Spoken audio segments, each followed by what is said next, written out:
All right, so thanks so much. We'll get started in a minute.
So excited you all can join us here to the pitch by Deel, presented by JP Morgan. This is the next stop on our world tour. It's like we're following the Stones. We had, London, Paris, Berlin, New York. Tel Aviv to Dubai got a little bit pushed out, but we're excited about those events. What's really more exciting is that we get to spend time with all of these amazing founders, all of these amazing companies. New York, our biggest pitch event, we've got over 80 startups we're going to meet today, which is really, really exciting.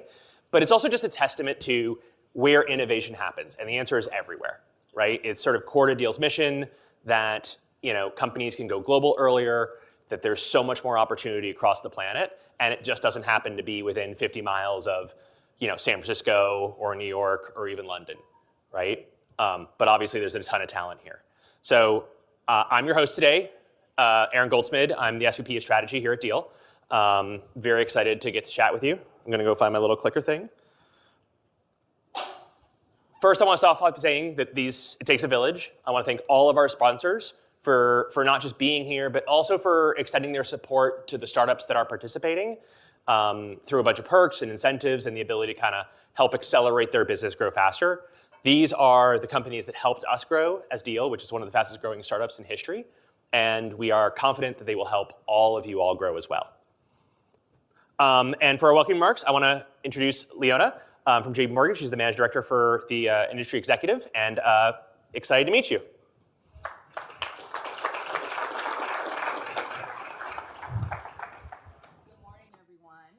Welcome to the Pitch by Deel here in New York City at our new headquarters here at JP Morgan. As Aaron mentioned, I am Liana Barba. I have the pleasure of leading the disruptive commerce and internet banking team for JP Morgan's innovation economy business. It's wonderful to see so many founders, investors, and visionaries gathered together, some familiar faces and definitely many new ones, all united by a passion for innovation. As Aaron mentioned, today the future of tech is being written right here, live in this room. The energy is electric, as he had a hard time getting everyone to sit down, and the program ahead is inspiring. We'll have the privilege of discovering some truly exceptional entrepreneurs who were selected from thousands of applications and represent the next wave of how we consume, pay, and interact in the ever-evolving digital world. This event is more than a competition. It's a celebration of the spirit and resilience of entrepreneurs. Behind every pitch, there are countless hours of hard work, moments of doubt, and a relentless drive to build something transformative. And for that, all 80 of our competitors deserve a round of applause for being in this room.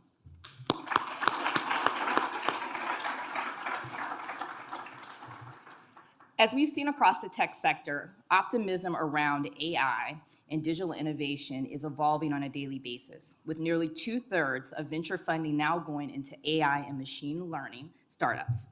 The ripple effects are reshaping consumer tech and internet businesses, and New York is at the heart of this transformation.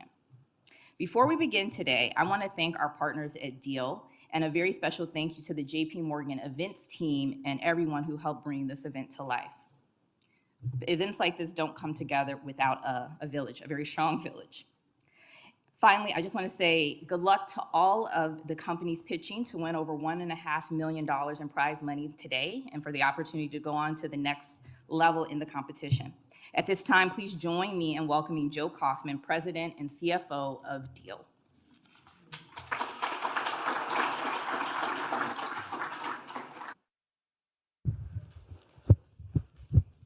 Hey everyone, are we ready to rock it at Deel New York Pitch? Woo! How's everyone doing today? First, I want to say, JPM, love you all. For all of you that are in your early stages as startups, I've been working with JPM since 2014, and when I first thought of a company like this, sitting in offices like this, I was like, whoa, this is the ultimate blue chip company. I'll talk to them when I have $1 billion ARR or whatever. But the reality is that JPM, in addition to fundraising, is there to build with you. And I've seen them at every stage working and helping companies to build. So thank you to Leona. I think Jason Silverman's also in the crowd here. And that's a classic example in terms of Deel You probably know a lot of our infrastructure is in all the entities that we get people paid in 150 countries globally, all over the world. But in addition to that, it's the money movement infrastructure, which we've built on JPM Rails together with them as partners. So it's just a great example of how JPM is here to help you all build as founders and also to scale with fundraising and finding the best investors as well. So, how's everybody doing? Happy Cinco de Mayo for all you that celebrate. And by the way, that's me. I have a Latina wife, and she was like, "What are you doing going to New York? It's Cinco de Mayo." And I said, "Baby, but there are like 84 founders out there, and they've like prepared all their pitches."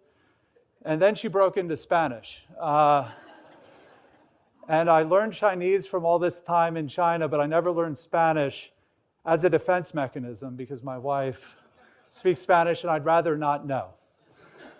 But honestly, I'm happy to be here with everybody today. The theme for the cocktails tonight, for all that you can make it to cocktails, is going to be more like jazz to keep it elevated.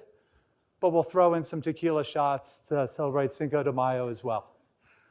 But seriously, a big thing about Deel is that we're local at the same time as we're global. So, I raised the Cinco de Mayo thing to make fun of myself and my wife, but also because anybody getting paid in the state of Puebla in Mexico knows it's Cinco de Mayo and all of our local operators on the ground in Puebla know it's the holiday and know how to operate within the local environment. And that's really what has made Deel Deel. When you look at these metrics, we were one of the fastest to get to 100 million ARR, one of the fastest to get to $1 billion in ARR, and a lot of that's about being both local and global at the same time. It's the local aspect that allows us to have those barriers to entry because we need to pay all of the employees locally. We need to know the regulatory environment, compliance in each place in which we operate. And believe me, once you get to 100 million ARR, probably even before that, the competitors come flying in, right? So you need to actually have really strong moats. And for us, it's a combination of being local and then building our global money movement infrastructure with our partners at JPM and a couple of other banks in our affiliate group that has allowed us to be local and global at the same time and achieve these metrics across 150 countries. That's from the outside in what attracted me to Deel, but what kept me at Deel was really the founders and the fact that they were solving a real pain point. So many of you know the founding story, but Alex and Shua were both non-US, getting their masters at MIT, looking to get going in the tech field, and it was really hard given visa restrictions and everything else to make that happen. So what did? They went back to their home country and thought of this idea of how do we connect talent globally. And for me, that really resonated. That's where I started my career, is a little bit reverse, born in the US, but the reason I'm up here today and have had the opportunity to take companies public, et cetera, is because I got to start my career in China, right when China was going, 2004, every Chinese company wanted to list on the NASDAQ or New York Stock Exchange. Who was there? I was there, right?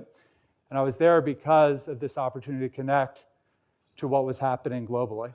It was just reverse in my case. I was some US schmo graduating from a college and then being able to connect to the best companies in China. So that mission really resonates for me, and I think it's something that we've built that's really amazing. And I know many of you in the audience also have great missions for your company, and even metrics will go up and down.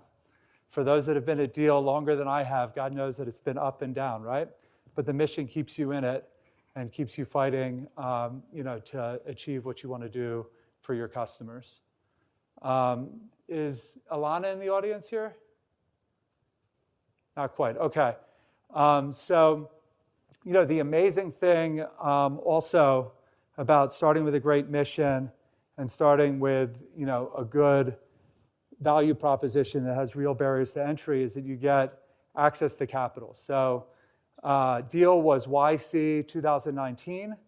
And on the back of that, I asked about Alana because once you're in Y Combinator, you get the best employees. And for us, one of the things that we looked at was actually other entrepreneurs, right? So Alana wasn't looking for a job. She just bumped into Alex and Schwa. She was an entrepreneur, had her own business going. And as an entrepreneur, as you all know, you're either building or selling or both all the time, right? So it's like, okay, how about we make her our first head of sales, right? And it's on the back of that initial investment that we're able to do that. And I'd encourage you all to think about, like, as you're looking at your founding team and even beyond, I'm looking at this even at our stage today. We have 7,000 employees globally. Do I look at that typical functional lead, or do I find that raw talent with the entrepreneurial energy that can be taught to lead something? And then I do see someone right in front of me here, Anish, maybe can stand. Anish is our Series A investor with A16Z. And A16Z from the beginning has been huge for us. And to be able to attract someone of the pedigree of A16Z into the cap table that early into Series A was on the back of having that initial access with YC. So why am I saying all this? Because not everywhere in the world do all kinds of great founders have access to be in a YC class, right?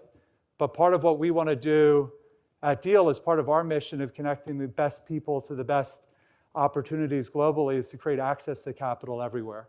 So Aaron mentioned all the places that we've been. I was in Berlin just a couple weeks ago.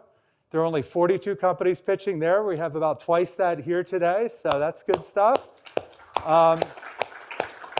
And not all these areas that we go globally, Berlin, various markets in the Middle East, et cetera, have access to capital, have access to be part of a YC class. So we're looking to do that as part of the impetus for our first year of doing Deel Pitch. And as you can see here, that's really a big part of what Deel Ventures is all about. It's about how do we find the best companies across, and it's agnostic of what your industry is, right? So we're not just focused on HR tech or infra or these different areas. It's across the board. We want to find the best way to connect the best founders to capital, and particularly in cases where it may not be readily available otherwise. So congrats to all of you who have made it to this stage. And no matter what is the outcome for today, there'll be a number of you that will get the $50,000 investments, but everybody will have access to our tools and how we think about various stages of the building process and go-to-market process. So there'll be regular kind of dumps of tools and access for everybody to have access to. 35,000 applicants total globally. It's awesome that you guys were able to make it here today. So without further ado, I'll hand it over to Aaron, who's going to talk about our first block, which is about fintech, wealth, payments, that area. It's an area that I'm super excited about because that's where I spent the last 10 years of my life before Deel. It's where I met Anish before his investment in Deel. And I see it as kind of one of the many future S-curves for Deel beyond our current business. So thank you all. Excited for today.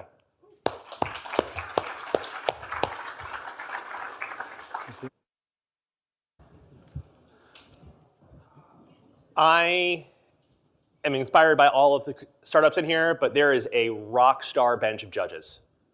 I know this because I was not asked. So I want to introduce the judges here today. If you look at this list, there's a combination of founders, investors, operators. These are folks that are going to be able to look at and evaluate these startups with a real holistic lens and help to see the spark of talent that we all want to see in each of you. So a round of applause to our judges.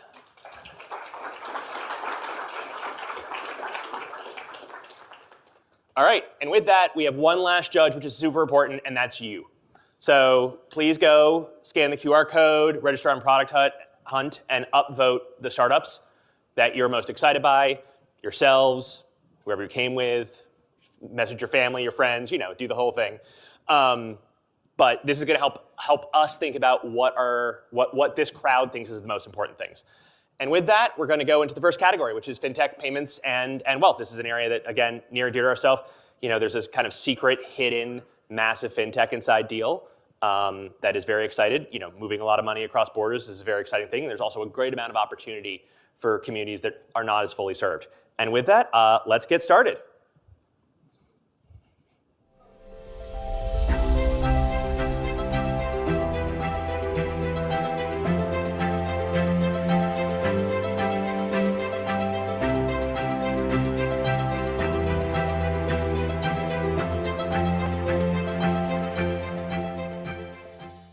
Hello, everybody. My name's Adam Zach, and I'm the CEO of 409AI. I'm super excited to kick off this entire event with everybody's favorite topic, taxes. Every year, US companies that issue equity to employees are legally required by the IRS to submit something called a 409A valuation. This is ultimately used to calculate taxation in the time of an exit. I know it sounds simple, but the current process is time-consuming, expensive, and quite frankly, it's a huge pain in the ass for founders, which is exactly why we've built 409AI. We built a proprietary system that automates the process of 409As, allowing us to produce valuations in 1/10 the time, half the cost, and with market-leading efficiency. How it works is users simply upload their financials. Next, our AI system collects their cap table data and then basically creates a report in a matter of minutes. From there, you get a peer-reviewed report in a matter of days, not weeks like the traditional options. Thus far, we've been super successful, and we've partnered with some of the world's largest organizations, such as Techstars and JP Morgan Workspace Solutions, to now bring this efficiency over to founders. Last year, we did about $430K in revenue, and we're on pace to hitting $1 million this year, driven by direct sales and 10+ partnerships.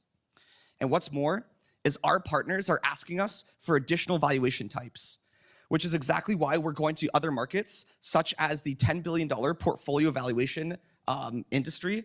And we've actually secured 2 pilots, paid pilots, with private equity and venture capital firms. We're a team of 3 founders with 3 exits under our belts, as well as an IPO for my CTO. And we're super excited to make a splash in this industry. So Deel, if you're listening, we'd love to partner with you to get 409As affordably and efficiently to your users. Thanks so much.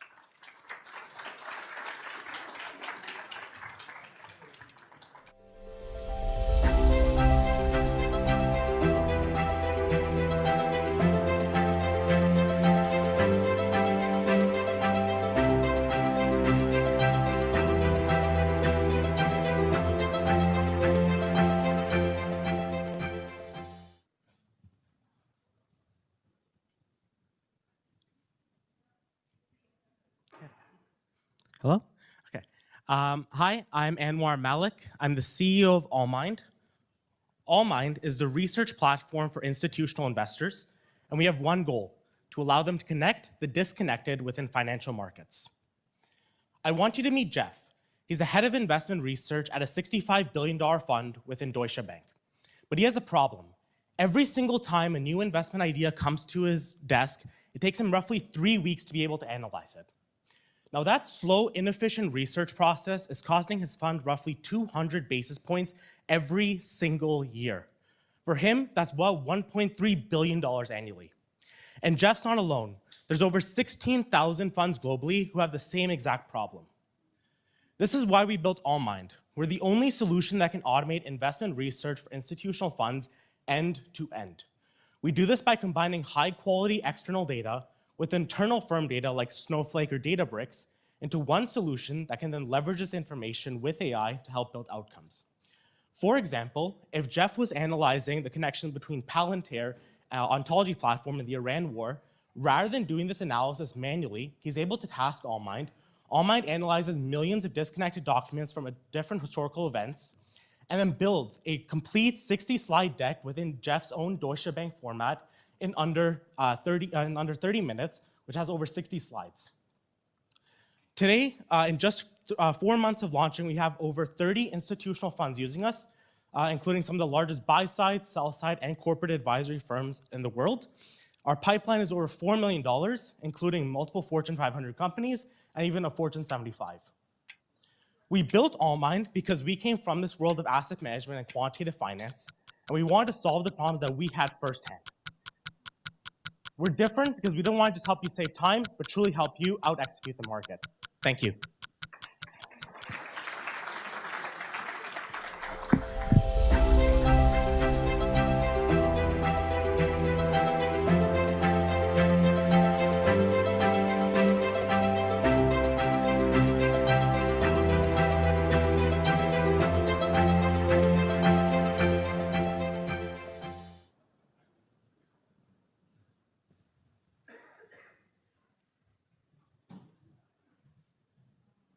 Hello, everyone. My name is Kevin Charles, and I'm the founder of Coco. Coco is a stablecoin super app for Venezuela. I'm from Venezuela, and I moved to New York back in 2013, escaping hyperinflation. Hyperinflation in Venezuela, oops. Hyperinflation in Venezuela has skyrocketed and destroyed the entire banking system, making everyday people rely on stablecoin. So we built Coco Wallet, a super app that enables Venezuelans to send, receive, spend, earn, and borrow using stablecoins. We launched in 2022, and we've been profitable for the past 2 years. Last year, we did $1 million in revenue, and this year, we're on our way to do $3 million in revenue run rate, and with an 80% retention rate. Venezuela is a massive opportunity. It's the Saudi Arabia of South America. We have 34 million people and over 800,000 businesses. This is a $1 billion opportunity just by capturing 20% of the market share. What makes us different from other wallets is that we're building a platform where other developers can build mini apps on top of it that drive high frequency and increases retention and monetization. We are backed by Y Combinator. My co-founders and I were all Venezuelan migrants with over 10 years of experience building fintech products for Venezuela. So again, we're building the stablecoin super app for Venezuela. We have over $3 million in revenue, and this is a $1 billion market opportunity. If you're an investor or a fintech like Deel looking to enter Venezuela, please reach out. Thank you.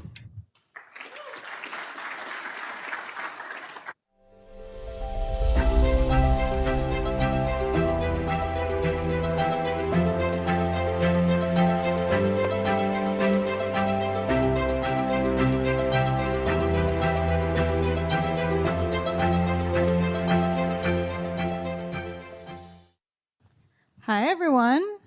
I'm Rachel Lauren, the co-founder and COO of Debbie, the first rewards network for the 99%.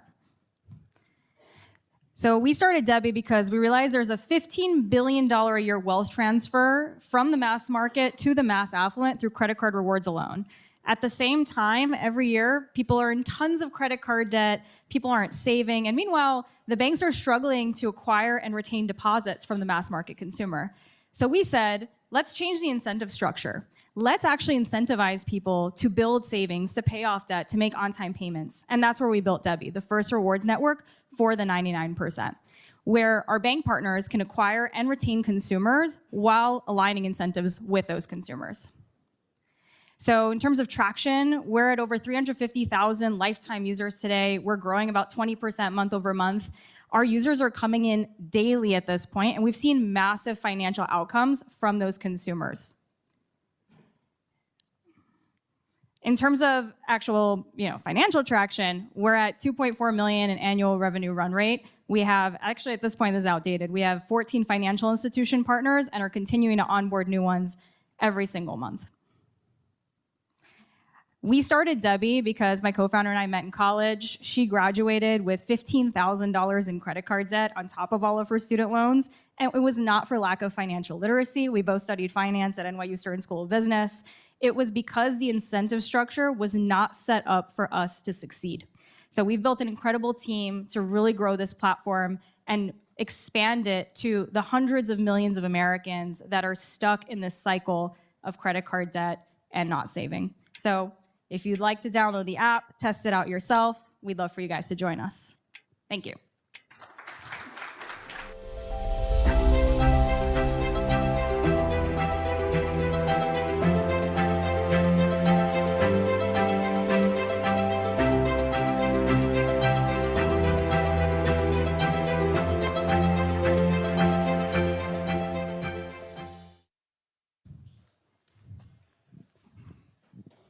Hello.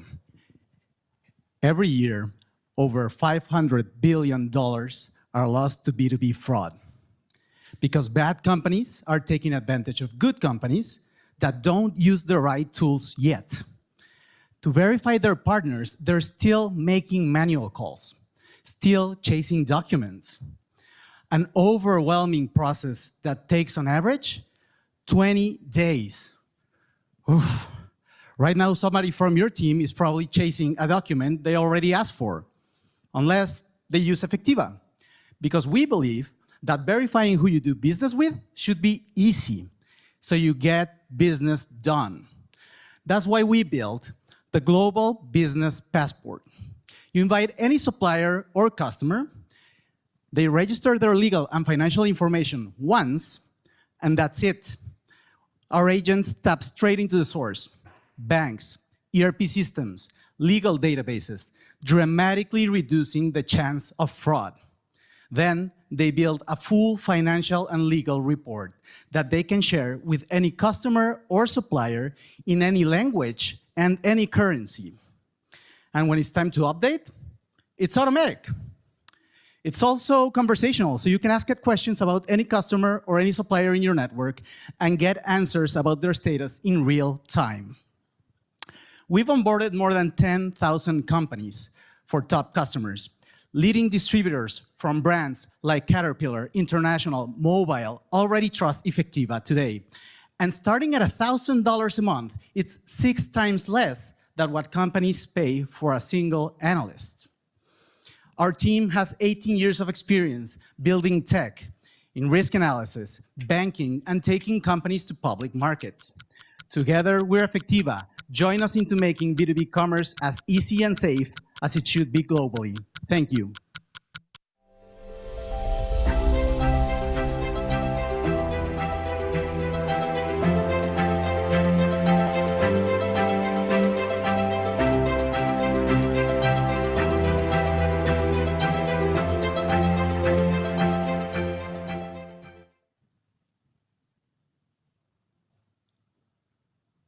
For the 75 million young professionals in the US who've never had a financial advisor, Hutsy's their digital CFO, helping them build credit, stabilize cash flow, and access affordable credit.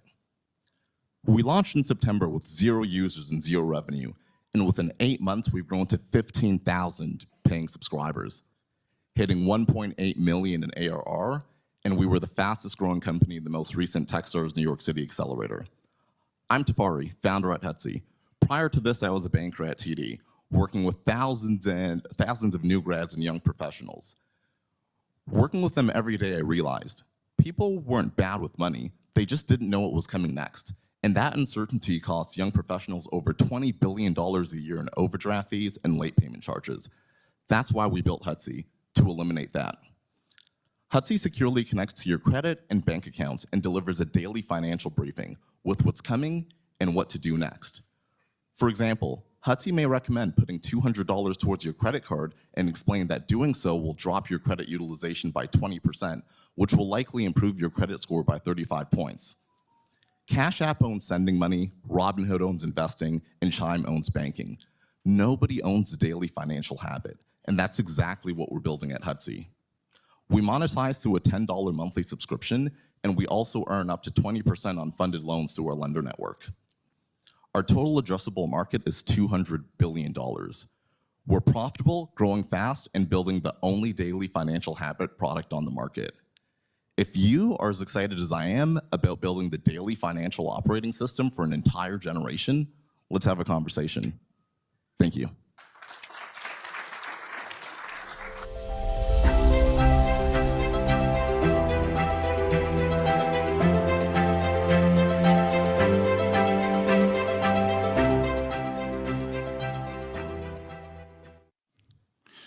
I want you to imagine running a business in Africa and trying to pay a vendor internationally. And not only does the payment take several days to arrive, but when it does, it loses about 8% of its value due to corresponding banking and FX fees. Now, multiply that across 54 African markets, 42 currencies, and over $1.6 trillion in annual B2B spend. Businesses in Africa are losing over $5 billion to this problem annually, according to the Afrexim Bank, and having to chase hundreds of papers just to validate that one payment actually happened. And this is why we built Flex, one platform to move, manage, and monitor all business spend. We provide them with corporate cards, expense management, and instant cross-border payments, all powered by stablecoins, providing them easy fiat on and off-ramp across the 54 African markets. The market for this is very huge and growing extremely fast, with over $1.6 trillion being spent annually in B2B spend and over 13 million businesses across this corridor, and with a potential $16 billion in annual revenue at our current take rate of 1%. We have over 2,000 customers, over $3 million in ARR, and are growing over 27% month on month. We've raised over $2 million, and we are signing the largest professional body for accountants on the continent, which will bring over 10,000 financial professionals with their organizations onto our platform. I'm a two-time founder with an exit, and our CTO has built a lot of the rails that the banks on the continent run with, and our CMO and co-founder has helped organizations grow their revenues to tens of millions of dollars in ARR. Africa has leapfrogged before. Previously, it was from landlines to smartphones, and we believe Africa is ready to leapfrog again, this time from corresponding banking to stablecoin-powered cross-border payments, and we welcome you to join us. Thank you very much.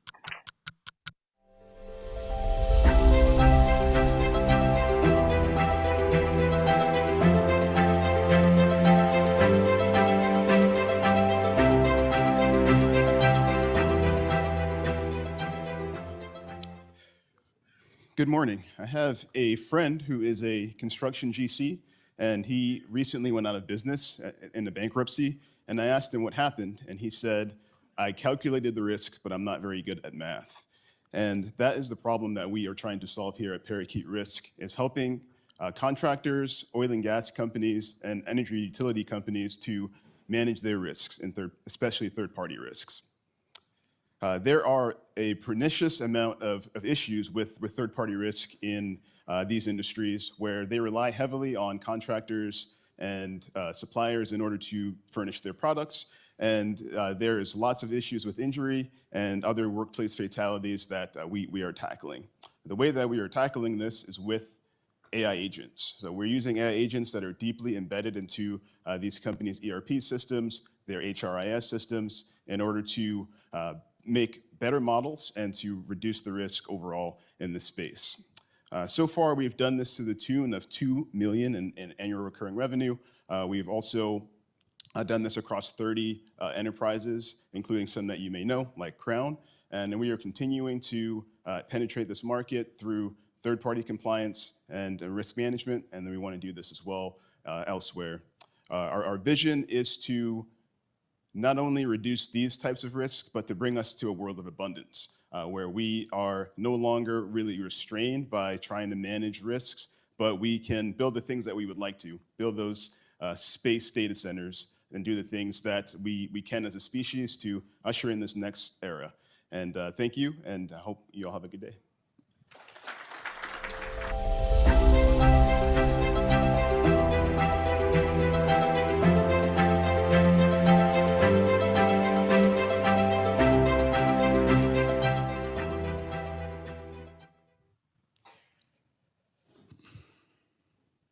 Insurance punishes the poor.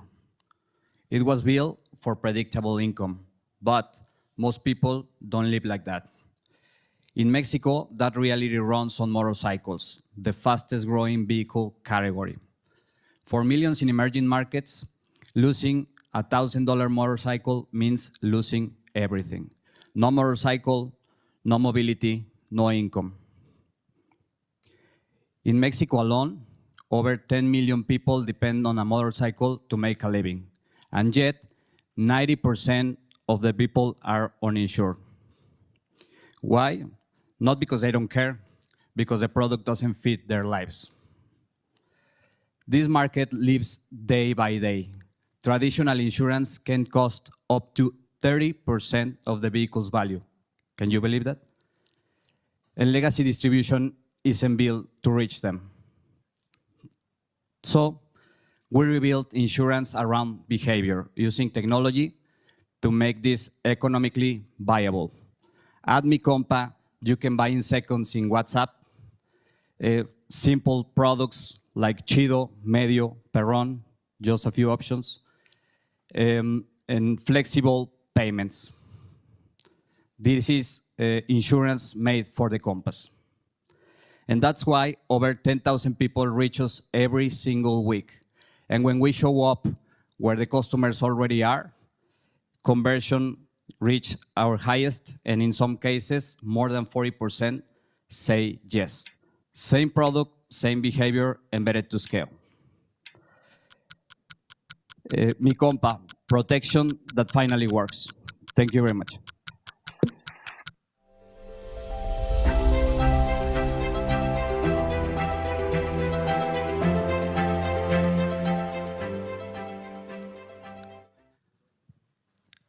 Hi. I bet most of you use credit at some point. Now, imagine a market where 70% of the people cannot access it. Not because they are risky, because the banks doesn't know how to serve them. And that is a huge, massive opportunity missed.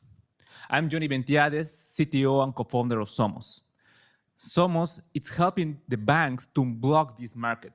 We are a B2B platform that turns savings into credit. Our core insight is simple. If someone shows you that they can save money constantly, they already proved you they can repay. That's why we built 3 products: group savings, individual savings, and macro savings. We are driving the habit behavior through AI-powered nudges. And with that, the bank get new customers, new better data, and a safer lending. We are working with already in 3 countries, 9 banks, and 13 projects. Just the last year, we have enabled $2,000 million just in loans. We have $150,000 ARR, and we already raised $500,000 from different investors, like Oxford Seed Fund, Techstars, and the largest CVC in South America. Our team is built from Diego, that is the CEO, with an MBA in Oxford, and is Valeria Vega, that is the COO, and me, that I am the CTO, have experience working in different international companies. We are unblocking the next generation of market.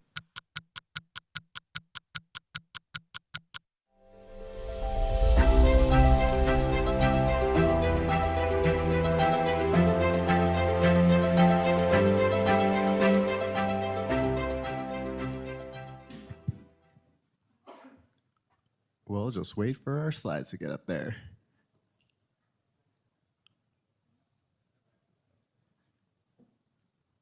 Oh, I wish this was my company.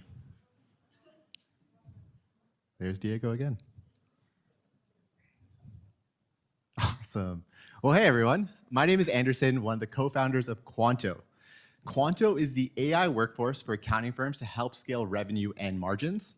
And just in the last 6 months, we've grown to 890K, a booked ARR, and are on track to cross 1 million by the end of this month.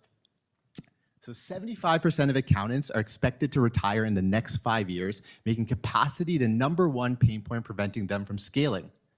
Our platform solves this, taking 10 hours of manual work into a 15-minute review and helping unlock up to 40K of additional revenue per month for each firm.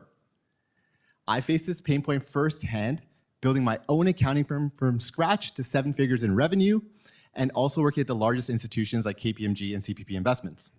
I'm also the first in my family to go to college, attending Oxford and Harvard. And my family had that immigrant refugee dream of coming to North America and starting a restaurant business, and unfortunately went under. And that's where I became obsessed with numbers, because I saw the power it can do in helping people climb the social mobility ladder. My co-founder, Kajins, is a refugee himself and led product at Shopify and also built a 7-figure product studio. This is the secret to our growth. It's because we are selling to my former self. And I wish this was AI generated, but sadly I thought this was a cool photo with my best friend, the calculator. And what this has done is helped us become a thought leader on LinkedIn with over 1.5 million impressions and being seen as a thought leader with the largest players in the accounting industry. And we've converted this attention into almost 1 million in booked ARR and a pipeline of over 5 million across North American accounting firms. So if you want to help us build a world where accountants are not replaced but are able to serve thousands of business owners thanks to AI, I want you all to scan that product hunt and vote for us. Thank you.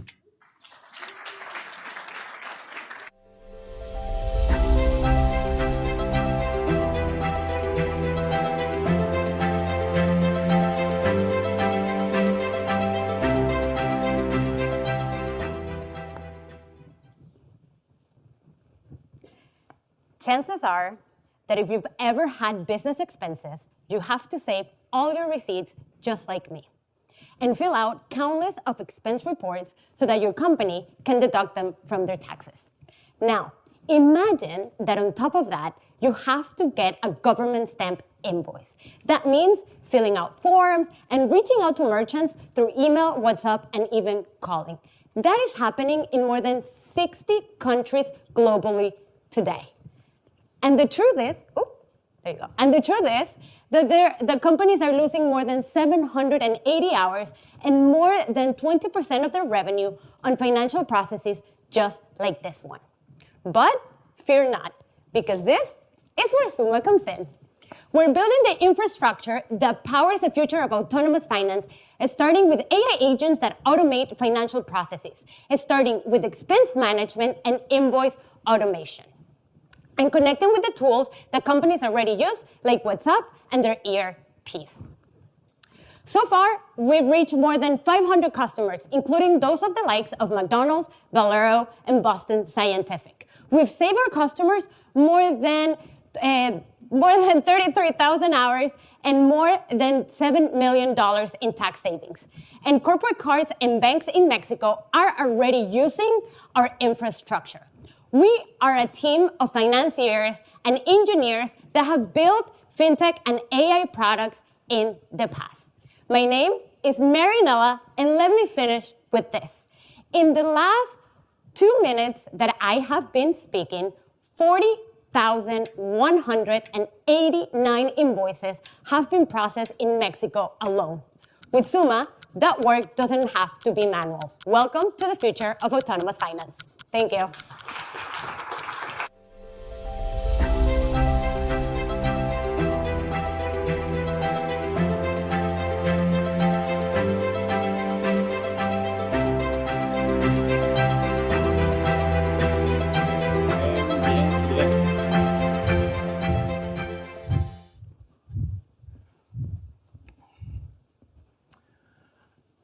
Imagine, I was so lucky to get the check, one of the checks that's going to be handed out today.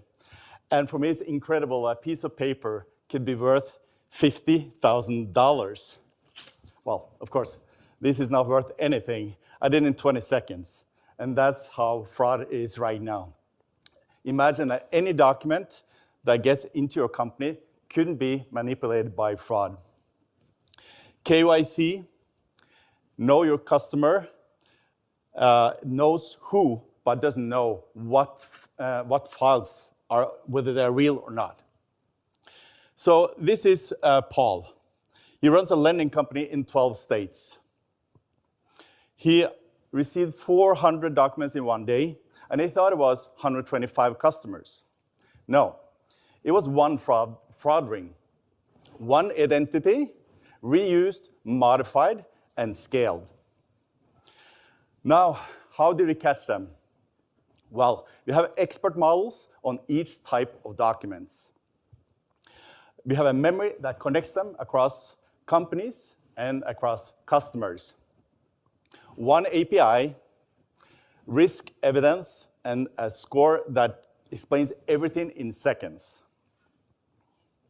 So where we're at today, right now, we are across United States, Mexico, and Brazil through reseller partners. And we're reaching over 100 lenders across these countries. Apart from that, we now have proof of concepts with top tier 1 and tier 2 banks, and we're scaling. So if you want to get to know Deep Excel, please connect with me. Thank you so much.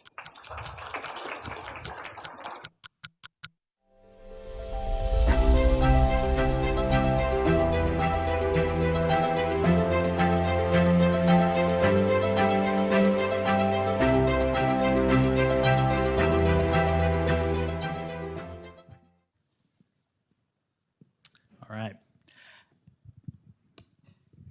At Mona, we're automating capital access for small businesses using AI agents. We're helping businesses find and secure best fit loans, grants, and government funding on a continuous basis. And we've already secured about $2 million in funding for 150 plus SMBs across the US. My name is Andrew Leon Hanna. I led finance and strategy work at McKinsey in the White House, was on the founding team of a loan fintech acquired by MassMutual, and I'm a professor at UChicago Booth. While I did my JD at Harvard and my MBA at Stanford, I wrote a Financial Times Best Book of the Year about SMBs.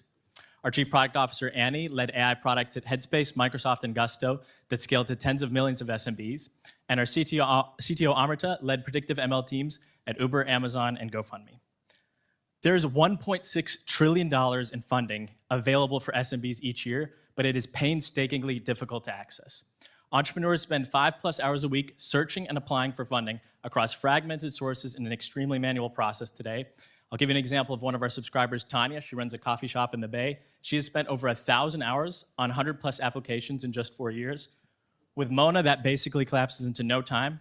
We've already been able to secure her $65K plus in funding and done applications on her behalf. We're the only company that continuously secures funding for businesses in the background with one application. Entrepreneurs submit a simple 2-minute Common App. They get matched with best fit funding options. We complete applications on their behalf, and we can help them manage their capital stack. We generate revenue through subscriptions for SMBs and lending referral fees. And since launching just 6 months ago, we've seen 40% month-to-month revenue growth, 90% retention, and no ad spend for all of that. We have great go-to-market partners like MasterCard. We're one of 2 companies to win the MasterCard USA Innovation Fund. And we have small business owners like a little-known small business owner named Mark Cuban, who announced our launch in Detroit.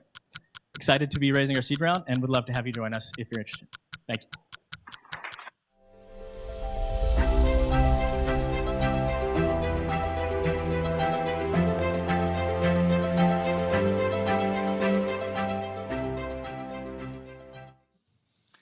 Think about the first time you spend money on your own. For most of us, that happened in a school cafeteria, by no parents on our side. 500 million students spend money in food every day at school, and yet almost none of it runs on modern infrastructure. No digital payments, no visibility for parents. We built the platform and the wallet for that first moment. That's us, and I'm Mati. We are 3 kids from Uruguay, a country in South America, and we started building this solution at 17. 3 years ago, we dropped out of university, moved to Mexico, and went all in. For families, we are the wallet. Parents loan money, set spending rules, and they can see every transaction. For the cafeteria, we're the full operating system. They can see all their orders and menus, we process the payments, we have everything. We own both sides of every transaction. Today, more than 200,000 kids make a spending decision on our platform. We're live across 500 schools in Latin America. We process 1 million transactions a month, and we achieve all of this is just $1 million raised. The power relies on us because we have all that behavioral data living our platform, what kids spend, how much, when, and we are working with MIT to turn these real transactions and these behavioral moments into gamification, nudges, trying to teach kids about financial education, nutritional education, but with real-life learning, not theoretical. The cafeteria becomes a classroom. School cafeterias were our wedge. What we are building is the first digital wallet for kids in Latin America. It's day one for us. Thank you so much.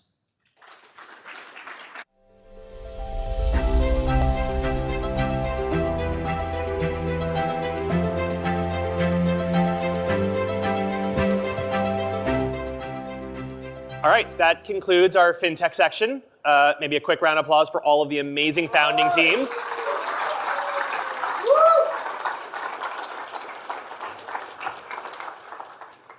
Next up, category near my heart, It's the enterprise and AI developer tools. This is for the builder's builder, right? These are the people who believe that the next generation of great tools is going to be built upon core infrastructure, and that's what these companies are trying to empower, right? Whether it's privacy preserving AI infrastructure, call center automation, AI coding agents, stuff like this.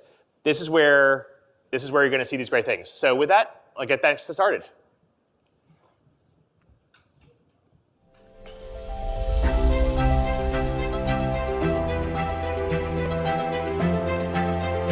Hey guys, good morning. 2 minutes. An average 2 minutes in a production, in a movie or show, will cost around like $500,000, and that's if it's a simple, not including a VFX or something too complicated. Content creation and producing is one of the largest industry on earth, and it's broken. Not because of lack of talent, because of mainly the issue of over budget, over scheduling, overstuffed, and due to the fact that it haven't been changed for over 50 years. We in Arcana Labs harnessing over 20 years of experience, and this is just a sum of what we produced in traditional cinematic and film, and we're harnessing that into an AI. Not just spinning an AI tool into production, but reinventing production around AI.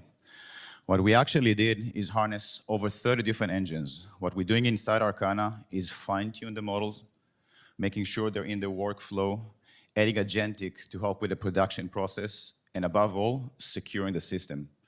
This is what actually brought us to be approved by major studios in LA. We launched the company 12 months ago with a zero revenue. The last 2 months, we actually net over 120,000 month over month, and we're growing in around like 12 to 15% month over month. This is just part of the traction that we got. Major studios, production companies, independent productions, enterprises, Fortune 500, anyone that needs to produce any content can use Arcana. It's cutting between 75 to 90% of an average cost of production, and not even talking about the timelines that we're shrinking in 80%. We're about to close our seed round that we started in 4 million. We're a little bit shy of $1 million right now, and we'll be happy if you guys can join us. Thank you so much.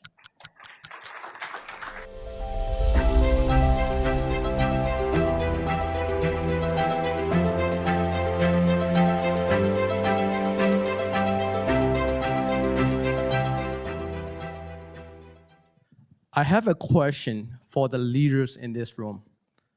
You just spent a lot of money on buying AI tools for your team. But do you know which team member is using them well? No. You probably don't.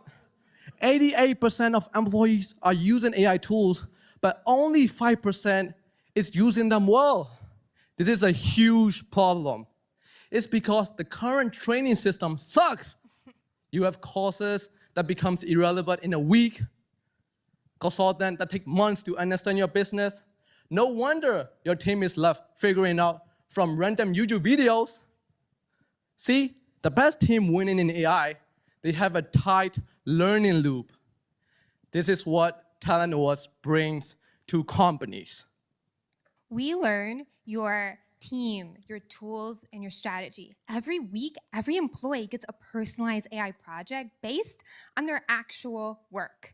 They ship it, we grade it automatically. Managers can finally see who on their team can actually ship with AI. Leadership can finally see ROI on every dollar of AI spend. And team members finally have proof of what they can do.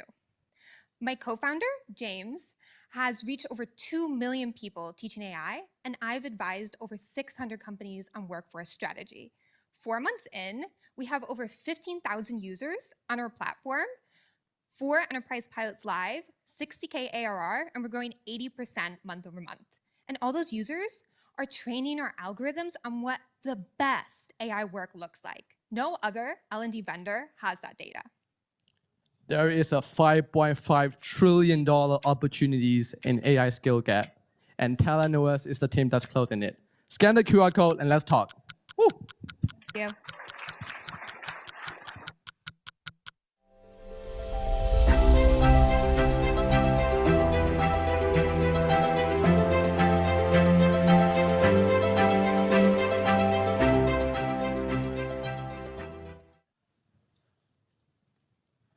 This is Boris, a software engineer at Patreon.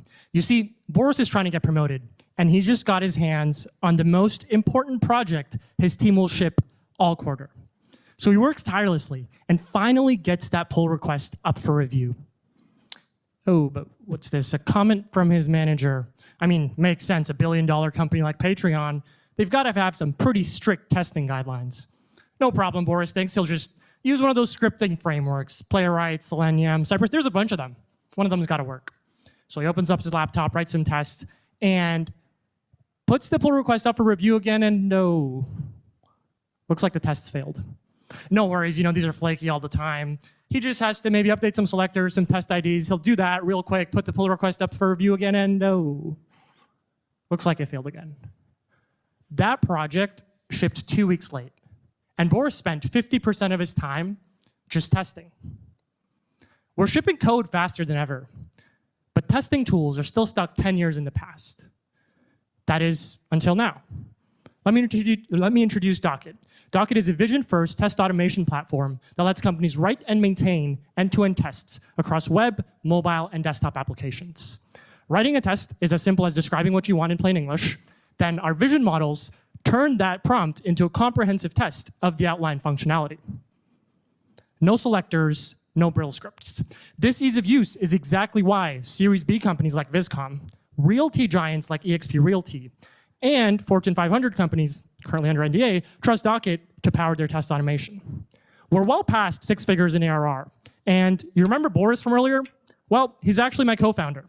Boris was previously a quant dev at Citadel, where he built the scheduler used by every fixed income trader at the firm. I myself was a software engineer at Stripe, building APIs that handled 30,000 requests a second. So we're both software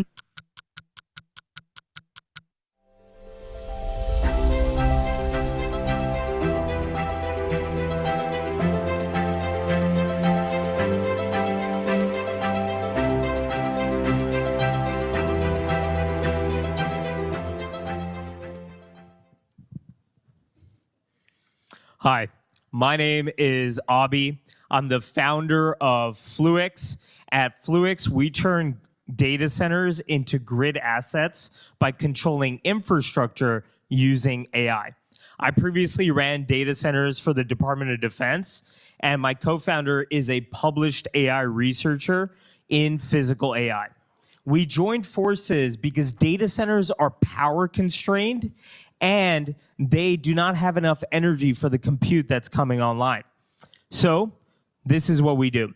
At Fluix, we turn data centers into grid assets by controlling cooling systems. As we speak, our AI is autonomously controlling cooling systems, adjusting fan speed and set points. We can shed load for data centers without impacting performance. We're live across data centers in Bogota, Colombia, Tennessee, and Florida. With our client in Bogota, we were able to save them $250,000 in energy savings. And in Tennessee, working with one of the largest health group data centers and one of the largest utilities, we shed 25% in HVAC load when the grid was stressed. We deploy in 90 days. We land customers using case studies and utilities. And we are doubling our site count in the next 30 days, going from 3 sites to almost 8 sites. And we're expanding quite quickly. And what's interesting is there's over 6,000 data centers in the market that fit our ICP. We started with cooling, moving towards power, and then expanding into compute. Over 6,000 sites in Latin America and the United States. And with Fluix, imagine a future where data centers are not power constrained and the grid is relieved from this stress. That's possible. Thank you so much.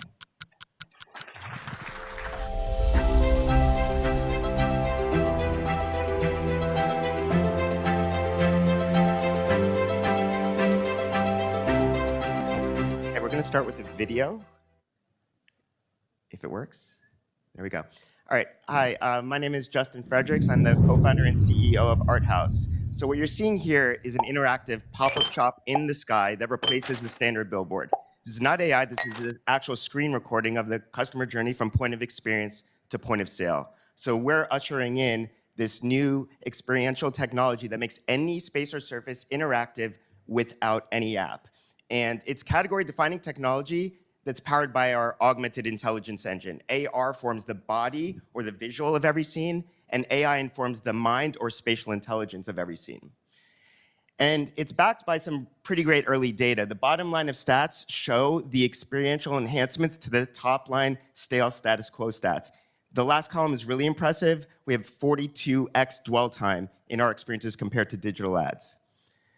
And also, we're filling a massive void of supply for this demand.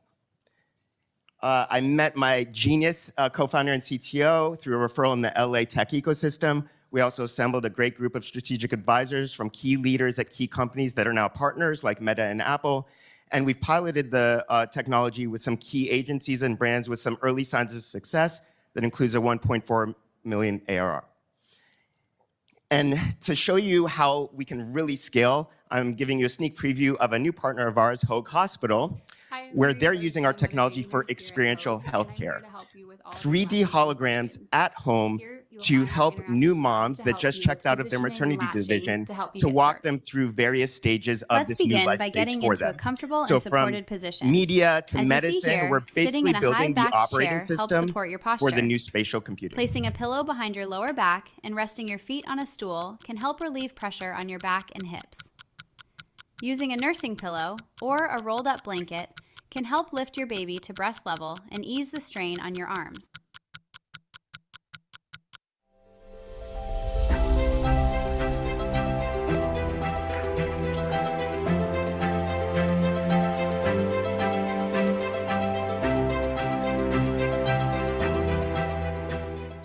Hi, everyone. My name is Ishraq Khan, and I moved to America in 2011, and I learned English and coding at the same time. Watching people struggle, I realized a quick problem. Why doesn't a Grammarly for code exist? So in 2018, before AI coding tools even existed, I built it. We scraped code bases, trained early models that helped developers write better code, and it worked. And I've been focused on this problem for over 6 years. We've raised over $2 million, built our own LLM infrastructure, and a team fully focused on code maintenance at scale. And then everything changed. AI now generates code faster than ever. Anyone can build, and code itself is no longer the bottleneck. The bottleneck is what happens after. Code bases decay, bugs reach production faster than ever, and today over 70 to 80% of engineering time is focused on maintenance, and that's a $1 trillion problem. So at Codeeasy, we're building code reliability infrastructure. We automatically detect, fix, and prevent bugs in production in real time, not just suggesting fixes, but actually taking responsibility for the outcome. Everyone's really focused on building this autopilot for code, a self-driving car, but our goal is different. We're trying to build the automated car mechanic shop for code, because at the end of the day, your car will break down, code will decay, and we want to be there to fix it. We want to understand the entire code base, detect the issues, fix them, and prevent them all at once, so engineers can focus on what really matters, building. This is already happening at real scale. We have over 3.5 million users today. We process over 50 million API calls every single month, and every fix improves the system, creating a compounding data advantage over time. Our vision is really simple. A world where you never have to push a bug ever again. We eventually want to offer code insurance and guarantee that your systems won't ever break. Developers shouldn't be maintainers, they should be builders instead. So Codeeasy, code reliability infrastructure. A world where you never have to push a bug ever again. Thank you.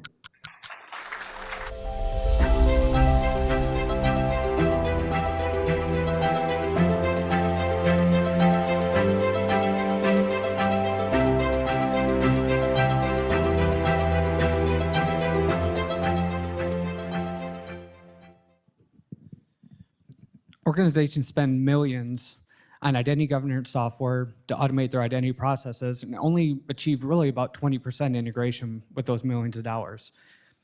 I've been working on this 20 years and I see the same playbook over and over again. CISO gets a big purchase, they've got a big compliance requirement, they buy identity governance software, and it just leads to missed expectations. This is due to failed projects, lack of connectivity to applications, and just general complexity. StackBot fixes this problem. Using our no-code autonomous provisioning technology, we automate integrating those target applications into your existing identity governance software. Our agents can go out, learn your application functionality, and build connectors to your identity governance stack, giving you automated connectivity not to 20%, but 90, 95% of your applications. This is leading to greater visibility, greater automation, reduced risk, everything else, so that your identity governance purchases, what you've already purchased today, you're actually achieving full value of. So come see how our customers and partners are leveraging the StackBot platform today by joining our seed round and help us scale. Thank you.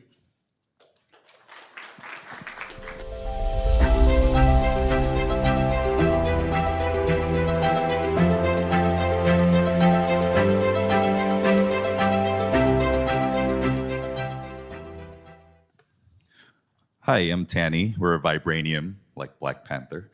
We built Vibe on Call, which is the first AI-native pager that helps engineering teams resolve IT incidents faster before they become headline news. So you've seen all these headlines before. CrowdStrike goes down, takes down the entire internet. Verizon goes down, taking down millions of phone lines. These are not aberrations, especially in the AI age. Splunk estimates that unplanned downtimes cost companies more than $400 billion each year. That's 9% of profits gone instantly. So what happens in a company when an outage occurs? On the right over there is actually a screenshot of our real pager from our time at Google going off at midnight. When you're on call, you're scrambling. You have to acknowledge the alert within minutes. You have little time to review logs, wake up other engineers, and ultimately resolve an incident for a production system you might not even be familiar with. We've been pinged on Christmas, on New Year's. We've left dinners to manage incidents, look at our phones, to stare at logs. So we built Vibe on Call to fix this complex, messy problem. It's an AI-native pager with 20 agents specialized to help detect, triage, investigate incidents automatically so that your engineering teams aren't starting at 0 at 3 a.m. Shutterstock's CTO said it best: Vibe on Call has fundamentally shifted how they approach incident management, reduced unnecessary escalations, shortened decision cycles, cut MTTR, time to resolution by 60%. It's a $400 billion problem that doesn't have a real AI solution yet. We're a bunch of AWS, Google, and Instacart engineers that have faced this problem firsthand, and we believe Vibe on Call is the solution to that problem.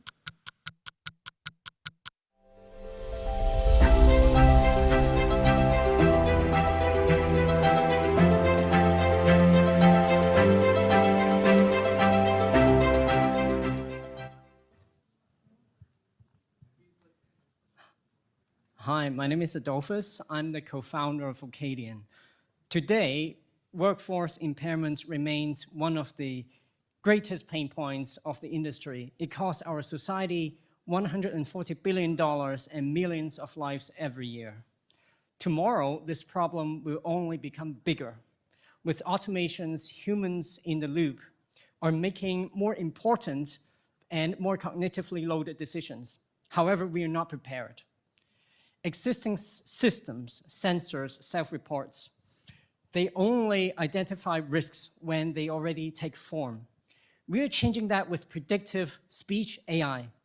Vocadian taps into a wide range of speech data in enterprise systems, with samples short as 30 seconds. From analyzing over 100 plus attributes, our technology predicts alertness and an array of occupational risks which could be detrimental to operational outcomes. Leveraging these predictive data points, organizations now have the capability to optimize their workforce and prevent something as detrimental as a plane crash.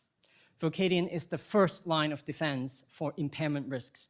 Since introduction last summer, we are currently serving industry leaders, including Fortune 500 organizations, including Vale and Amazon. Our customer sees more than 70%, including in terms of risk performance, and 10 times return on investments. We are also invited to National Safety Council to demonstrate our outcomes and solutions. Today we have 1,800 users. Before founding Vocadian, I was a consultant at McKinsey deploying AI in infrastructure sectors. The founding team convenes expertise in MIT and Harvard. In the future, cognitive will become the last mile, and we'll secure it with Vocadian. Thank you.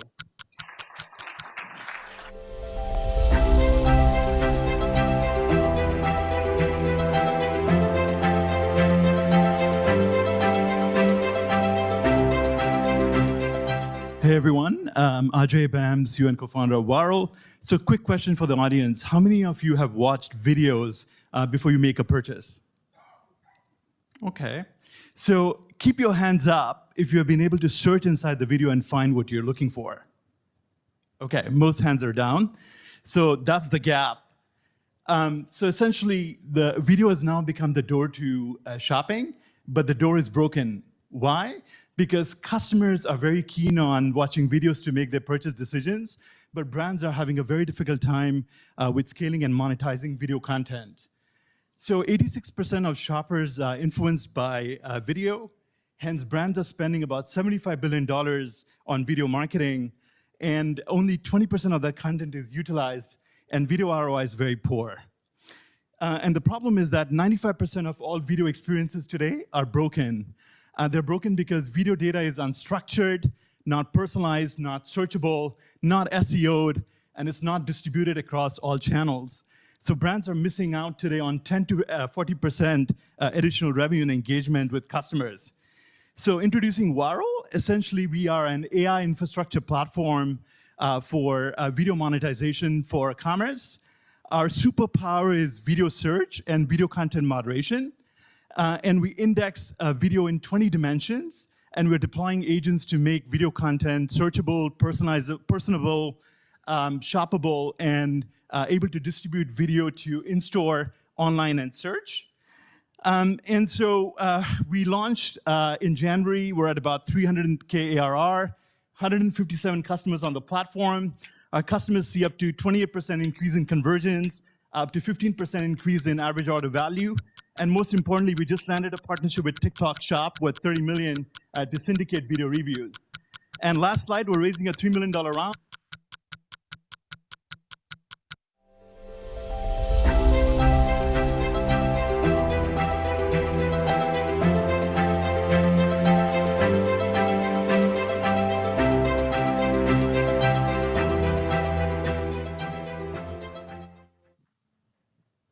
Ciao a tutti. Hello, my name is Michelangelo, and I'm the CEO and founder of Zarf. We believe that identity is completely broken. And because in 2 years' time, all of the processes that were built for humans and all the action that is taken nowadays by humans will be taken by agent or software. And there is no infrastructure built for that. At the moment, every fintech, every bank is building a KYC system and compliance system that is designed for us, not for agents. So we decided to don't go for another KYC system, but build a reusable compliance infrastructure for AI agent for identity, where we can verify the person once and then reuse it across all the platform. That allows us to create a profile of the user, of the individuals, attach the agent to that, and build upon that identity. So if I'm opening a bank account, the bank will verify myself with ID, selfie, and etc. When I open the second bank account, nowadays they do the process again. With ourselves, they don't have to. And they can just rely on the check that were done or build upon them. So you have a user profile with a scoring that is global, is not attached just to your company, but all of the ecosystem. At the moment, we are live with the largest private equity in Europe, a couple of neobanks, and the company is 12 months old. We build a solution in compliance and in KYC space for the last 10 years in 9 different companies. Thank you so much.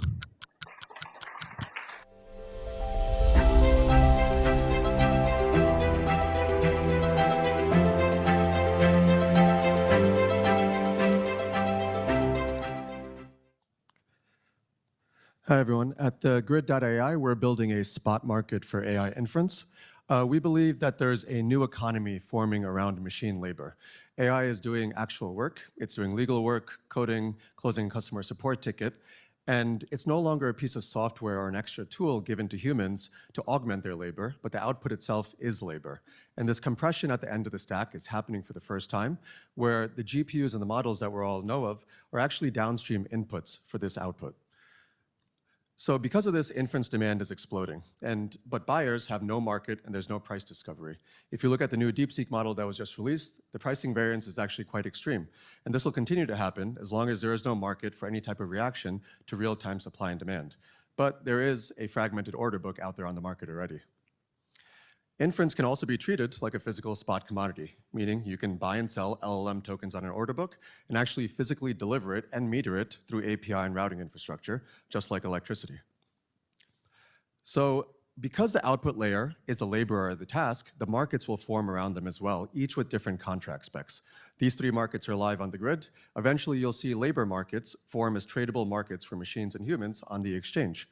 The contract specs are actually like commodities, where on the CME, you'll never hear them telling a farmer to use a John Deere branded tractor, but they'll set minimum standards and grades around the output. The minimum standards and grades of the output here are based around intelligence floors, benchmarks, time to first token, latency, etc. Another way to understand this is that agents don't care about brand names. They'll happily switch between models and GPUs, and they'll basically want to know, is it smart enough, fast enough, big enough context window? Is it cheap enough to get the job done? And so the grid is a market and an exchange for machine labor. We have order books for inference and LLMs, tokens, standardized contracts, and physically metered delivery. Thank you.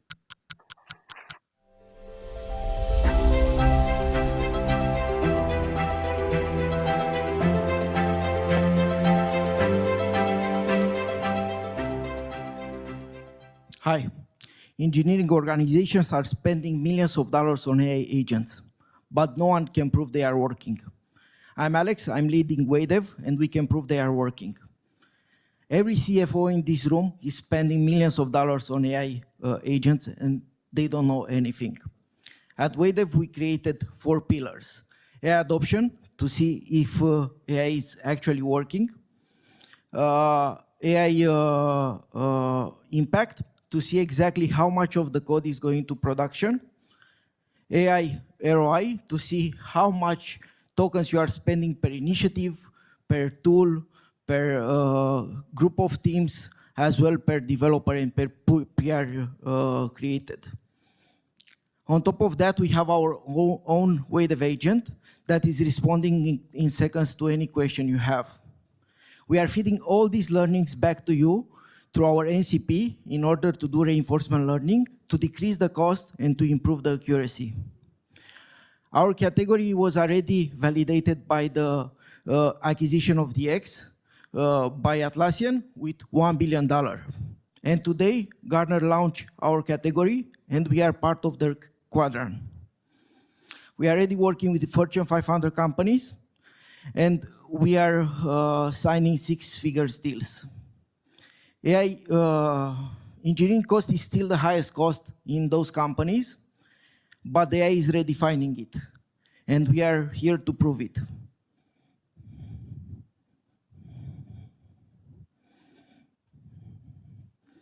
Thank you so much.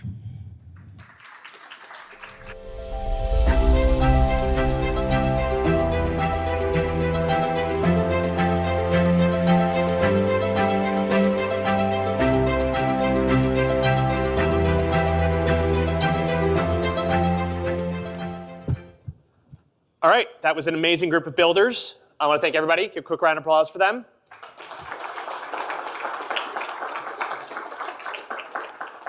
Next is our sales intelligence and revenue AI. This is for all your go-to-market teams, right? These are the teams that are going to be looking at how to make data into leads, leads into prospects, and prospects into revenue, right? Whether that is early stage intelligence, growth analytics, but these are the teams that are going to really start to think about how can we supercharge that monetization pipeline.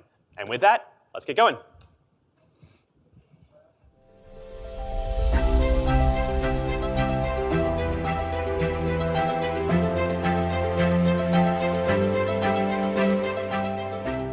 Hey everyone. So meet Leo. He owns a marketing agency. He has 5 clients and he makes $12,000 a month. A while ago, his clients started asking him the same question. Can you create and install an AI agent to my business? A restaurant owner, a realtor, a doctor. Leo said yes, of course. The first setup was easy. The second one took 2 weeks. The 5th client, his agency was breaking. Every agent he built was custom from scratch. Every client needed their own dashboard. Every channel was different, CRMs, WhatsApp, voice, etc. Every billing was manual, and Leo only made money on the setup, never on the actual AI use. Leo realizes he cannot scale. And Leo isn't alone. 500,000 marketing agencies face this same wall. They scale like services, not like software. That's why we built Leti. Leti is the infrastructure behind AI agencies. With Leti, he can bring any agent he built in NAN, retail, or cloud, or build new vertical AI agents in minutes. No code for restaurants, for healthcare, for real estate, and 12 other industries. Leti becomes their infrastructure, and every client gets their own private workspace. Leo's brand shows everywhere, never ours. Billing runs on autopilot in any country, any currency, and on every AI conversation and in every MCP tool call, Leo sets the price. Marketing agencies are becoming AI software companies. Leti is the infrastructure they run on. We have now 10K agencies in waitlist. We have onboarded 250 agencies so far, and we are making 800K in AR, bootstrapped, only 60K raised from an early believer, and we have 13X cap.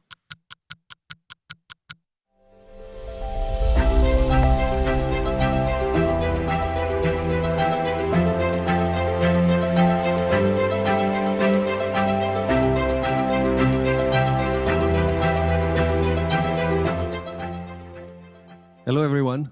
This is ScaleStack. Autonomous infrastructure for enterprise go-to-market. The future enterprise will be run by agents alongside humans. Everybody is like building on Claude or Gemini, and the need for infrastructural governance and security is increasing exponentially. Every new agent demands data, and data is bad, typically, across like the entire enterprise. And AI just like weaponizes that data. And so the need for a foundational layer that cleans, enriches, prioritizes data at scale is as big as ever. ScaleStack is autonomous infrastructure, which means it's a layer between the data layer and the activation layer that makes sense of data and makes it ready for AI. It's autonomous, run by agents, and it's infrastructural, so that it sits behind your activation layer to make it ready. We are at about 1.5 million ARR. We have amazing customers that trust us with their like infrastructural go-to-market data like Redis, Astronomer, Harvey, and the list is increasing. And go-to-market is the beachhead because we think that that's where like the pain is very high right now, and we're gonna pursue that like for the next 12 months. But the entire enterprise, think about HR, finance, vendors, suppliers, will need the same infrastructural layer. And we are building it. Thank you.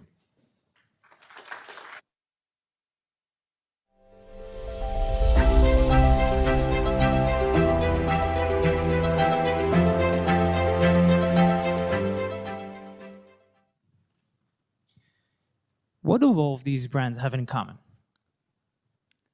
They were all hacked in the past year. Their social media and advertising accounts were taken over, resulting in tens of millions of dollars lost, not only to them, but also from their audiences. Organizations are dependent on their digital marketing assets to drive revenue. However, these assets are external. These assets are external, making them a massive security blind spot. AI has completely changed the landscape on both sides.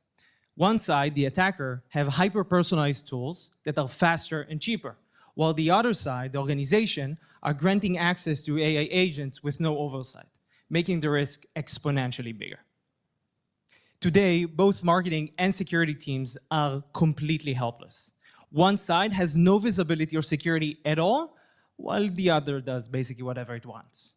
Passwords are being shared as plain text over spreadsheets in Slack or WhatsApp, and former employees still having access years after they're gone. The platform themselves were never built to secure, only to engage. Therefore, although 77% of all consumer brands are dependent on this, we still saw a 100x increase in successful attacks. Spyker secures the digital marketing assets and bridges the gap between marketing and security across governance, security, and brand. We're already working with some of the biggest brands in the world, and we're growing super fast. And some of our partners really like what we do, so they asked to invest in the company, like our good friends at Wix. Together with me are Run and Run, two of my best friends and cyber experts, and we're already setting standard of how brands secure their socials, and we are definitely not here to play defense, actually to change the game. Thank you so much.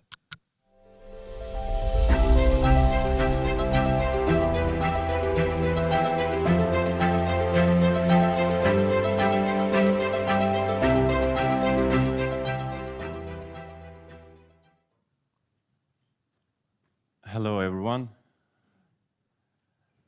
We have an agentic AI, revenue AI company that increases 22% of profit by integrating through platforms like web applications or mobile applications. Imagine like you are ordering food to your house, like you're spending 8 minutes interacting, scrolling, navigating, and hesitating and buying. But businesses take only the sales numbers to take their actions upon.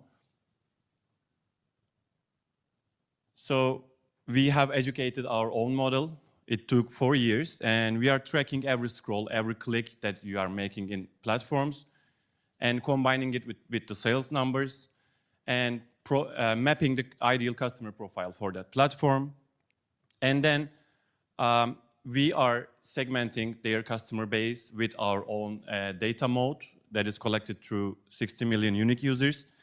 After mapping the ideal customer profile, Pardon AI takes the actions, like change the rankings, pricing for the platform itself, and it's all trying to increase the profit by highlighting products in different time of day. So we kept iterating our own model for more than 4 years. We have now 3rd generation of AI. So we always educated with the outcomes as well. So that makes the difference.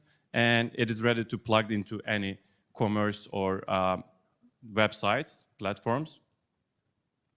And 3rd generation of AI changed the game for us actually by the means of financials as well, because we are getting added profit share right now from the customers that we have. And I think I'm in the right room to spread it all around the world together with global brands. Thank you so much.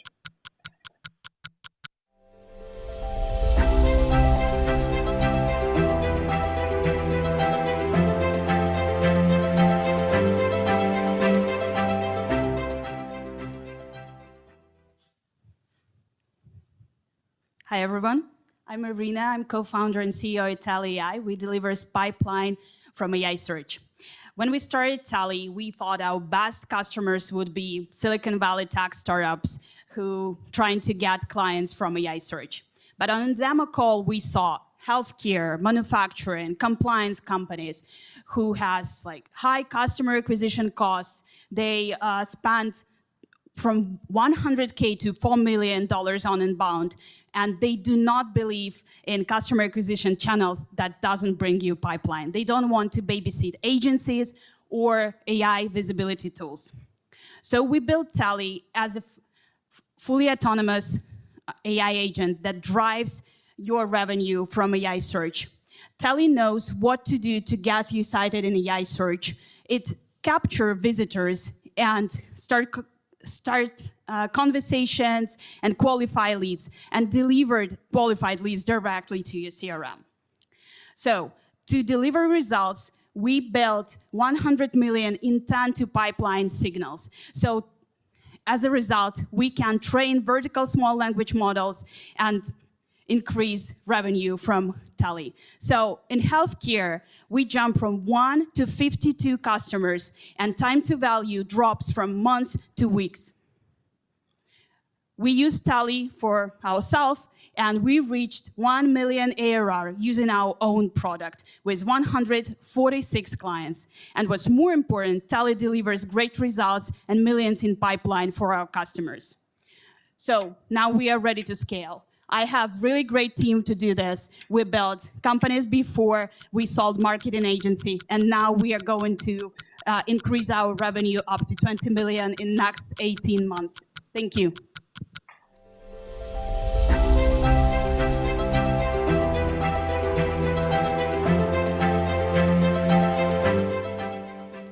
All right, we got a little bit of a break. We're going to come back at 12 sharp. So, you know, rest your legs, get up a little bit, walk around. We saw so many great companies, a lot to digest, but we got a lot more. So let's keep it tight. Get on your Slack, figure out what emails, but let's get back here quickly. All right, thanks so much.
Hi, everyone. My name is Brian, and I'm the CEO of Hubble. Hubble automates user research with agentic workflows. Talking to your users is one of the most important things you can do as a builder. However, the traditional mechanisms of user research is changing drastically in the age of AI. In the status quo, user research would be very episodic and project-driven. Whatever is the highest priority of the quarter would enlist human researchers as well as agencies to be able to actually run user research projects on a very episodic basis. And this would produce static reports, siloed data, basically papers that you wouldn't be able to revisit in the future. This is changing with agentic user research. All the insights become continuous, instantly accessible, and they'll be able to become living and breathing data that you can leverage and reference regardless of what part of the organization you're in. Hubble aims to build this future through an autonomous user research system that can replace manual workflows and have always-on user insights. We've been selected as a high performer on G2 for 3 consecutive quarters, and we're working with enterprises such as BetMGM, Vanta, Apollo, and Boston Children's Hospital. So what are the components? First, we have agents that can automate different workflows and specific instances of the manual research process, all the way from study creation, participant recruitment, to synthesis and analysis. And then secondly, we have MCP layers as well as APIs that can help your organization access the research insights regardless of where you're coming from and what LLM platform you're using. This allows for research insights to be utilized continuously without necessarily having to log onto our platform. Join us today. We have 600K of ARR and growing 20% month over month. Thank you so much.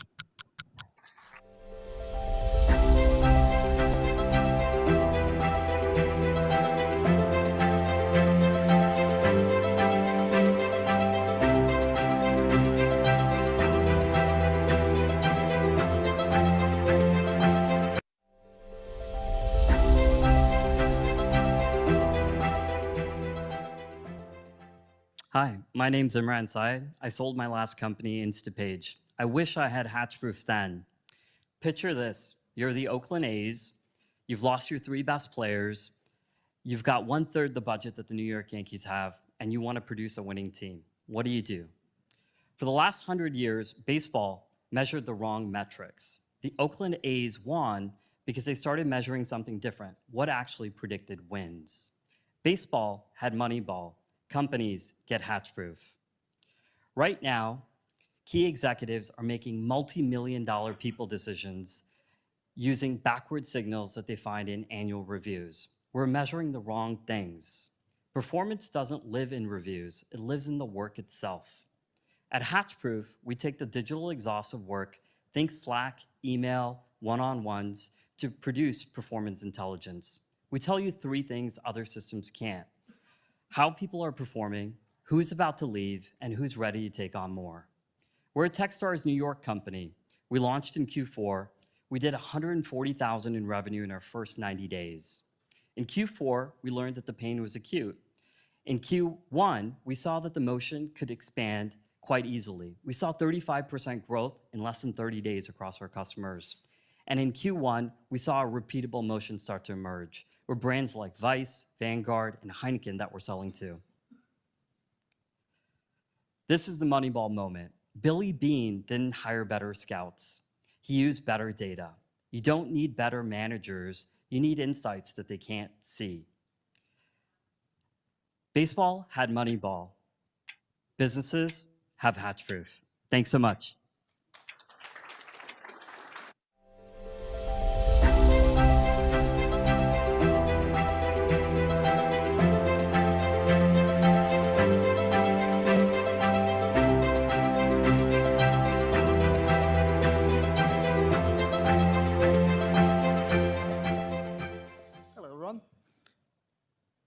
Is that the first slide? All right.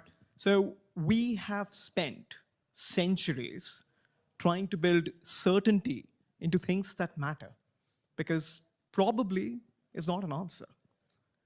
So why are we letting the latest and greatest technology delve everything on probability?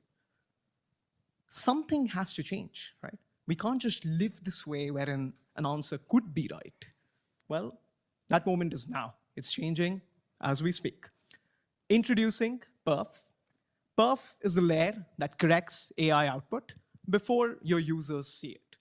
Perf verifies every AI response, and then it decides whether the response is safe to be passed through, should it be corrected, or just outright rejected.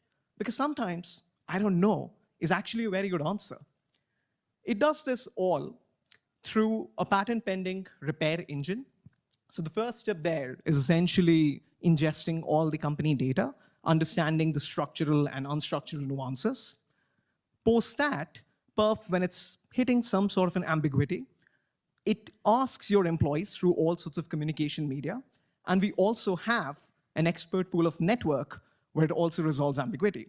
Lastly, it puts everything through a loop to correct every AI output, whether it's text, image, video, or audio. We're building the AI system that is correct by default, because probably is not acceptable. Thank you so much. I'm Shreyas Deshmukh, founder and CEO of Perf.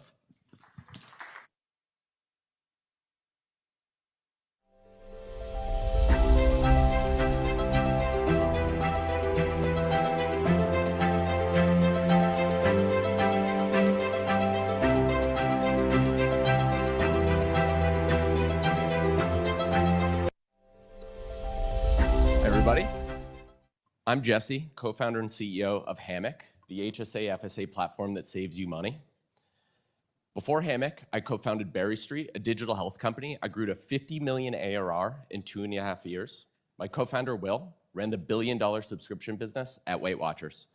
Both of us have seen firsthand how the healthcare industry isn't designed to keep us healthy, and that's why Americans spend $2 trillion every year on wellness. And something tells me this room over-indexes. Hammock is the only HSA FSA platform that helps you use your pre-tax dollars on wellness products. That means every wellness purchase on Hammock saves you 30%. In the last 12 weeks, we built the AI agent that tracks your expenses, the bank account, the HSA FSA card, and the doctor network that makes it all possible. And people want what we're building. My co-founder, Will, has been going viral, posting about what's HSA FSA eligible on Hammock. People in the comments are desperate to use these funds for things that they actually care about, not Pepto or Band-Aids. That's turned into thousands of people on our wait list. We launched next month, direct to consumer and via national channel partners. We turn self-care into healthcare. We're Hammock. Thank you.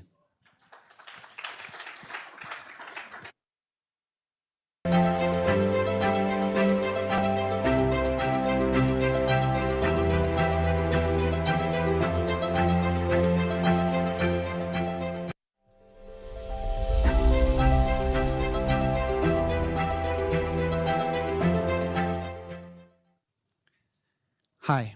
People in this room know better than anyone that the company is now a distributed network.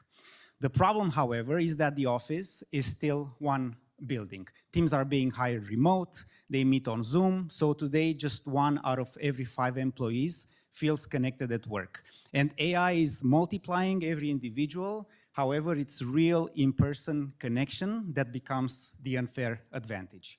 Pluria solves for this with its 2 layers, an asset-light network of 1,000 workspaces across Latin America, and AI-powered software that coordinates teams for more in-person days. Quick context, I'm Romanian. We started with the MVP in Eastern Europe, but we quickly moved to Latin America where the pain was biggest without ever setting foot there before. But I guess the bet paid off. Now 70% of our revenue comes from there, and it became our launchpad. Clara, which has been recently declared by Financial Times the fastest growing company in Latin America, said this about us: with Pluria is like having an office in every city. We are core work infrastructure. That's why our net revenue retention is 115% across our portfolio. I've grew and sold a similar model for gyms, now part of WellHub.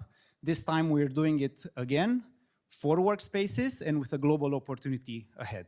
We're building Pluria as the radically new distributed office, so teams can do less zooming and more rooming. Thank you so much.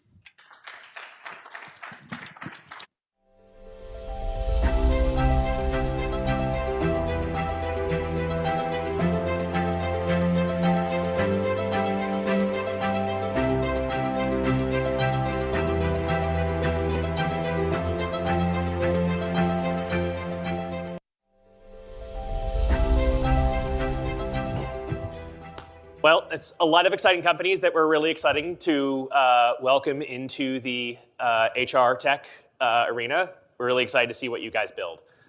Next up is some of our most ambitious founders. These are people that are not just building businesses, they're changing lives across healthcare, biotech, and that sort of whole gambit, whether it's neuroscience or cardiac or fertility.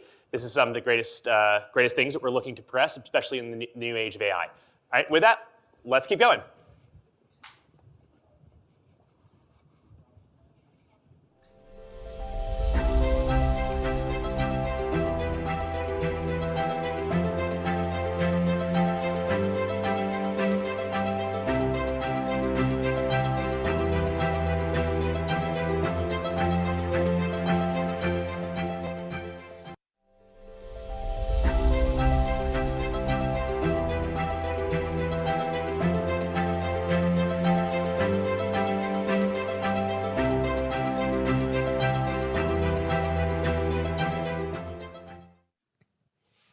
Hey everyone, I'm Mitchell. I'm the co-founder and CEO of Electrocare.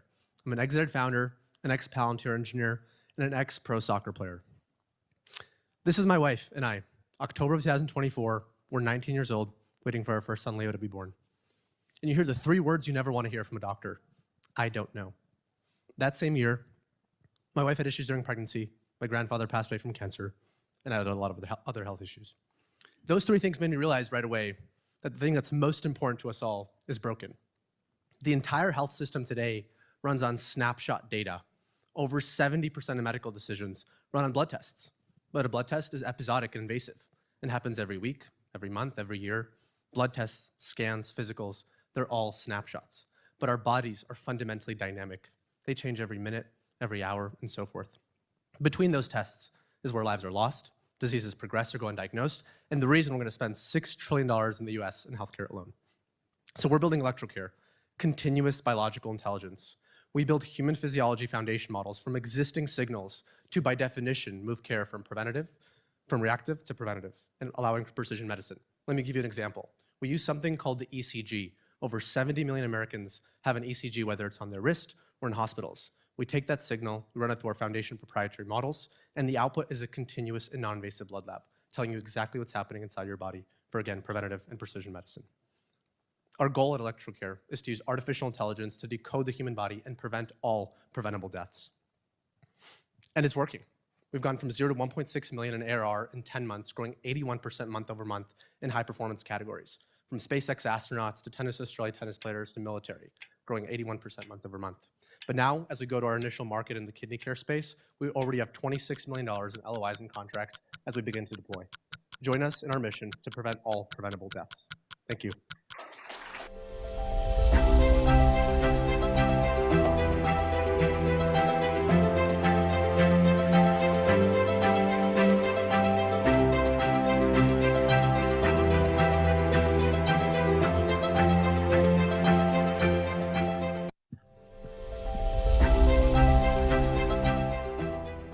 Hi everyone, my name is Delfina, founder and CEO of Embroxide. When it comes to IVF, selecting the right embryo is the most critical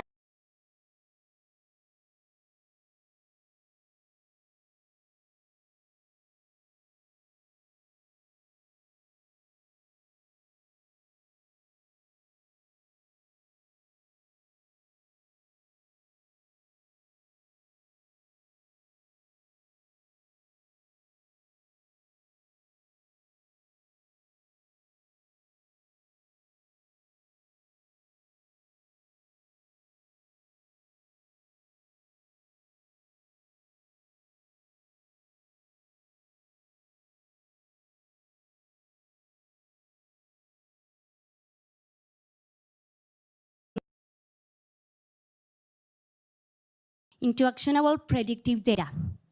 No biopsy, no changes to clinical workflow, no embryo manipulation. What we add is a new layer of information, not based on how the embryo looks, but on how it functions. We partner with 25 clinics across the US, Latin America, and Europe, and our business model is a B2B2C, offering the test as an add-on per IVF cycle. Our team brings together engineers, chemists, bioinformaticians, and fertility specialists, and we turn the complexity of embryo biology into something clinics can actually use in their daily decision-making, a probability of pregnancy. And this is how we move IVF from subjective to measurable. You are invited to join us. Thank you.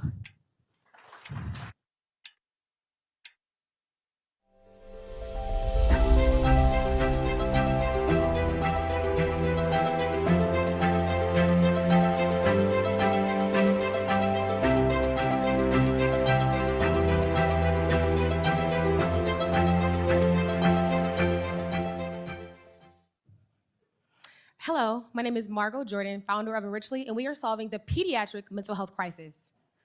Growing up in Milwaukee, Wisconsin, I struggled with low self-esteem and poor mental health. But when I turned 18, I joined the military and discovered that it's the determining factor in both personal and professional growth. Youth violence, low academic performance, poor mental health, they all have this one common denominator, and that is low self-esteem. Now, what if I told you that 75% of children today struggle with this? But it's not just a problem for them because it follows them into adulthood, impacting careers, relationships, and their overall mental well-being. And this is what translates into this massive social and economic burden costing billions as organizations struggle with disengaged students, an unproductive workforce, and rising mental health costs. But Enrichly changes that. We use AI, gamification, and data to deliver validated mental health assessments to children and auto-assign an intervention. So within 10 minutes, a child is screened, scored, matched, auto-assigned, and that provider stays informed every step of the way. With WellStar, we helped Nicole, who was struggling with social anxiety, transform in 6 weeks. In Abu Dhabi, we've helped kids like Ahmad, who said, Enrichly helped me to love myself. Clinics love the simplicity, families love the impact, and of course, kids love our games. So we just pivoted 8 months ago, and we've already reached 75,000 in ARR with 2 major health systems, tapping into a $60 billion market tied to 3 of the UN's SDGs. I've put together an amazing team who will make sure we're both effective and impactful in global markets. And we're backed by mission-aligned investors, raising $500,000 to help us impact 10 million kids and net 10 million in new revenue. As a mom of 5, I don't have to worry about low self-esteem following my kids into adulthood. So join us as we bring measurable emotional support to every child, starting at the point of care. Thank you.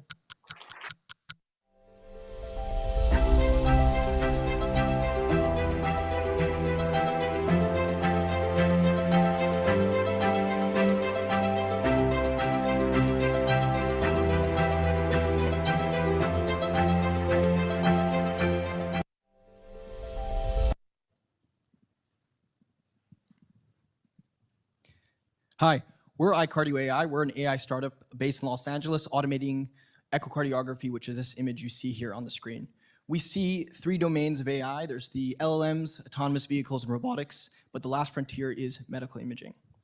Everyone in this room has a heart. Your heart would beat 3 billion times in your life. With all that wear and tear, everyone is at risk of developing cardiovascular disease. And echocardiography, or echo for short, is the forefront modality for screening for heart disease and is one of the most ubiquitous imaging modalities in medicine. So can anyone tell which echo is normal and which echo is abnormal? I gave it away, but so echo's evolved. It became this incredibly complex modality. It takes about half an hour for an expert to interpret, and it turns out machines can do this better than humans. So we set on a mission to automate this exam, building the world's largest data set of echoes in the world. We started with the linear and volumetric measurements, which we got FDA cleared last year. Then we moved to the qualitative interpretation of echo, which we got FDA cleared last year, just a few months ago. But where we're going is what we call Echo GPT, which is the full end-to-end automated interpretation of this exam. We bring our products to clinicians by partnering with imaging companies, hardware manufacturers, and device manufacturers, one of which is Abbott Laboratories. We closed our second agreement with them for $4.7 million this last summer, and we have a pipeline of many tens of millions across the interventional cardiology space and beyond. So we are bringing the future of AI to cardiology. Thank you.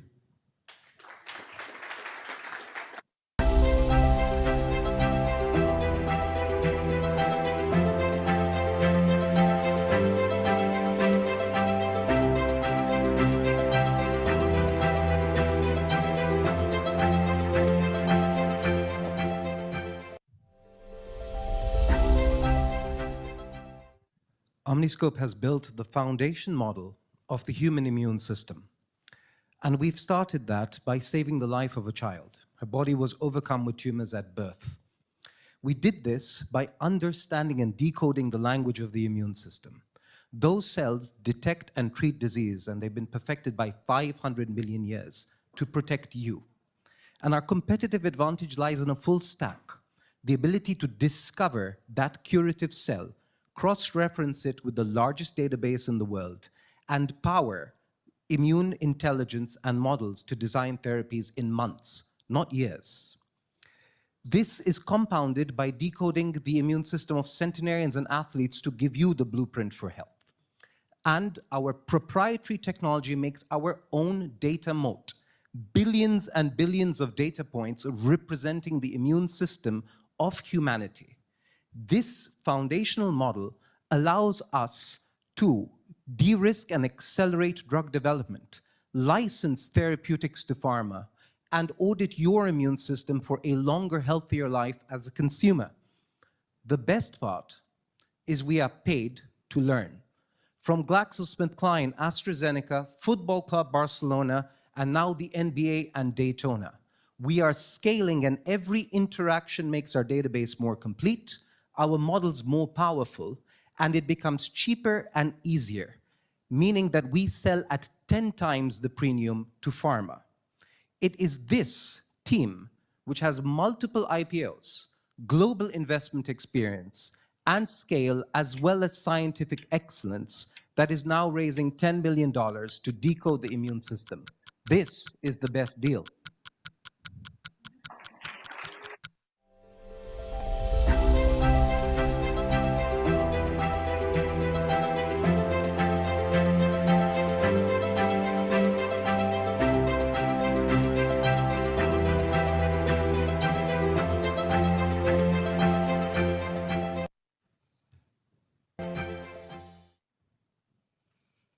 Cancer is responsible for 1 in 6 deaths, and roughly 20% of those deaths happen just because proven treatments start too late. A typical American with cancer will wait at least 10 weeks between early diagnosis and when the treatment actually starts. That means 30% increase in mortality. By simulating how a tumor will respond to a treatment, we can cut the decision window from 10 weeks to 10 days. This is what we've built so far. We take an input, a CT scan, which every cancer patient has, and quantify the tissue composition of the patient, detect where the tumor is, segment it, measure it, and classify it as benign or malignant. And this is where we're going. By inputting imaging, clinical history, and different treatment options on the table, we apply JPA architecture and predict how the tumor will respond to that treatment. So the oncologist, by having different projected outcomes, can decide in days and not months the therapy. And we're building a word model. Why? Word models are next generation foundation models, and every frontier lab is trying to build one. But they're all focusing on robotics, generalist agents. None is focusing on oncology, and we're the first. Indeed, classical foundation models, they predict tokens, and they're not good with high-dimensional and continuous data, while word models predict trajectories. I'm Angelica, and together with my co-founder Luca, we've spent years building AI systems at institutions like Stanford and Apple, and we're backed by Y Combinator. We work with the largest cancer center in the world, the largest hospital in California, and the largest hospital in the US. And we've received 2 million sponsorship for clinical studies because we're 2,500 times faster than manual and hit 98% agreement with radiologist experts. We can't stop cancer overnight, but we can stop wasting time. Thank you.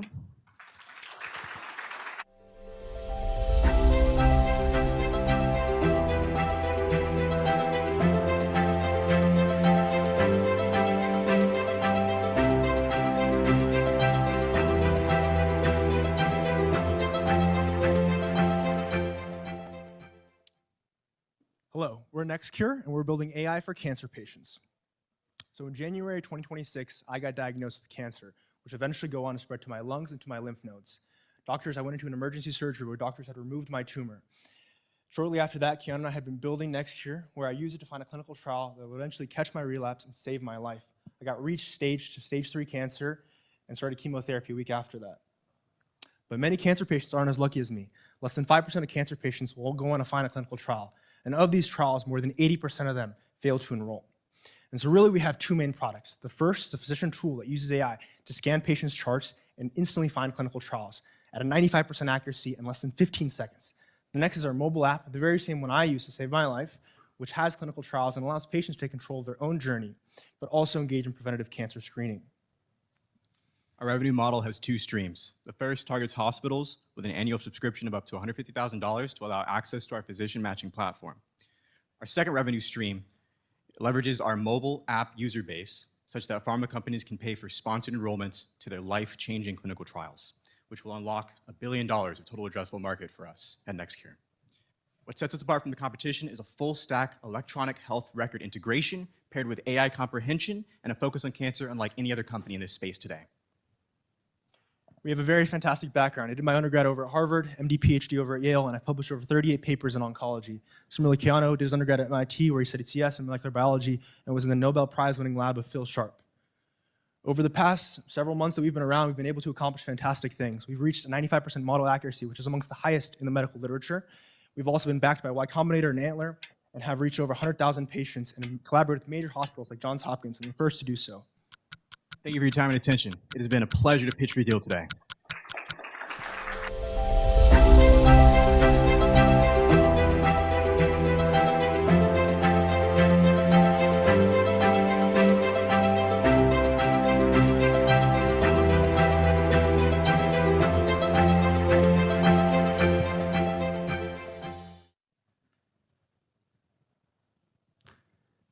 Hi, I'm Jeremy, the CEO of the Cyber Health Company. Personal compromise of executives harm companies.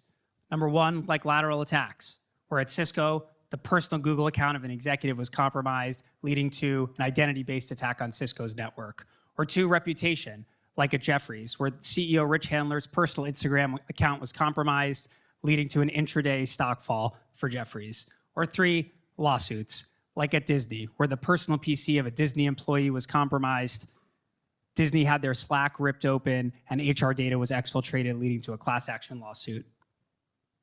With AI, execution of these types of attacks is now more custom and automated. Security teams are dealing with personal problems that threaten their environments.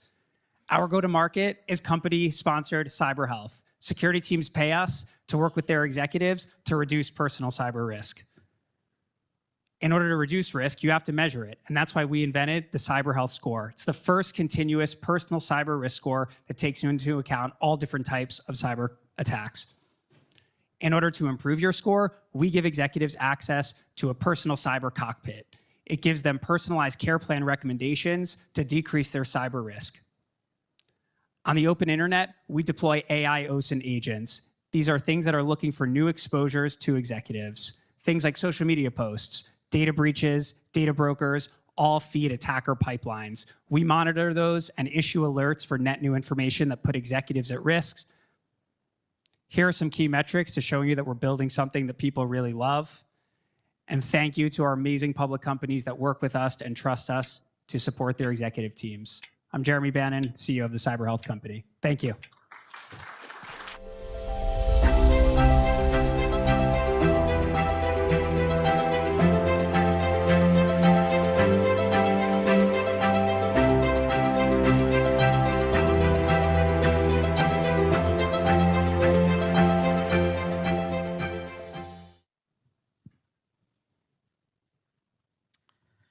I'm Mark Edwards. I'm CEO of ViewMind. I'm a 7-time founder with multiple exits. The most valuable thing in the world is in this room. It's your brain. It determines how you experience life, your memories, who you are. And the brain is the most important, least measured organ in the human body. We do not have a vital sign for brain health. We have point solutions for measuring physiology, for cognition, and we don't measure it whilst we're thinking over the course of a decision-making process. Our solution accesses the brain through the eye and measures the brain in that way. We activate neural circuits. We then capture eye movements and pupil data whilst you're performing a cognitive task, and this creates particular patterns of response that we can interpret. In a 10-minute evaluation, we generate a report, and it's a breakthrough platform that is a combination of physiology and cognition whilst you're performing a high-resolution cognitive function. It has high level of sensitivity and reproducibility so that you can measure the impact of drugs and therapeutics before, during, and after the treatment. It has very high sensitivity, and every time we assess an individual, then it adds to our data moat. We are commercializing in the longevity and big tech space with a FDA-exempt product. We should reach a 2 million ARR over the course of this year. We're expanding into the healthcare sector and also pharmaceuticals. We are growing. We're operating in a market that we believe is worth 250 billion. And as AI evolves and becomes exponentially more capable, it's going to need to adapt to the human state, and we can provide that signal. I give you ViewMind Brain Health Vital Sign. Thank you.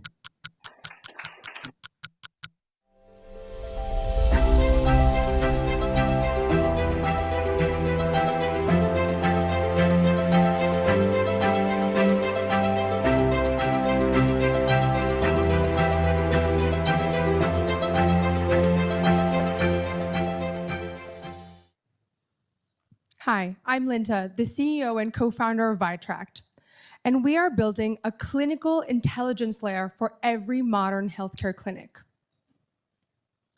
So there are over 100,000 providers in the US that order specialty labs. And over the past 10 years, they have access to more and more testing. They now have advanced gut testing, blood panels, inflammation markers, hormone testing, Dutch testing, nutrient panels, cardiovascular panels.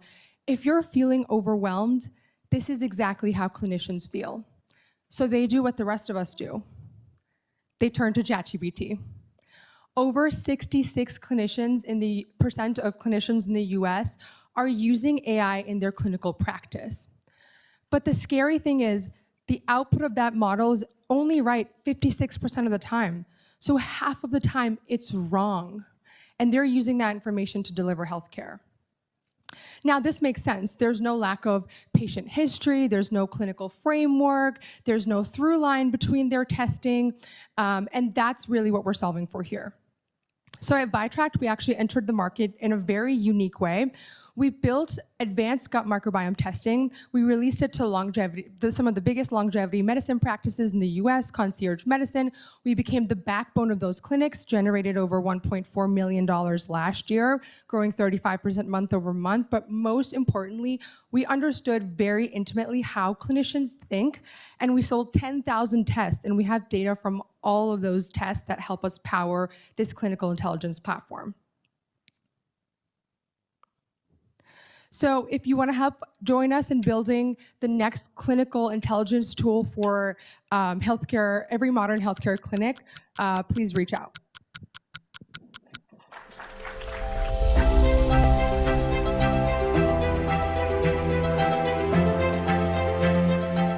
Those are some incredibly inspiring companies, and really excited they got to share their story with us. Now, as a native New Yorker, I have a fake stat that is 100% correct, which is no conversation on the island of Manhattan can go more than 5 minutes without talking about one thing: real estate. My apartment's too small, it's too expensive, I bought a thing, I'm selling a thing, you know the deal. But this is in a category that's ripe for disruption. And so the next set of companies we're going to talk about, everything from fractional ownership to AI intelligence, are talking about how we can evolve real estate and property. Thank you.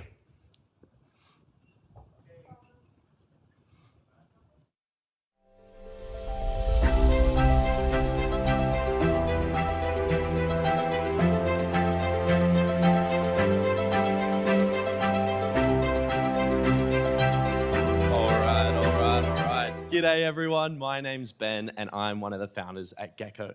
And at Gecko, we replace the entire admin team with AI of an equipment rental business. Now this is Yanni and Alice, and they run an AV rental business. And this is their office, a whiteboard. Every delivery, every customer, all tracked by hand. Now, Yanni and Alice have software, most rental businesses do, but it stores the work. It doesn't actually do the work for them. In fact, 67% of rental businesses still do the work by hand, even with software. And of that, 80% of bookings in the industry are made over the phone, which is why the biggest revenue bottleneck for an equipment rental business is the fact that 60% of those calls hit voicemail. And there are 120,000 equipment rental businesses just like Yanni in the US. So that's why we built Gecko. Gecko does the work: routing, quoting, scheduling, maintenance, all the tasks that an admin team of an equipment rental business is taking hours, if not days to do, is now being done in seconds. And here's an example.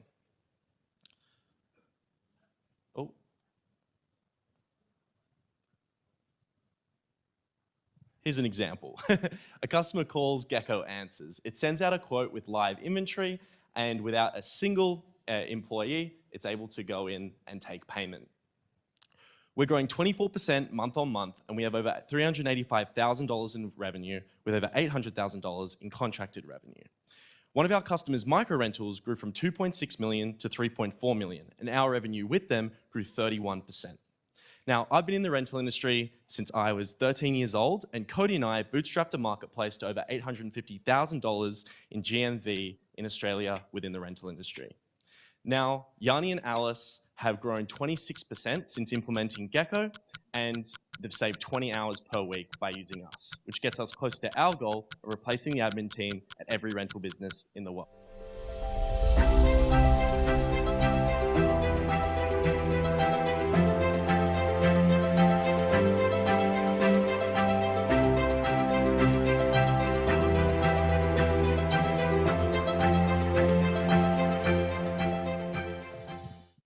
Hello, everybody. Designing an industrial plant is one of the slowest and most expensive things humans do. Approximately 2 years, hundreds of millions in engineering fees done by hand. Every refinery, LNG terminal, and chemical facility on Earth is drawn this way by armies of engineers.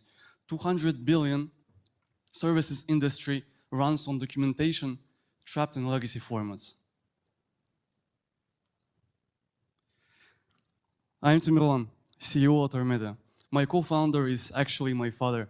And before starting Armeta, I worked alongside him for 4 years. While he built an industrial engineering business with 200 million annual revenue execution projects worldwide. We delivered these plans in the past, and we know exactly why the industry is broken. Its foundational document, which is called PNAD, or Pipe Documentation Diagram, is trapped in legacy formats, and it has never been machine readable. And that document is the main source of information on the way to generative design. We at Armeta are building generative industrial plan design. We taught AI how to read those PNADs the way large language models read text. Now we're teaching it to generate them. That's the leap. We won first place at CERAWeek in Houston, the energy industry's biggest event.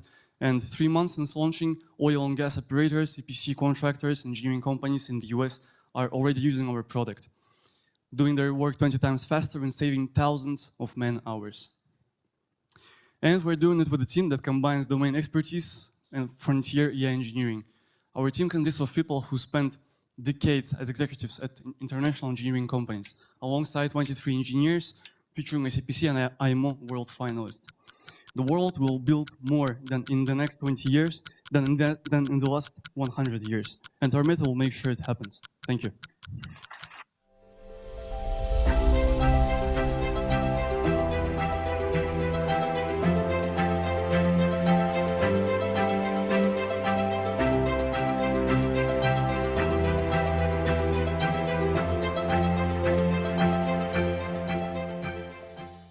Hello. My name is Saurabh, and I'm founder and CEO of Hestus. Hestus is an AI for mechanical engineers. Every physical product starts as a digital design.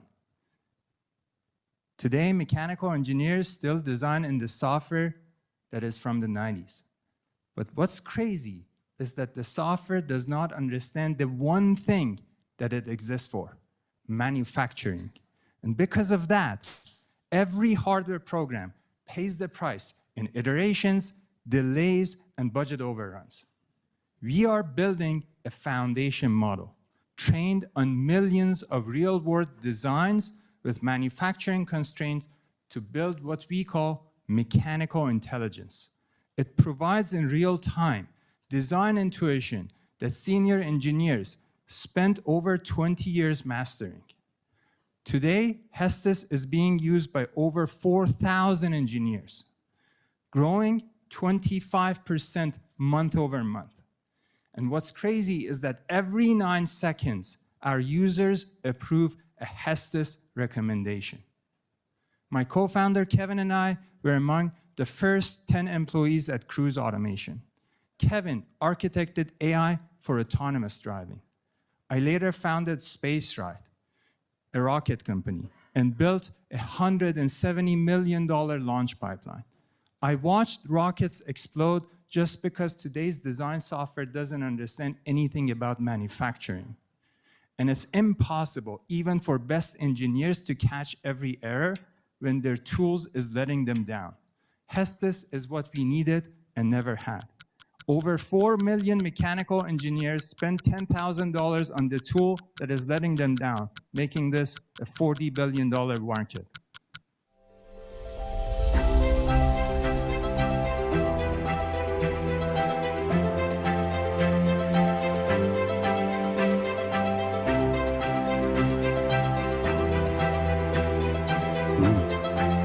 All right, let's bring you up to space.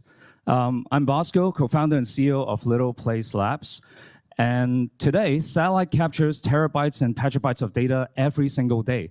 But before we can use the data and generate useful insights, we first need to send the data back to ground. Now, there are a few problems here. One, sending this amount of data back to ground is extremely expensive, costing satellite operators hundreds and millions of dollars every year. And two, the downlink is extremely slow. Users therefore have to wait for hours or even days to get their insights. Simply does not work for time-sensitive situations. Think about fire detection, monitoring vessels over vast oceans, critical assets monitoring, and defense. These users need to know what's happening now, not hours and days later. And this is why we built Opify, our software solution that can run on satellites and directly process data into insights without sending everything back down. Now, by doing that, we can save 90% of the downlink. That's a lot of money, and deliver insights within 7 minutes instead of hours and days. Now, this is how it works, right? Say a user wants to monitor vessel activities in open ocean. Based on that request, we capture this image on a satellite. Then, instead of sending it back down, Opify processes it directly into this more and precise information, and then we get that information back to the user within a few minutes. We are on track to deploy Opify onto more than 50 satellites, and we are addressing an $80 billion space data and insights market. Now, we have already successfully deployed and run many times on satellites in space since 2023, and the need of our insights is backed by $4 million of contract with the US Space Force. I met my co-founder back in University of Oxford a few years ago, and today we have a team of over 180 years of experience across AI, space, and defense. So this is Little Place Labs. We bring critical space insight down to the world faster than anyone else in the world. This is Bosco. Let's chat later. Thank you.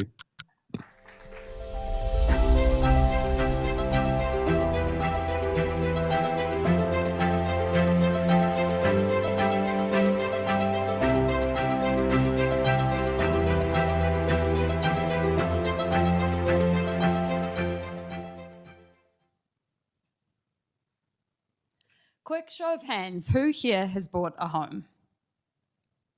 It's one of the largest financial transactions most people make in their life, and it still runs off PDFs, emails, and middlemen.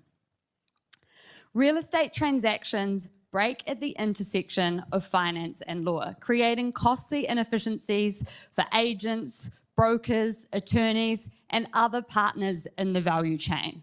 This is an infrastructure problem. Brokers spend 5 hours chasing client data, attorneys up to 10 hours reviewing documents. Everyone is overwhelmed. Most solutions focus on a single role, agent, broker, or attorney. Slice is the coordination layer, running the entire real estate transaction in one system.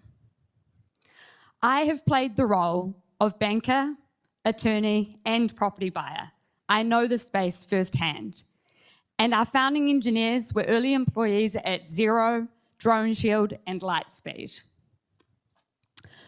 From the very moment that a buyer decides to buy a home, Slice's AI shows them what they can afford and helps our partner brokers process their lending. Slice's rules engine surfaces key property risks before purchase. No more back and forth with PDFs and emails. Everything is managed in the one system transparently, saving our partners hours. Every real estate transaction will run through one system. We're building it at Slice. Swipe right on this pitch and connect with me on LinkedIn today.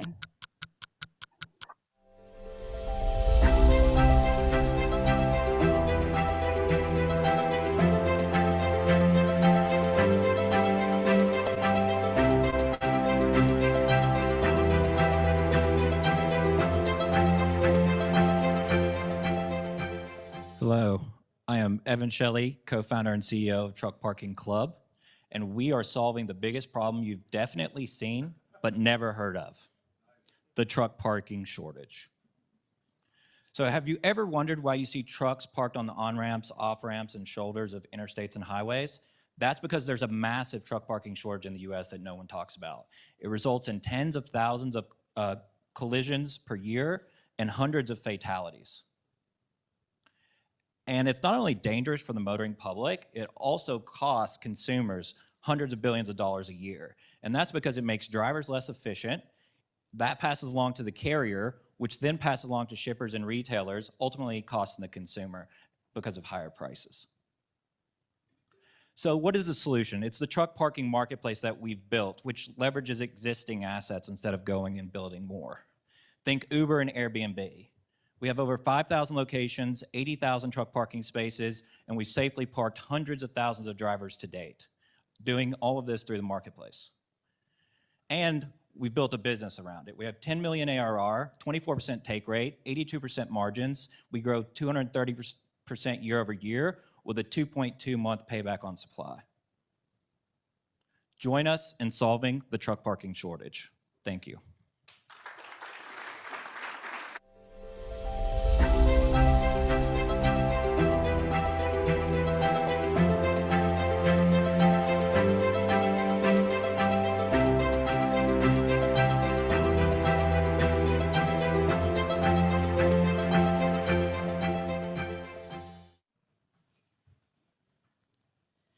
If you're to ask any property manager today what's keeping them up at night, two things are going to come up.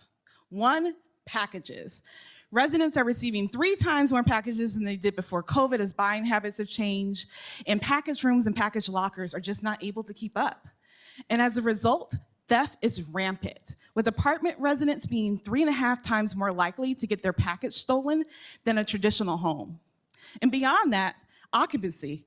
Empty units is lost revenue, and you got to keep that unit filled. Well, residents, over 60% are stating that amenities is influential into their buying decision. And that's what we're solving for, Please Assist Me. Please Assist Me is an AI-powered service layer that integrates into your apartment app because, I mean, who wants to download another app? And residents can outsource their home services, cleaning, laundry, dry cleaning, those type of amenities, and then also request for their packages to be delivered to their door at their convenience from our on-site secure package room. Now, our attraction speaks for itself. We have over 50,000 units with some of the who's who in property management, and we have MSAs in place and are quickly rolling out throughout their portfolios to date. Now, I don't have to tell you, you guys all know that AI is leaving the cloud into the real world environment, and with our technology, we're able to anticipate residents and buildings' needs even before they can. The future of the lived environment is here. Thank you so much.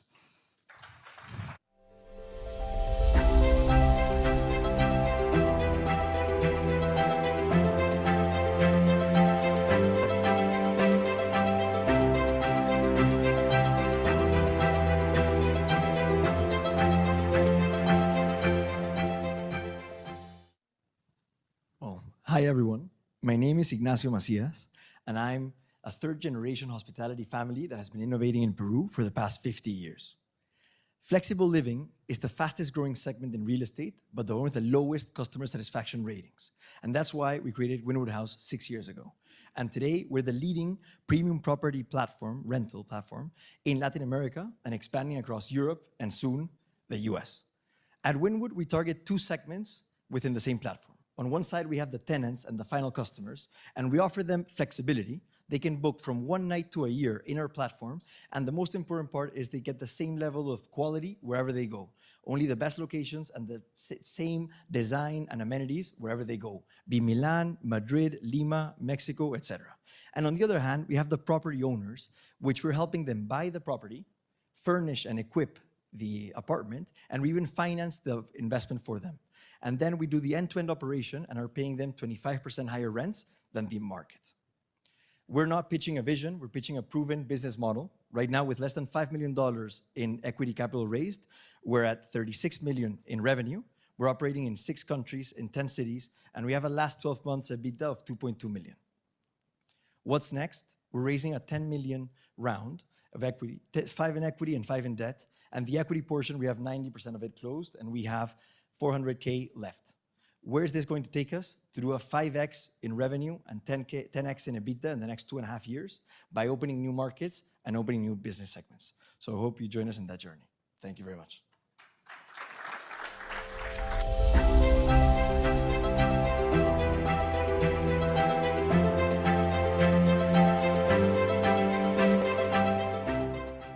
All right, the next section is the one you've all been waiting for, lunch. All right, go down. It's lunch will be served on the 15th floor. We'll be coming back here at what, 2 o'clock? 2:10. So past the partner area where our wonderful partner and one adorable corgi is, down the escalators and to the 15th floor. All right, see you back at 2:10. Thank you.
All right, welcome back.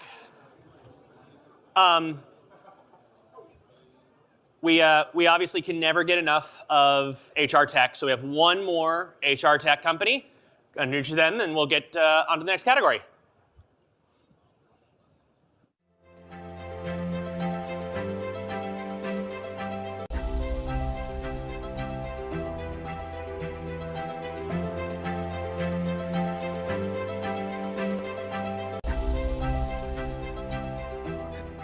Hello, everyone. Deepwater Horizon, 11 people dead. The Francis Scott Key Bridge in Baltimore, 6 workers gone in 90 seconds. What's the root cause for both things is that actually, and after all these disasters happened, nobody could verify in the real time the credentials of those workers and who actually was qualified to be on that spot. And this is what we are trying to resolve to prevent such a things in the future. And in a hazardous job that is, there is more than 100 million people, 100 million people are working with that. That's pretty not rare thing. It happens every day. And that's the reason that we try to build a platform that's going to resolve this situation in working with all other authorities that are responsible for this. So, and that's the reason that today we have a case that 2 to 6 weeks is needed to credential someone's CV and how they are going to deliver the stuffs and how they're going to look like. And that brings us to the liability in billions that happens worldwide.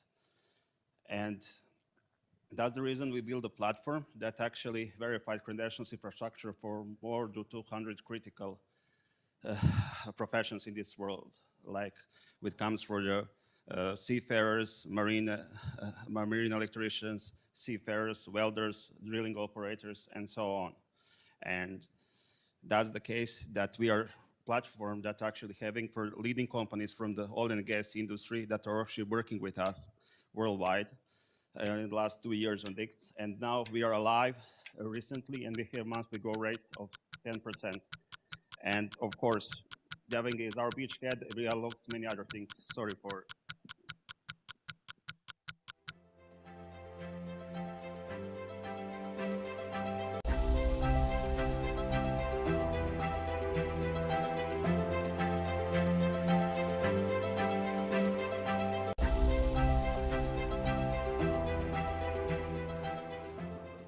Whoever programmed this was truly brilliant by putting the food, agro, and commerce immediately after lunch. 10 out of 10, no notes. You know, farm to fork. These are the companies that build our supply chain, that enable us to, you know, eat delicious food, and everything in between, right? This is a cornerstone of our economy and an underserved sector. So looking forward to the next couple startups. Thank you.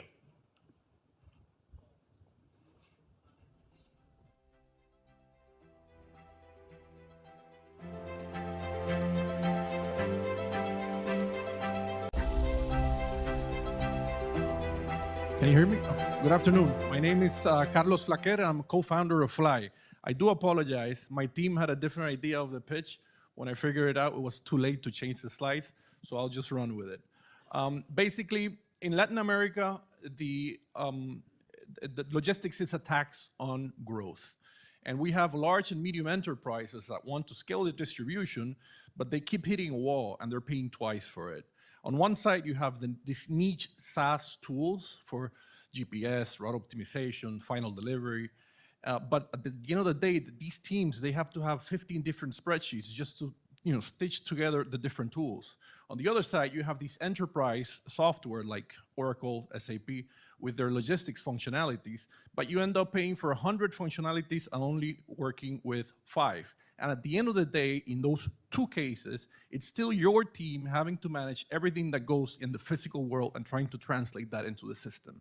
That is why we built Fly, which is a AI-driven, fully integrated and fully managed logistics operating system that integrates with our customers' ERP and runs their end-to-end distribution.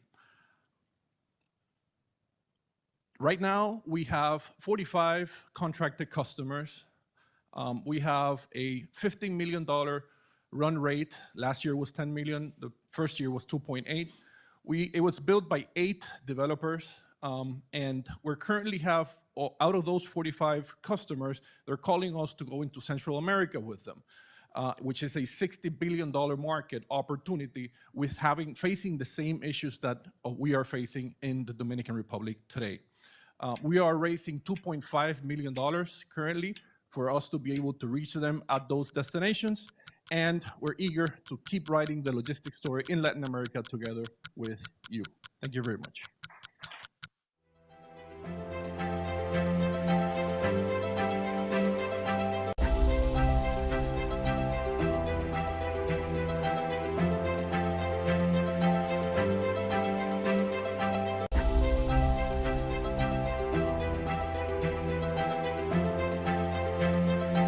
Hey guys, my name is Mario. I'm the CEO and co-founder of Instacrops, which is helping farmers maximize their crop yields with AI agents. As you may know, farmers doesn't take good decisions, so farmers lost over 400 billion year over year for bad decision-making process. But this is not just about irrigation, it's about nutritional status, pesticide, fertilizer, among others. So the system is broken. That is the main reason why we launched Instacrops AI agentic farming, so we can help them by shooting message by text or voice by using WhatsApp, so we can give a real-time advice of, for example, how much water do you need in which area of your farm.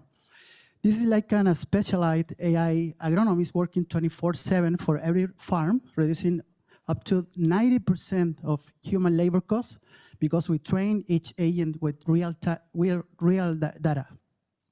These are 3 forces that are converging. One of them is that AI can now reason about crops. The sensors are getting cheaper. And the third one is that the water crisis is existential. We have very good traction number. We are in 1.2 million, 75% gross margin with 250 plus customers in break-even and growing with a proven market, which is 200 billion growing in 2 digits year over year. Our main competitive data mode is that we have a proprietary sensor network and also raw data for feeding this using the WhatsApp first strategy with 0 friction, no downloads, no apps, no dashboard.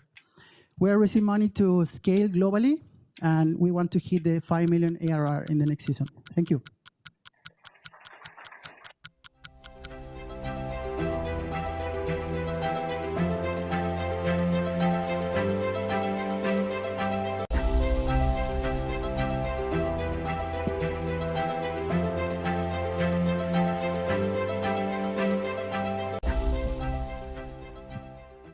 Hi, everyone.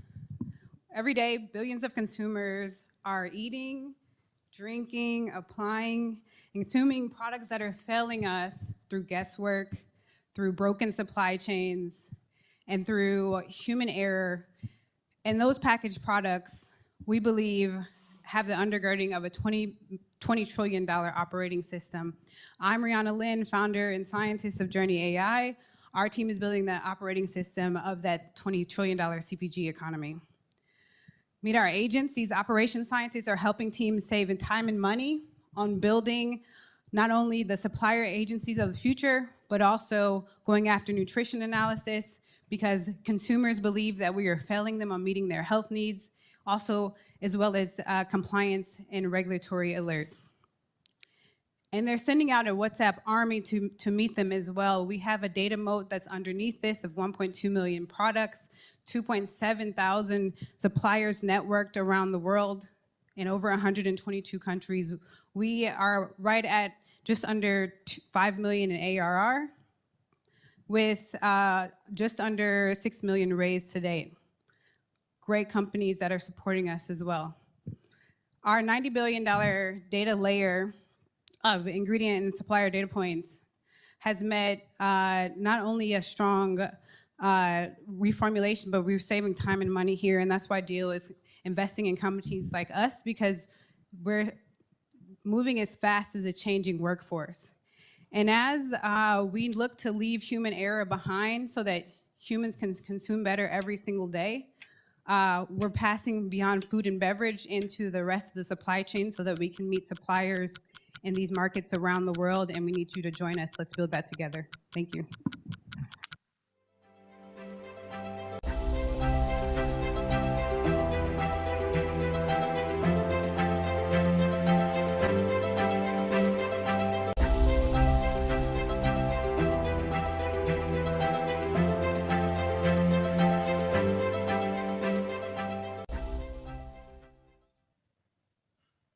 Hi. Right now, a rep at a Fortune 500 company is negotiating a $500,000 contract. The prospect asks them, oh, is our slide? The prospect asks them, how do you guys integrate with our existing SSO and identity provider? And the rep doesn't know the answer, with their sales engineer being 3 time zones away. This immediately kills momentum and is the moment that we built Pepper for in the first place. Pepper brings your best sales engineer, best closer, and your founders onto every call through a live teleprompter-like interface. If you have a hard technical question, it's automatically flagged and answered in real time. If your rep goes off playbook, this is caught and corrected in the call itself as opposed to any post-call analysis tool. After every call, Pepper flags all knowledge gaps, drafts new content, and immediately routes this autonomously without any intervention so your reps get new answers in minutes rather than weeks. We're starting with the sales enablement market because it's an $8 billion market where almost every dollar is spent on pre-call and post-call tooling. But ask any customer support rep or customer success agent and they'll tell you that the knowledge has always been there. It's just not in their heads at the moment that matters most. Combined, this is over $100 billion in TAM, and the most critical part of this entire workflow, the actual live conversation, is completely untapped because only recently did AI latency become fast enough for this product to actually exist. Despite pivoting to this market just 5 months ago, we're already at over 800K in ARR and are deployed at major enterprises with several hundreds of reps. We don't believe that in the future, sales reps are completely going to go away, and we don't think 8-figure enterprise software contracts can be solved just by a chatbot. Pepper doesn't replace their human sales reps. It makes each and every one of them superhuman. Thank you.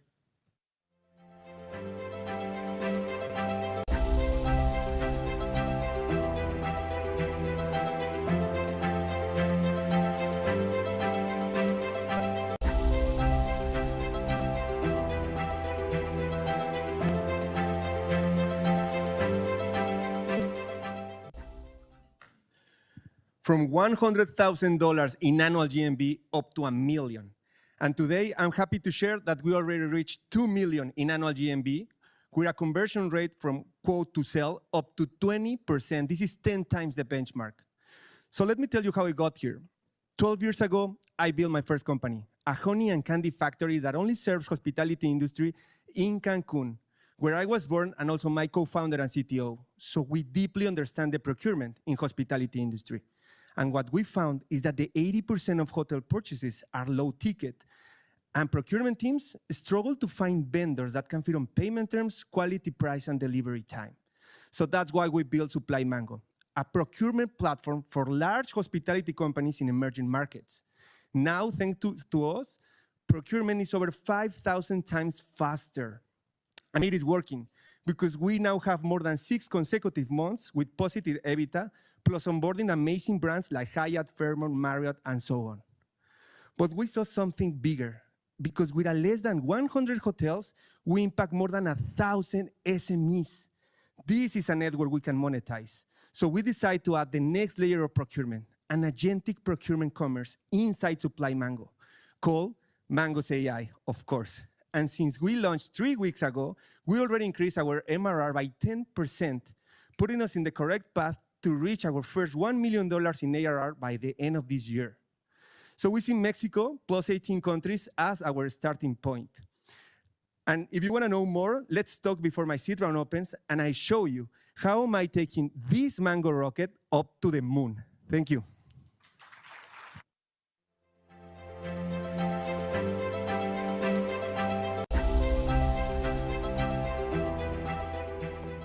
All right, we're switching gears a little bit. These are the companies that are helping to define how we play, we engage, and we create.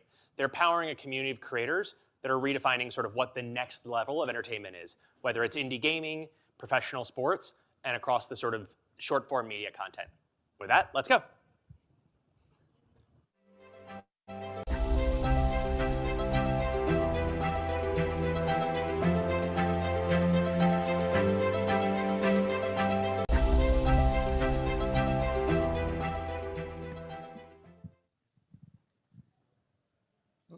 Good afternoon, everyone. My name is Peter Monteza. I'm the CEO and co-founder of myArc. myArc is a platform that enables fitness creators to train their fans at scale. And we've generated over $5 million in the past 18 months without spending a single dollar on marketing. Let me tell you why. Online fitness is booming, and fitness creators with their huge fan bases are best positioned to dominate the $60 billion market. They just don't have the tools for it. Today, creators, despite having tens of thousands, hundreds of thousands of followers, are capped at training a mere 30 clients because they have to manually program each program per client. That's where myArc comes in. We automatically personalize training plans and nutrition so that one creator can train unlimited fans. And that's how we've been able to impact the lives of creators and their communities, generating millions with only 15 creators. Take Alvin, for example. A single mom on minimum wage made over $1 million. Or Fefa, who went from homeless to homeowner. And it's not just these creators living their best lives, it's also their fans. We transform the lives of thousands of consumers around the world, overcoming obesity, coming out of a diabetic state, and we even had a breast cancer survivor gain muscle for the first time. So that was just 15 creators. What's next? With 300 creators, which is less than 0.02% of the fitness content creator market, we can achieve 100 mil in ARR. And we're the team to do it. We're a technical team of athletes, creators, and engineers that's built everything you've seen here today. And to finish, I'd like to tell you a personal story. I used to be morbidly obese growing up, and I struggled a lot with my physical and mental health. I went from obese to a national level athlete in the space of 2 years. For me, fitness saved my life. It's one of my biggest passions. And at myArc, we don't believe that people fail fitness. Fitness fails people, and myArc is here to change that. Thank you very much.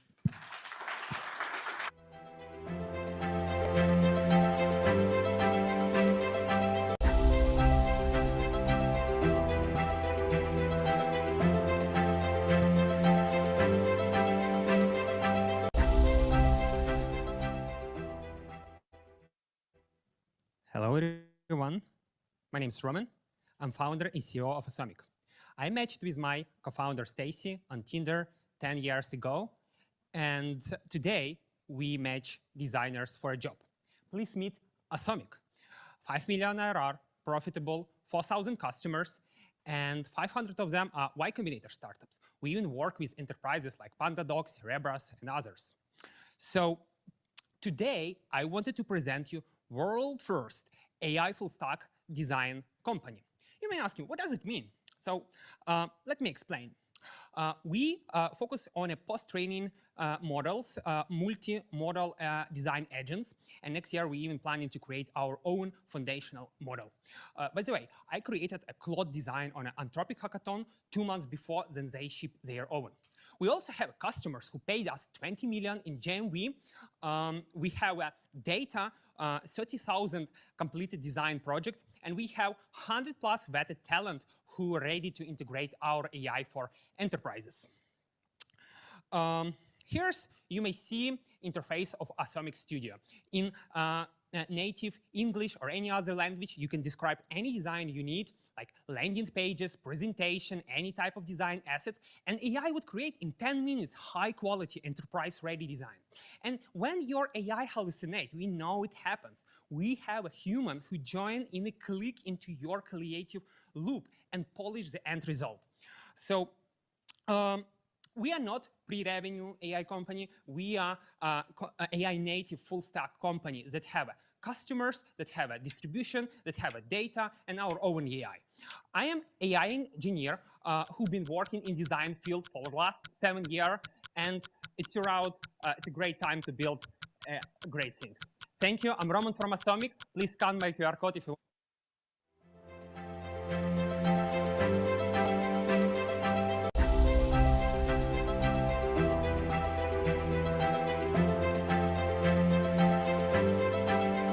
Hello.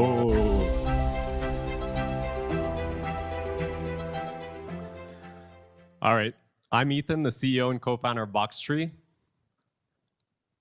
Let's talk tabletop. Tabletop gaming is as old as civilization itself. To play tabletop is to be human. This is the future of tabletop gaming. This is table space, where you can tear open a pack of cards with your hands and witness creatures come to life on the table in front of you, where a win can feel like a whirlwind of delights, and where playing with a friend across the other side of the globe can feel like you're there together in person across the table. And this future is here now for our 35,000 players on devices like MetaQuest and Vision Pro today, and our intensity of usage is growing 50% month over month. Tabletop games are a huge market. Billions of dollars a year are spent on them. Increasingly, that's digital, and we're at the cusp of a new digital platform shift with the rise of XR. We've seen this happen before, 20 years ago. It's the year 2006 all over again, with this new platform shift now underway. Not many people own headsets today, but as these devices increasingly become glasses form factor, we expect that to change pretty rapidly over the coming years. And we're getting ready for that moment today. We have licensing deals in place now with over a dozen tabletop game creators, and we are co-creating this future together. And it's not just us, it's our players too. We are making the Roblox of the tabletop. Everything you see here was created in the Boxtree Builder, our visual game builder tool. It was generated in minutes. So we're compressing that timeline of shipping an immersive tabletop game down to minutes. Braulio and I are the people to make this happen. We have over a dozen years of experience building for this, working at companies like Stripe, Apple, Formlabs.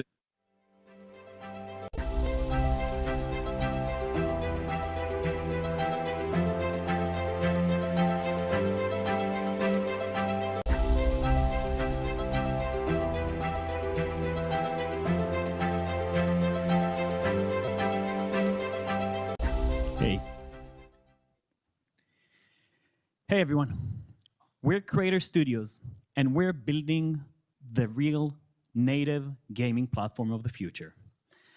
A platform where with a single prompt, you make a fully playable AAA game. We're second-time founders, between us, decades of experience shipping software and AAA video games. We worked on some of the most iconic franchises in the industry, Fortnite, Call of Duty. These are titles that generated over hundreds of billions of dollars. We raised $4.1 million from leading investors in the gaming space and emerging AI, including A16-led Speedrun and the former CTO of Riot Games and Zynga. Last year, we shipped multiple titles that generated over $1.1 million, and we're on track to ship multiple more that will generate over $4.5 million this year. But building a real AAA video game is still incredibly hard. It takes massive teams, years of development, and monstrous budgets. So we formed a different strategy, a system of agents working together like a real team. Our agents learn from real data. Every decision feeds back into the system and makes our games better. With each game, the games get better, and that's our moat. Home TVs, home PCs, cell phones, the internet. With every new technology came the next billion-dollar gaming platform, and that's Creator in the age of AI. Disrupting the $100 billion gaming market, we're building the future platform that creators will be able to create any game they imagine, a full AAA agentic game studio at your fingertips. Thank you.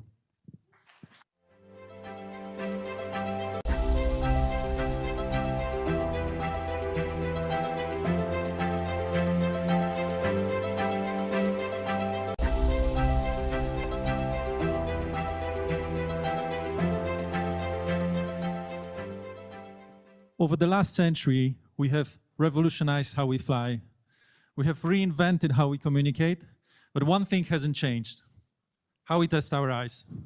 Somehow, you still sit in a chair, lenses click in front of your face, and someone asks, which is better, one or two? For healthcare providers, this outdated process is a bottleneck. Patients wait weeks for basic vision tests simply because there aren't enough optometrists. clinics are overbooked, specialists burned out, and costs keep rising. All for tests that still are subjective and inconsistent. And finally, we make eye testing as easy as unlocking your phone. You simply take a photo of each eye, and we deliver objective and accurate results in minutes. No hardware, no subjective answering. Today's alternatives include subjective software and specialized expensive hardware, but finally is the first one to actually deliver objective testing with zero hardware. Each year, over $15 billion is spent globally on eye exams, with $1.5 billion in the US alone.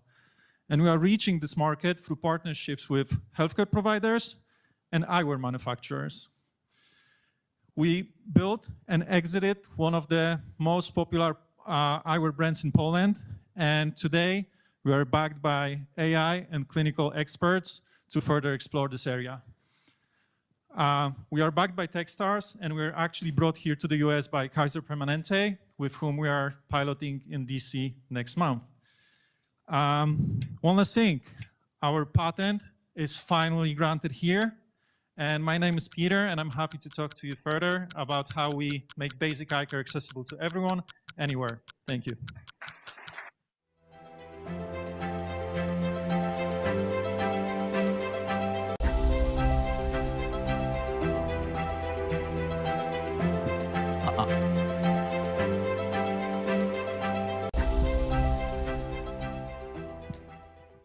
Yeah, let me open up with one question. Do you think your AI really understands you? The answer is no. AI remembers you, but it doesn't really understand who you are. So for example, the pitch this morning didn't go as planned, and you text your partner, I'm fine, but let's move on to the next one.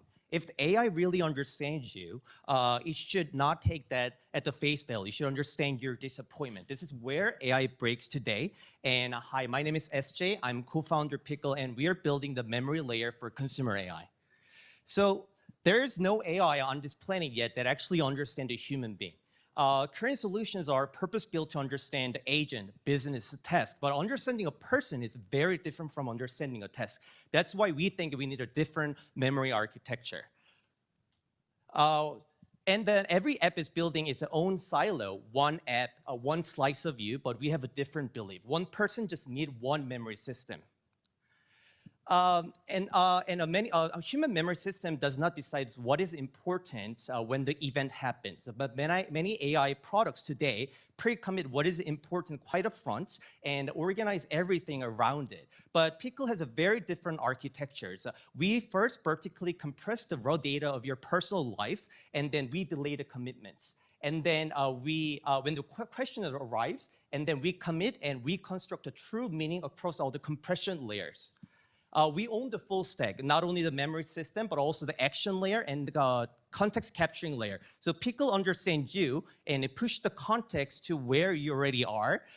It could be web, iMessage, and or Pickle One, which is AR glasses. So we launched our web product January this year, and we have 12K signups and 2,000 paying users and 50% 3 months retentions and 400 plus AR glass pre-order. So it's proactive because it understands it, and it sends you this suggest question, action, and building the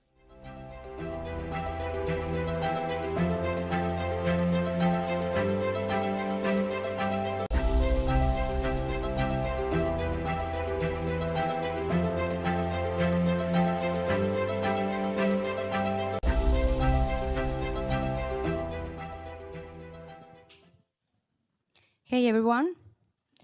So in 2020, family friends lost their homes to wildfires in Argentina.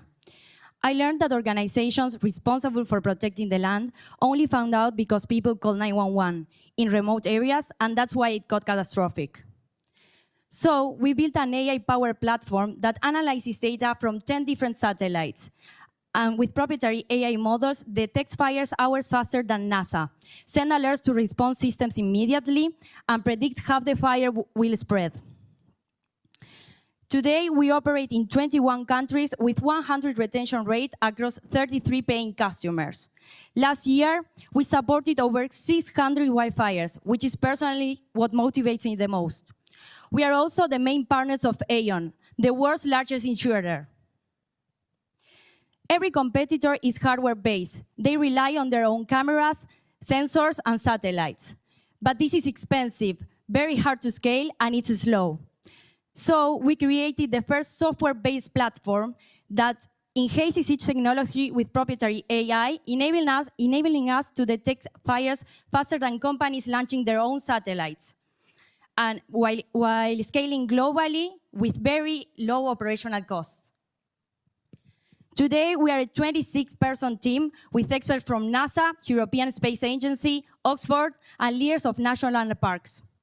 We are backed by the MIT, Techstars, the founder of Reddit, Cornell, Draper BC, and the United Nations. We have just closed our 2.7 million round. This will enable us to lead the fire protection market in LATAM while expanding into the US. Within 18 months, we will reach $2 million and we will become the global platform to solve the wildfire crisis. Thank you.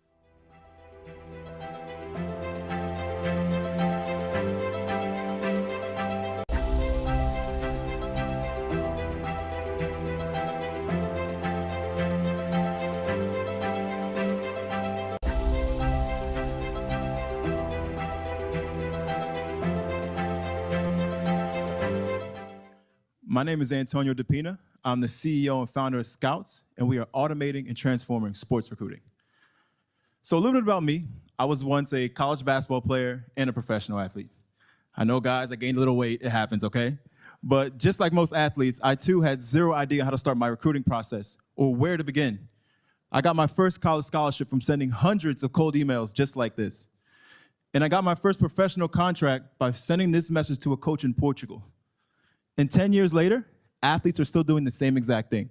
Relying on social media, sending emails, it's draining for them mentally and physically, which is why I created Scouts. So Scouts is an AI-powered sports recruiting platform that connects athletes with the right coaches and teams in seconds. And here's how it works. Athletes create a profile on our app. They add their stats, film, GPA, SAT scores. They get a rating and review from a real scout. And then our AI kicks in and matches them with the right fit athletically, financially, and academically. We're a subscription-based business model, so we generate revenue from athletes, parents, and coaches. So since our app launched last year, we already have 8,000 athletes on our platform, 500 parents, and over 250 coaches actively recruiting today. We also have partnerships with the NBA G League and another partnership with Puma Basketball that gives us access to over 50,000 athletes this summer. And in the past 6 months, we've already scaled to $30,000 of monthly recurring revenue. And we have the team to scale this even further. Our team is small, lean. Together, we have over 10 years of experience in college basketball recruiting, professional recruiting, and the entire recruiting process in general. We also have NBA vet CJ Watson, who played 10 years in the NBA, who brings us a tremendous amount of credibility to the platform. So again, we're solving the problem millions of undiscovered athletes face, helping thousands of coaches find their perfect player in college and professional sports. And you can follow us as we become the #1 sports recruiting platform in the world. Thank you, guys.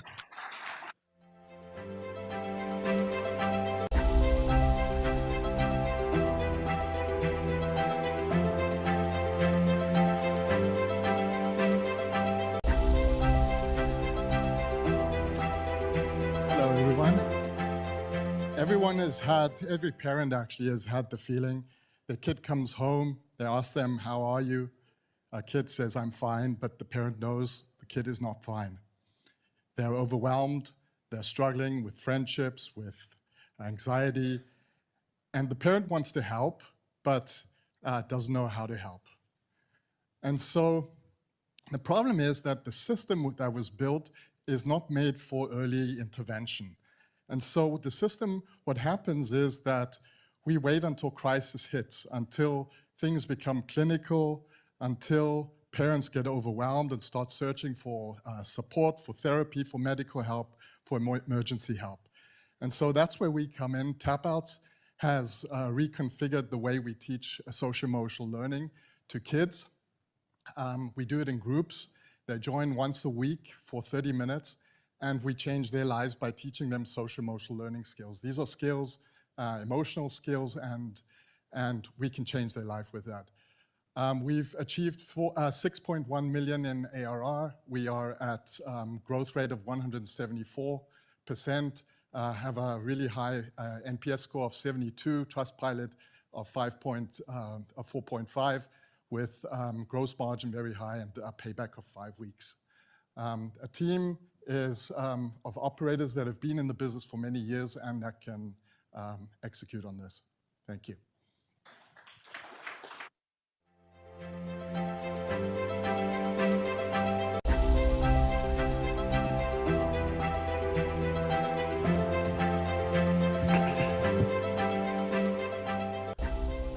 So from the small screen in front of our eyes that we all stare at all day to zooming out slightly differently, this next set of 6 startups are looking at deep tech, climate, that's coming from space, EV, the whole gambit of sort of looking in that future about making our planet a better and more effective place to live.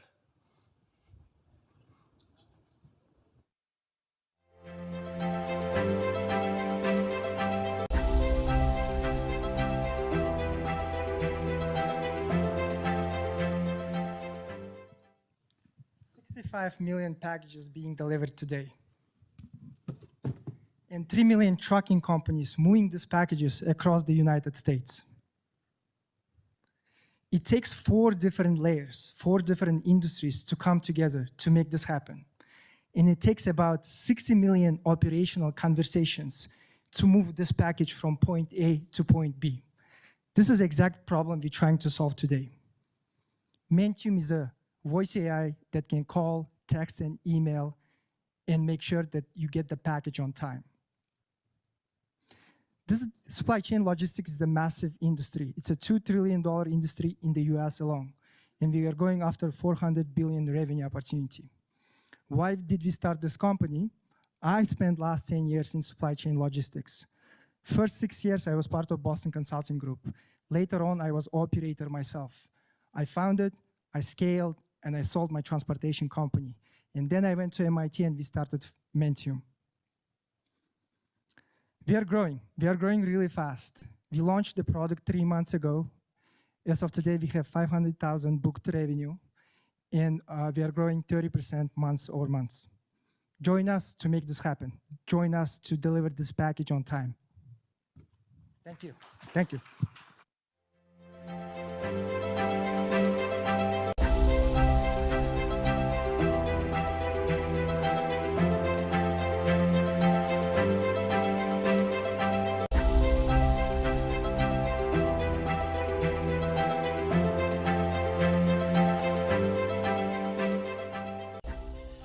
I'm Antonio Forenza, founder and CEO of Aware.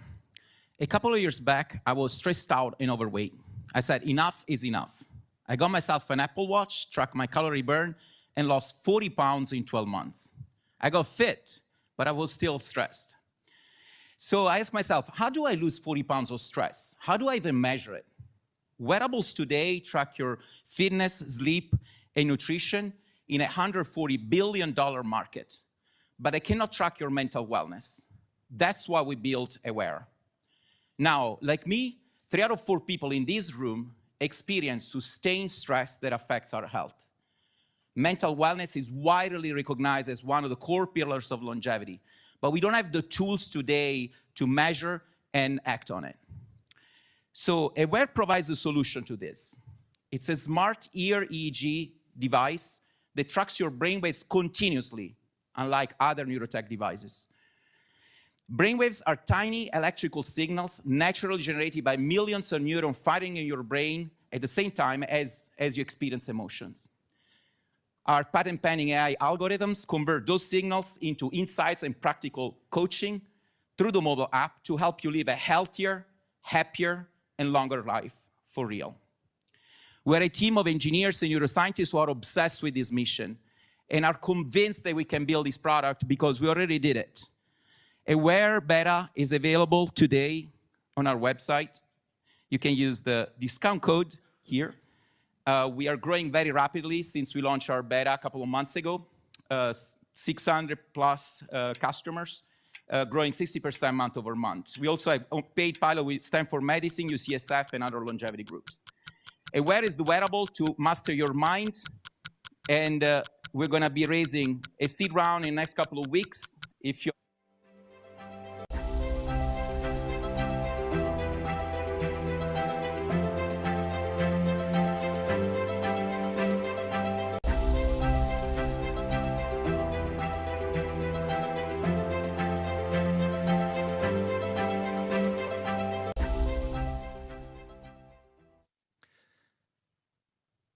October 29, 2024, Valencia, Spain. At 7:36, authorities received a critical flood warning. Satellites and model forecast a catastrophic scenario. The alert reaches people at 8:11 p.m. 12 hours late, 229 lives lost. This wasn't a sensing failure. The data to action chain is broken. Responders must gather context, apply protocols, mobilize, and decide under ambiguity. This problem every year costs over 17,000 lives and 200 billion in damages.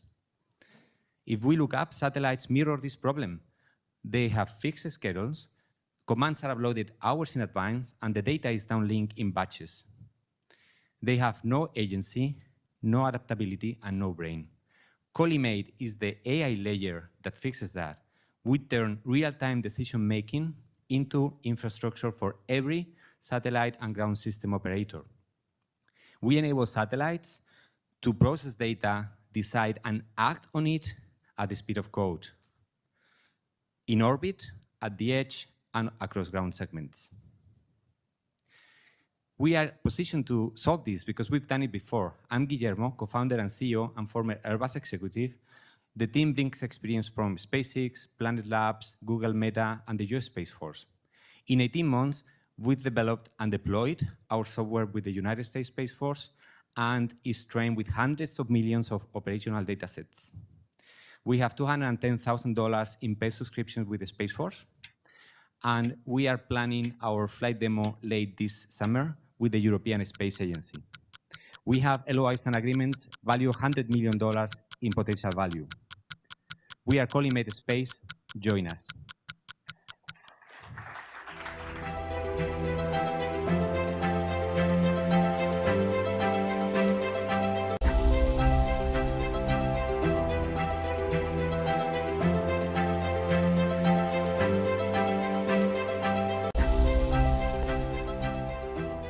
Hello, everyone. I'm Luca. I'm 19 years old, and I am the CEO at Kunstigaro. Last year, I did something crazy. I dropped out of high school to change the world of aviation forever. Oh, okay. So let me ask you, what do all three of these accidents have in common? You guessed right, human error, and every single one of them could have been prevented.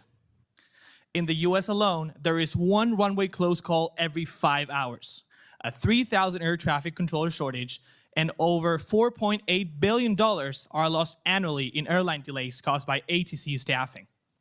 Our mission at Kunstigaro is to make air traffic control safe, scalable, and autonomous.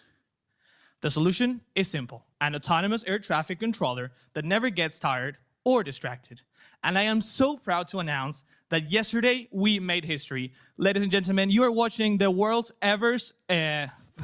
plane guided by an autonomous air traffic controller fully from takeoff to landing. We're changing the world. So our business model is infrastructure as a service. We're charging annual licensing fees depending whether it's uncontrolled airfields all the way from $300,000 up to over millions for controlled ones. Our team is composed by Pedro, our CPO, who's a commercial pilot, Sebastian, our CTO, who's an AI engineer with over 10 years of experience, and me, well, my story is that I always wanted to be a pilot, but unfortunately, I lost hearing in my left ear in 2024. Therefore, I couldn't, and so I did this. In terms of traction, we're doing great. We've signed 5 LOIs with airports, raised over $820,000 of our pre-seed round led by Tim Draper, and finally, the hardest question that all investors ask. What about regulation? Well, we are happy to announce that Raleigh Caparas, the former vice president of air traffic services in the FAA, with over 30 years of experience, is leading our path towards certification. And with all of that being said, all I have to say is New York Tower, Kunstigaro is cleared for takeoff. Thank you.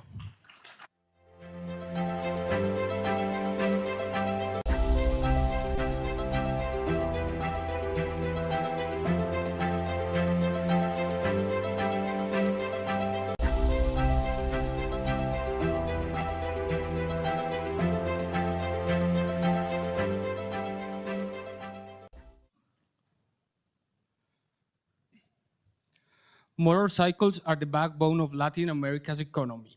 They are the primary income-generating tool for millions. This is a market worth $150 billion and growing 30% year over year. Motorcycle could change lives, but millions cannot access them. Financing is limited, the market is highly informal, and transactions are unsafe. As a result, there is an entire asset class worth billions that remains on tape. We are Motai, the agentic operating system for the motorcycle economy, integrating commerce, embedded financing, renting, and post-sale services into one trusted platform. But what makes Motai powerful actually is our data and AI engine. By combining agent-driven operations with digital commerce and on-site operations, every interaction generates proprietary data, making the system smarter and smarter on each transaction. That compounds over time, creating a moat that is increasingly hard to replicate over time. We're still early, just 20 months of operation, but traction is there with strong unit economics. We're over 830K monthly GMV, growing 30% month over month, 0% net default rate across all our lending portfolio. We are already profitable with a negative cash conversion cycle. That means we have created a cash-generating flywheel where scales drive cash, not burn. Motai was founded by Alex and myself, lifelong motorcycle user with track record building and scaling a startup all across Latin America. We're currently raising a 5 million seed round to accelerate this flywheel and scaling across Colombia and expanding into all over LATAM. Let's hope you can join us. Thank you very much.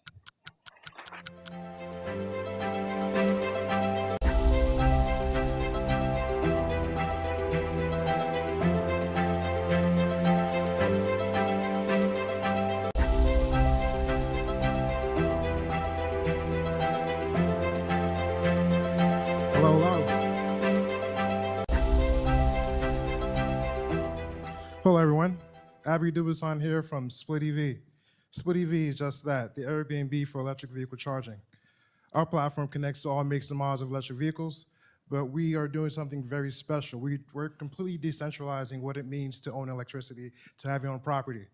Our property owners currently are making up to $2,000 a month just by providing something that we all have, electricity. 1.5 million people live in multi-family locations. 1.5 million people own an electric vehicle and live in apartment buildings. They don't realize the cost of charging their vehicles until you have your own private property. Unfortunately, a lot of people don't have their own private property, so now they're forced to charge at the 157,000 locations combined of locations where they can charge their cars. What Split EV provides is a locations where undisrupted. Across the country, EV chargers are rampant. We're going to list those on Split EV, making us the largest charging EV network in North America, over 1.8 million locations on Split EV network. We're launching across the country, launched 30 days ago, and we have over 1,100 customers using our platform. Our platform is simple. Property owners list their location, commercialized or residential. Your electricity, your revenue under Split EV. We have a 3-tiered model where it's subscription-based. EV driver signs up for our platform, unlimited charging under our network. $2,000 a month is up to what a residential actually making right now. So that's a whole other sense of revenue for property owners. But our traction speaks for itself. We're our TechStars-backed company, voted most fundable company of Pepperdine University of 2026, pilots with Alabama Power, AWS, and many, many more. Split EV, we're here raising $3.5 million, but with my background, who am I? Who is this guy talking to? Years of experience, Johnson & Johnson, Food Network, IBM, and NYU. So Split EV came to me when my next door neighbor rang my doorbell. Hey, Abby, can I charge my car? And my mind goes off, who pays for that? How do you transfer electricity just like you could transfer maybe oil and gas? We can now do that with one network, one umbrella, Split EV. Thank you.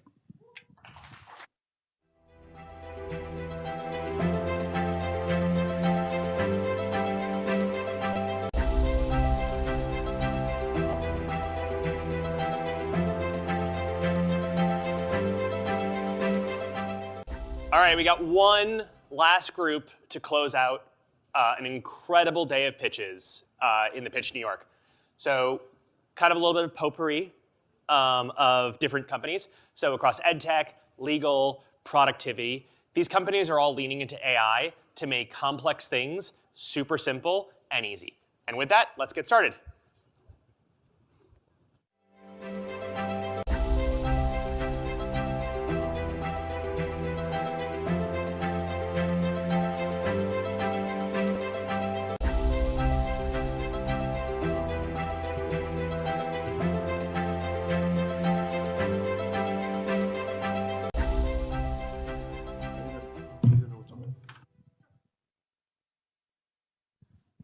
Good afternoon. My name is Amit Sehgal. 26 years ago, my younger son Angad was born.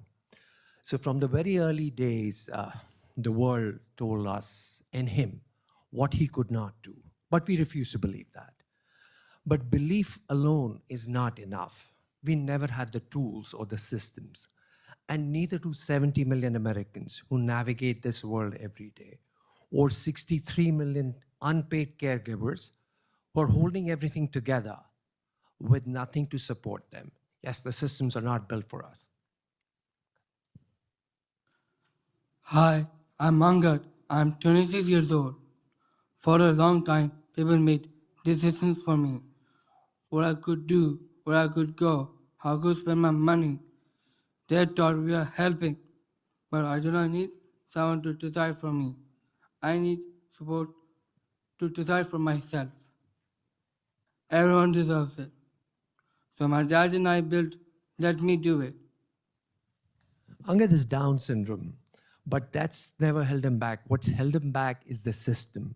The systems have continued to do so, fail him and every person with a disability in our country. Of the 70 million people with disabilities, 60% are socially isolated.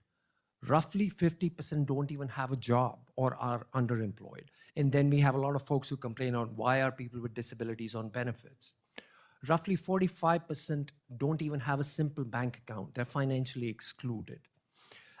And to talk about the 63 million caregivers, in addition to losing $1 trillion in income every year, they are holding everything together with nothing to support them. So what exists today is a care, it's not a care problem, it's an infrastructure problem. So Let Me Do It is that infrastructure, a decision autonomy platform built on lived experiences, powered by AI, grounded in a trusted network and human-centered design. We help individuals with their decision-making. We equip caregivers with tools so that they support and do not take over. More importantly, we help corporations, banks, credit unions with the direct access to a market they've never been able to get to. And we're not guessing at the problem, we've lived it. We already working with partners across the US. Techstars believe in us. Credit unions are piloting with us. People like me are using it right now. There are millions of people like me. And we all deserve to live their own life. And we're building that.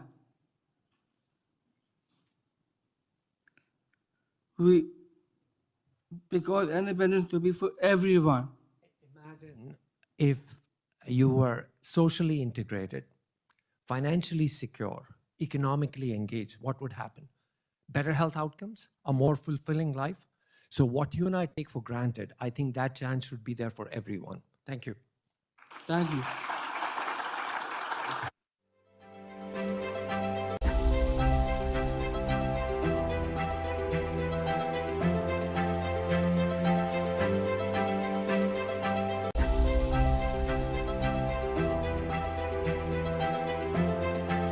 Good afternoon, everyone.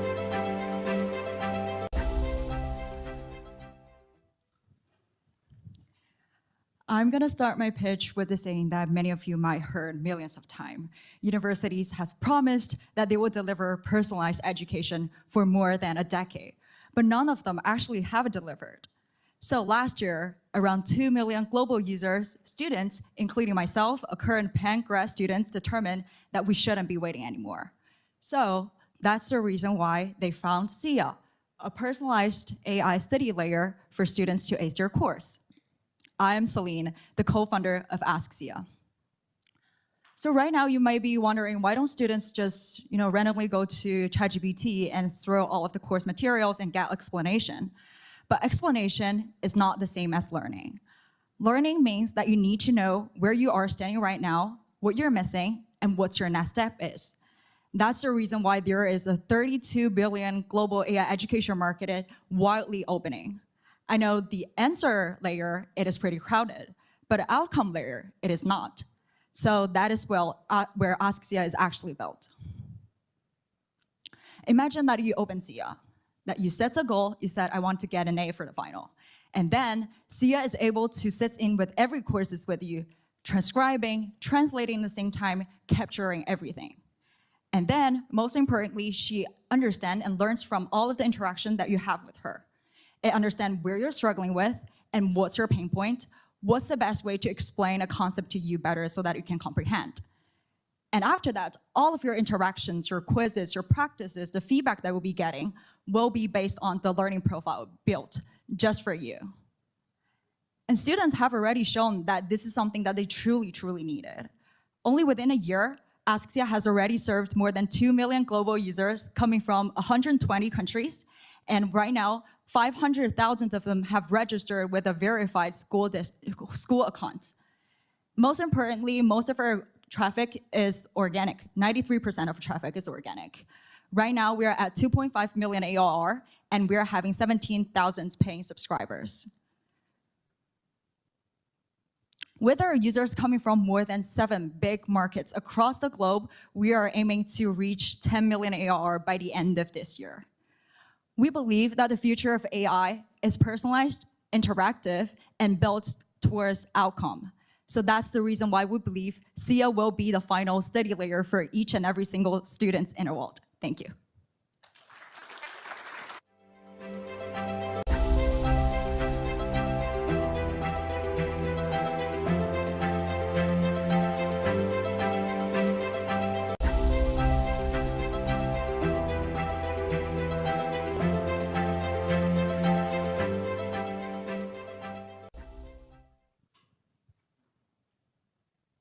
$50 million wasted per company per year, not on bad strategy, but on outdated information.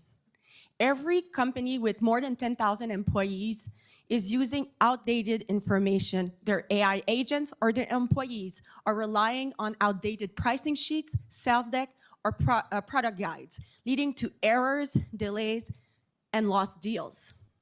To fix this, we're building Oasis, the automatic update engine. NVIDIA, Zoom, and Chubb are all already paying to use our prototype and seeing a 70% efficiency gain, leading to $300K in ARR in just 3 months. Here's how we got there. For 7 years, I built training for corporations, but every time there was a policy or process change, it triggered manual updates and delayed launch. Courses often took 2 years and cost $500,000. And on the day of the launch, guess what? The content was already outdated. But that's not just a training function issue.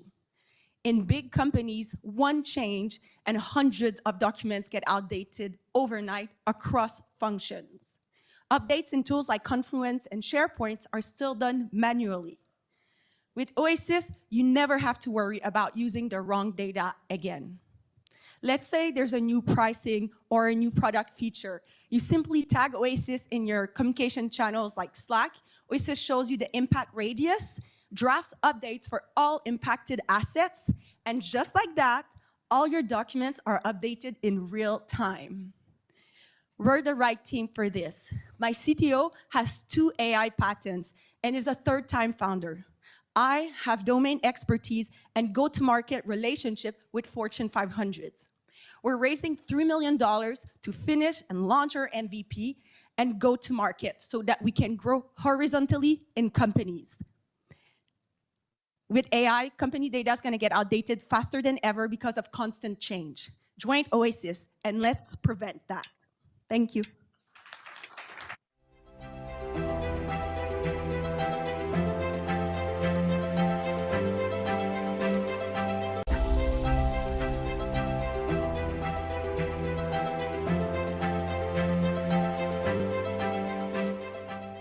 Do you know what's absurd?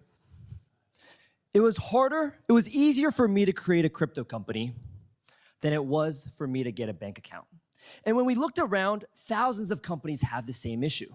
Offshore companies in the Cayman Islands, import-export businesses in Latin America, who all have to jump through financial hula hoops to get their financial stack in order. A lot of these companies, they open up an operating company, a holding company. Now they have to do loans back and forth. Maybe they have some FX for some contractors. They have a supplier they have to pay in crypto. They need an off-ramp, an exchange, and a wallet. And I'm getting a panic attack just talking about it. But instead of going to therapy, I started OneSafe. One platform that gives you more options than the schmear you get at a New York City bagel shop. We have virtual accounts, local currencies in a variety of different jurisdictions, corporate cards. Crypto is a first-class citizen, so you never have to look at that Frankenstack again. And of course, I could tell you about our traction, how we've done over $1 billion in transaction volume without a dollar spent on marketing. But I think it's more interesting to talk about the use cases, about how we have Cayman Island foundations that no longer have to do financial gymnastics to pay their day-to-day expenses. We have real-world asset companies that can use one platform to source liquidity from on-chain, deployed in the real world, take those returns, and settle that balance on a smart contract, all through one platform. And of course, the most interesting use case, which are the companies that don't know they're touching crypto at all. These are the dev shops in Latin America that can finally invoice their customers in euros and US dollars and pay out their contractors in Argentina, Brazil, and Colombia without ever having heard of a stablecoin. That's the real-world adoption we've been dreaming about. Because as the world advances and becomes more global, every single company will be a Web3 company, not because of conviction, but because of convenience. Because crypto is just the most efficient way for you to move value. And OneSafe isn't waiting for that world to happen. We're building it, invisibly, one business at a time. Thank you very much.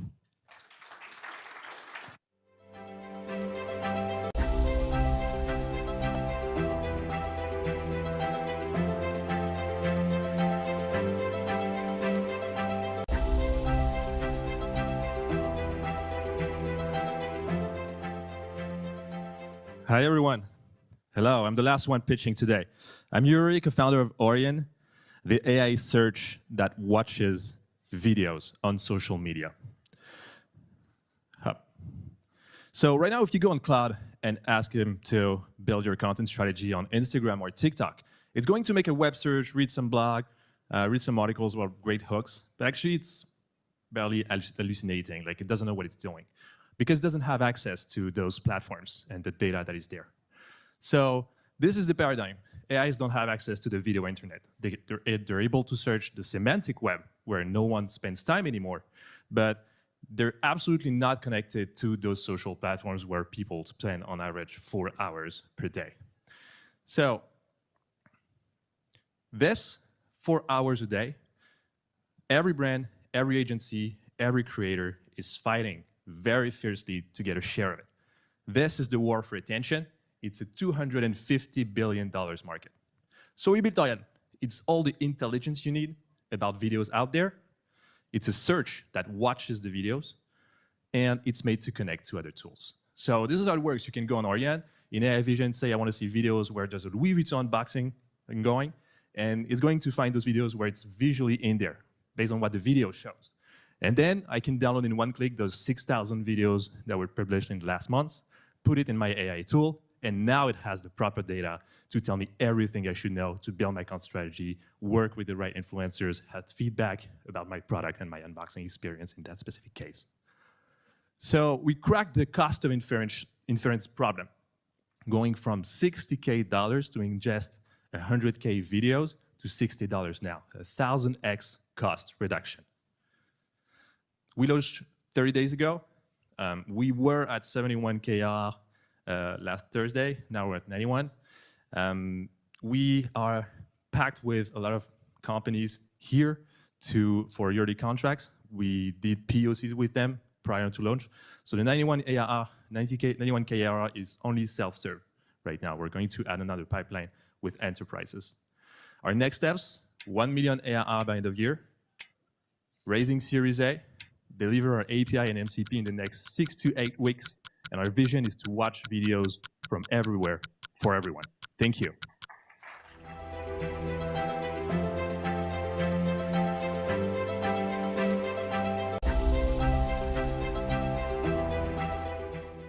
You did it. We got through all of them. That was an incredible collection of pitches. I'd like to give a round of applause to every company that pitched us today.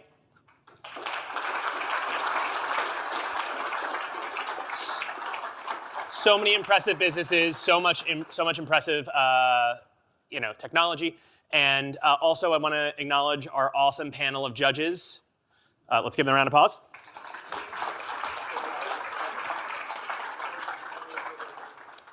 And now I'm just going to call out a couple of them. They were kind enough to come up and say a few words. Joe, if you keep pointing, I'm going to enlist you too. I got mics. Yeah, Anish, Jordan, if you can come join us from A16Z and from Ribbit. Have a couple words to, I don't know, we're going to figure it out. There you go. Welcome. Right. Look, I don't want to take too much time because I know Anish has a lot to say. Very, yes, go ahead. But you all, some of you, I met many of you last night. It's exciting to see you all today, and was really impressed by the pitches. You know, you never know as an investor, as a kind of a judge, walking into these things, what you're going to get. And I was blown away, honestly, by the quality of the pitches and the quality of the founders that were up here. So I won't make you all give yourselves a round of applause again, because we've already done that a few times, but we could. You've earned it. You deserve it. I just had two quick observations that I was thinking about just as the pitches were going on. The first was, just an incredibly diverse group of founders out here. You guys were from all over the world, and it says a lot, especially the people that came in from way out of town to come and share your company with us, and just a reminder of the dedication and what it takes to be a founder of a successful company. So that was awesome to see.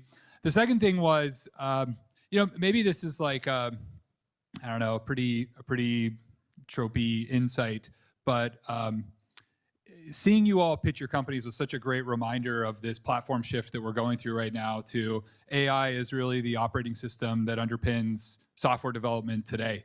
And I rarely sit all the way through, YC demo days. I rarely sit through 80 pitches in a single day. And I think sort of to a T, every last one of you is, sort of in the new era and taking advantage of this new tool set, and it's awesome to see. And the state of entrepreneurship will never be the same because of these breakthroughs we've had over the last couple of years. So I don't know, Anish, what do you have to add? This man is filled with wisdom. You should find him after for more wisdom. Okay, maybe a couple things to sort of underscore what you hit. So one, I think just the ambition we're seeing. If you think about where we were maybe as a technology community 10 years ago in terms of, I don't know, our collective ambition, I'd say the minority of people were working on the most ambitious things, and there were still important companies built during those eras. But the big change that has happened, I think, is that one, culturally as a community, we're taking on education and health and deep tech, and then even the things that we're doing in areas like consumer and B2B, they're just so much more insane than they were 5, 7, 10 years ago. So I think as a vintage, which is something that we pay a lot of attention to, this is one of the best vintages of history, really. So that's one big observation. I guess the other thing, my story is that I grew up in Canada, I went to Waterloo, I always felt like an outsider in Silicon Valley.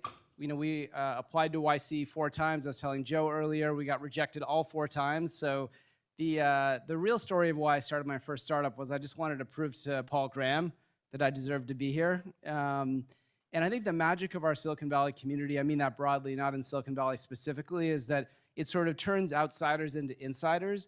And if you just keep chipping away at it and keep shipping and keep having incremental conversations, things do I know, dude. It's terrible. Sometimes you're like, oh my God, when is my break going to happen? Like they do happen, I promise. I'm sort of living evidence of that. So keep up all the good work, and thank you all for sharing your vision with us.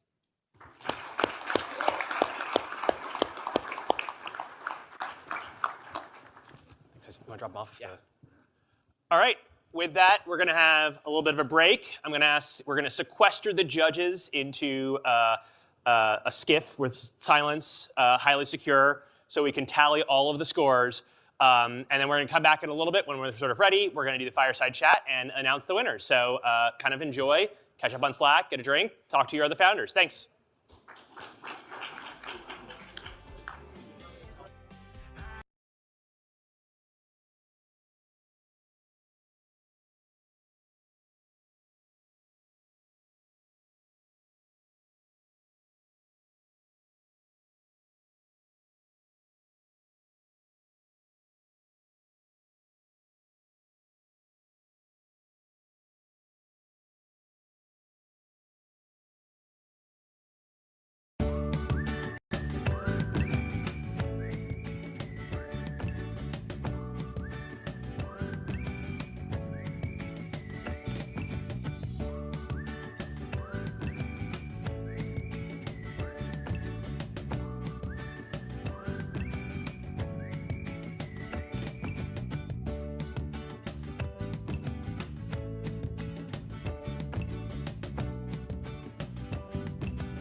friends, we're ready for the fireside chat. So if y'all could take your seats.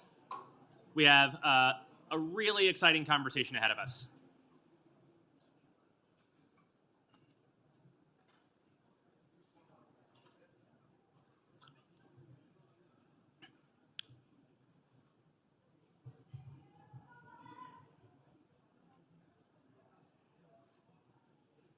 Give it another minute.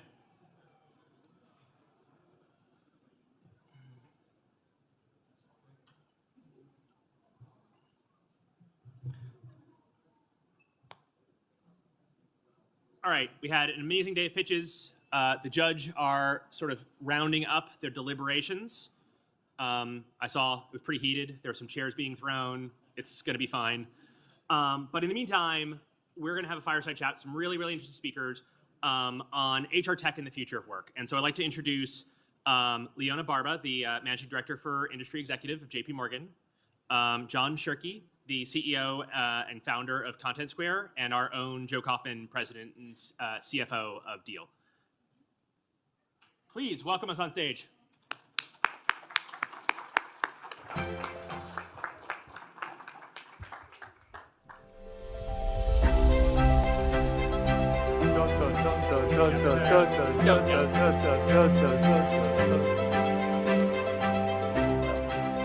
How many times have we heard that today, Liana? Dun, dun, dun, dun, dun, dun, dun. You know, it'll be playing in my dreams tonight. So, long day, especially for our audience and our founders. Pictures, yeah. Yeah. But maybe on just starting out, it'd be really, if we could do just a quick little bit about your background. If we could do maybe John and Joe. John, you want to go? Hello everyone, I'm the founder and CEO of Content Square. I moved to New York 9 years ago to launch our US activities. I lead a digital experience analytics platform. And long story short, we are 1,400 people. The company raised over $1 billion. We bought 9 analytics companies, and we tried to make the digital experience frictionless. Awesome. We go. I love it. And like you, I was doing a lot of competition to win award. Funny enough, I never won an award. Never. Doesn't prevent us to make a good growing tech company. So for all the winners, it may be a bad omen for you. My name's Joe Kaufman. I've been with Deel about 6 months. It's been awesome, a real rocket ship even at $1 billion in ARR. I started my career in this kind of growth tech space in 2000, in the early 2000s, 2004 actually, in China. So I kind of joined that first wave of Chinese companies.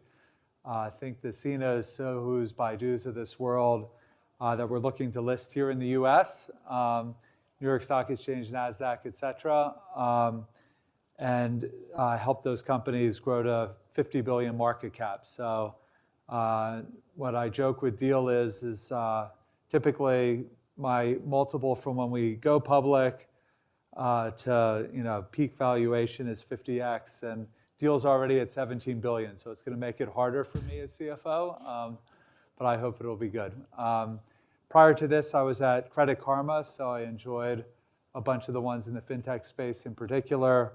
I worked with JP Morgan with the ed tech stuff in China before, but really closely with Credit Karma, and had the opportunity to take over that business when the founder moved on as CEO. So it's kind of a fun opportunity to come back and build at a company that's growing fast in this space.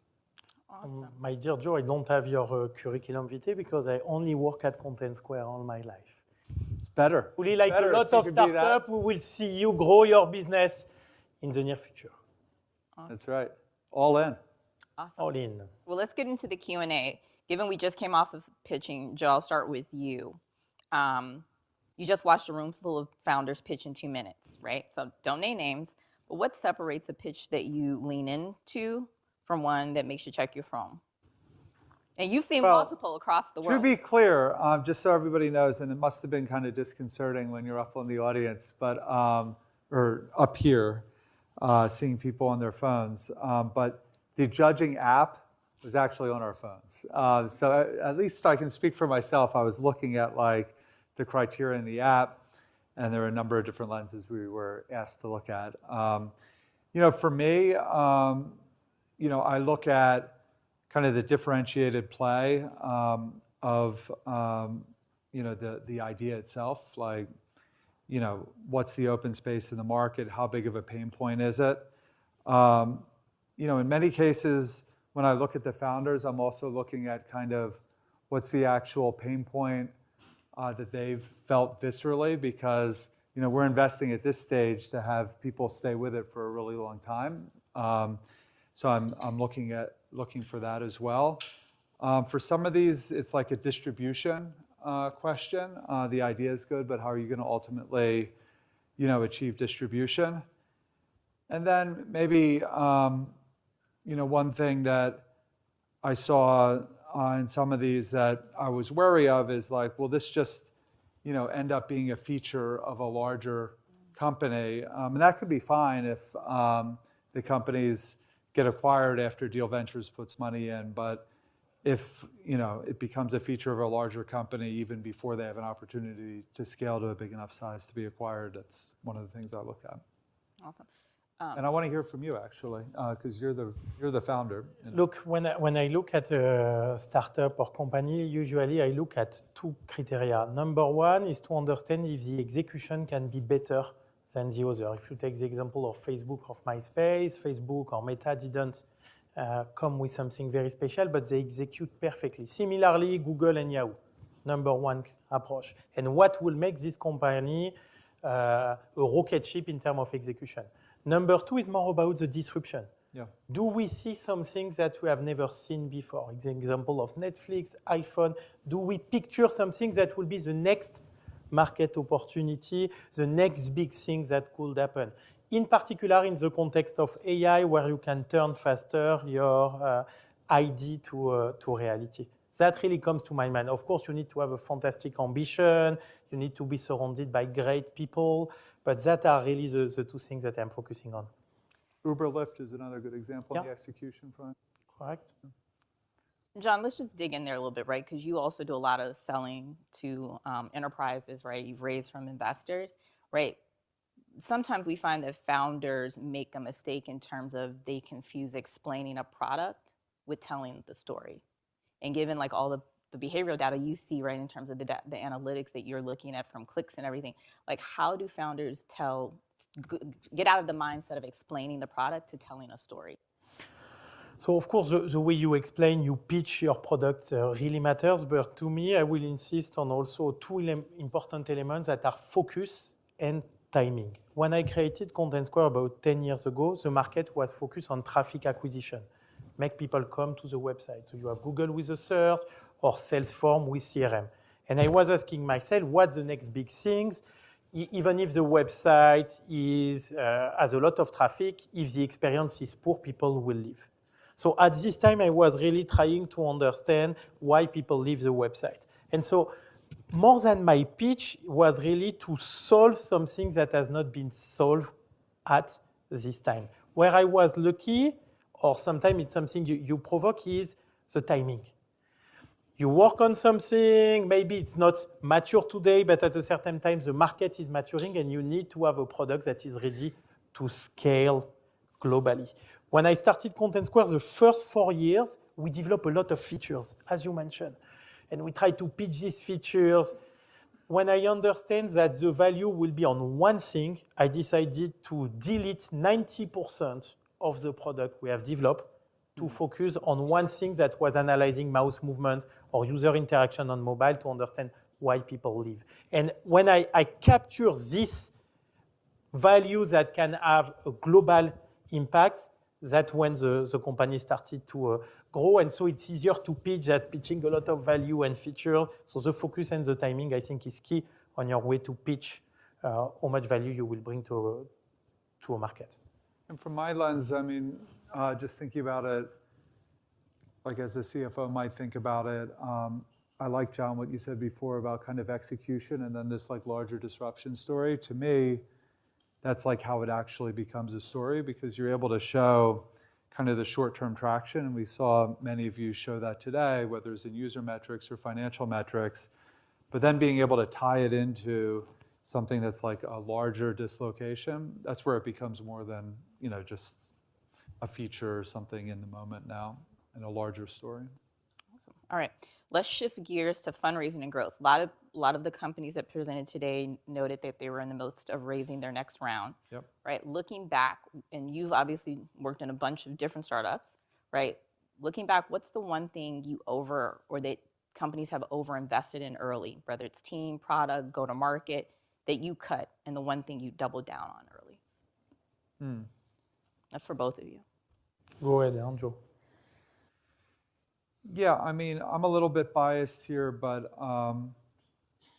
you know, I sometimes see companies investing, and it's weird maybe for a CFO to say, but overly investing in monetization.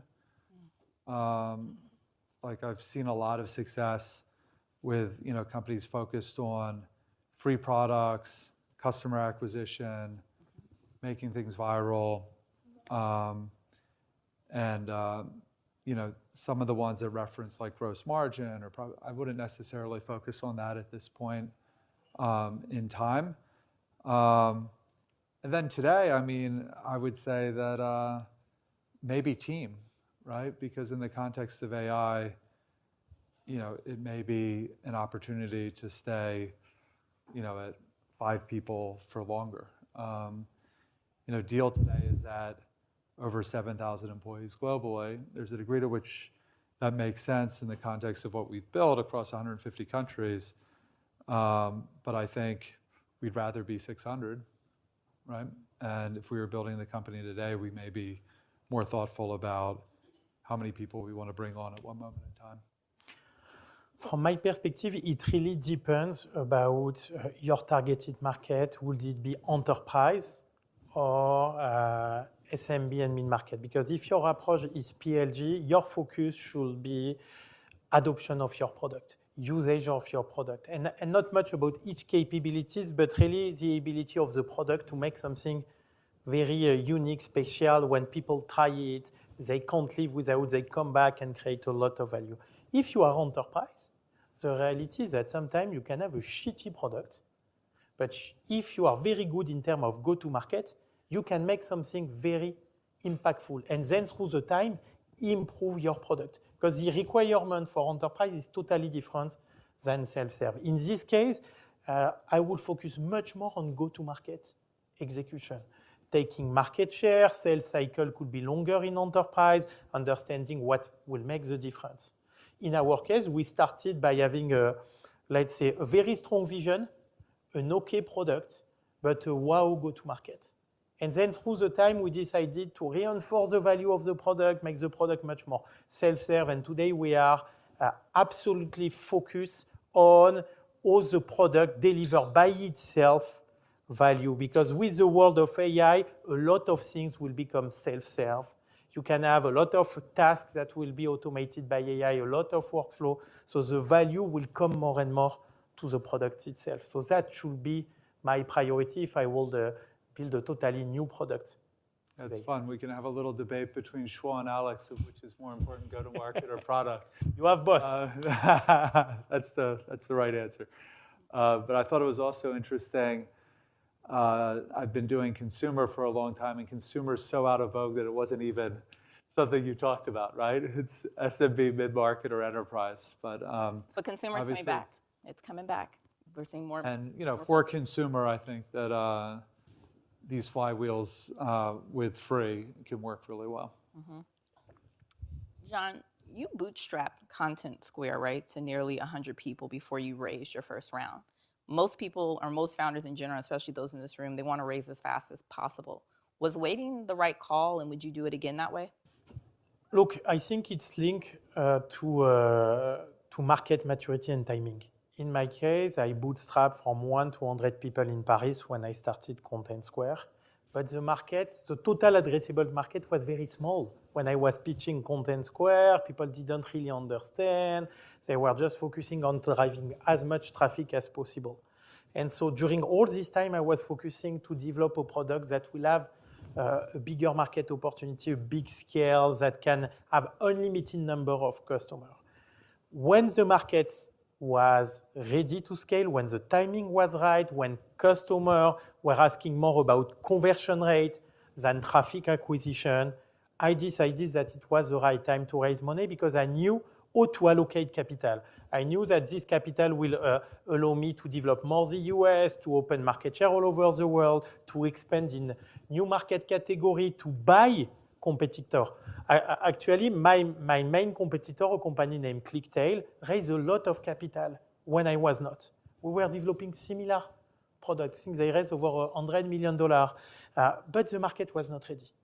And so a couple of years after, we were able to buy this competitor to reinforce our platform because we were very efficient and we developed a good enough approach to scale. The timing was good.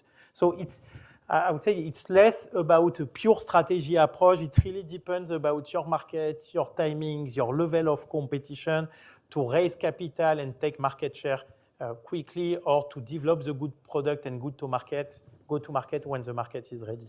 Yeah, I love that. I mean, in some ways, by bootstrapping, you're more control of your timing because your first dollar in, they're going to want an exit at some point. So there's probably some of those dynamics that allowed you to be able to ultimately buy that. Yeah, and we had this shift after because the company raised over $1 billion of capital. We bought 9 companies the last 5 years because we were clear about, okay, what are the adjacent markets? We know to allocate capital. And in that case, it was, I think, the right call to raise more money to expand and develop a category leader. Joe, from a CFO perspective, what's the one financial metric that founders in this room are probably not tracking today, but absolutely should be? Not tracking. Well, some of these pitches would say that the number one is all the you're spending on kind of your token expense and everything else. I saw a couple of these that were kind of in that space. Or, you know, for me, I would say it's kind of an untrackable thing, but being able to understand like what are the S curves of the future is an important one. I think that we focused a lot on the initial product market fit, but kind of the story of this like larger narrative. I have a little bit of scar tissue in my career of having companies that got to pretty good scale, like $2.5 billion in revenue, but we're still 90% in one vertical because I didn't think we balanced enough of kind of like what's going to drive the monetization today with what's going to be the future S curves for the company. Okay. And to complete what you are telling, Joe, to me, in this new AI world, the metrics are changing. Probably tokenization or number of tokens consumed could be a good one. But I think today more than any time else is the level of adoption of your product. Because in this current world, it could take you, let's say, 8 weeks to roadmap and build a product and probably another month to test it. I spent recently time at OpenAI in San Francisco. The ability now to develop, code, design product quickly, it's so easy that everyone can do it. My kids are doing it. Every week I spend time with them to build new product. So the metrics I think that will matter is the ability to test the level of addiction of the product, the level of new business of course, but that will really value if people can't live without that. And the innovation cycle is becoming shorter and shorter. And I do believe that in organizations like Deel or Content Square, a lot of people have great ideas. We should be able to value and test or iterate quickly the potential of business or market opportunity in a way that will transform companies. That's my current adoption, launching plenty of new products in the near future. Let's talk about AI a little bit, right? Trust has become one of the biggest differentiators in software, and especially around data compliance, payments, AI. How do you build customer trust when the product touches mission-critical parts of the business? Yeah, I mean, the so-called say-do is really important, right? And, I think, at least in the space that we're in with Deel, there's like it's people's paycheck, right? So getting it right each and every time can't be almost right. It has to be 100% right. It has to be 100% on time. And you don't really get any second chances. So I think, while at the same time, moving fast, et cetera, making sure that, the key component of the product that you make, no compromises on, I think builds trust over the long term. And to the degree to which like a mistake happens, because a mistake will happen, moving quickly on it and having it be something, like the great thing about AI is like, you can then feed in all the customer feedback into the code, so you're actually like building something durable. So you have less of an issue of like customer success heard about it, but it like never made its way to actually improving the product. I think in this world, just given what you shared, John, around like things moving so fast, there's going to be less and less tolerance for screw-ups. So if trust eroded after the third time a company screwed up, like now it's like at best you get one time. Look, and in your case, I agree with you, the data are super sensitive because we are speaking about pay. In our case, we do collect a lot of data. One of our brands is named Hotjar. It's used by over 1 million websites and mobile apps worldwide. I recommend you to go on hotjar.com. You will see a free tool, a freemium model to optimize your website. Anyway, I think we collect trillions of behavioral data, a lot of revenue. And so as a customer of the solution, we as a solution provider, we are accountable to this customer to execute very well, to not share information, share data. That's key. I will go further in enterprise business. That's the core approach of Content Square. Privacy and trust is something that could turn into an additional value, a differentiation. Let's say if you speak about analytics and tracking, potentially people will say, but you track a lot of data, big risk. But what about turning that into a value point for companies? In our approach, we decided to make privacy a pillar of our digital foundation. We develop cookie-less version of our product, and it helps to differentiate. So I do believe more than ever than trust is something very important in the AI world. Even when you look at the conversion rate today of people trying to buy through ChatGPT or through website, still the conversion rate I think is 3 to 4 times lower in ChatGPT than into a current website. One of the reasons is that today people didn't trust yet to put all their credit card information. That could change in the future. If that change, it means that this company will have successfully proved that trust works well in this environment, and so you can share all your credit card information and you can buy in a matter that an agent will buy by yourself with your credit information. So trust in any kind of relationship is key. I mean, there's an interesting, as I'm hearing you, John, there's like an interesting like dilemma or something between trust and agency on some level. Because I enter my credit card details in OpenAI or whatever, it could be like, well, what can they do with it, right? Because like it has so much more agency to do stuff. Yeah. Whereas like a lot of these more static, your typical e-commerce website, it's like, well, it has this use case, but there could be fraud vectors or something else, but the agent itself can't go and do this. So there's an interesting dilemma. And sometimes trust is not rational.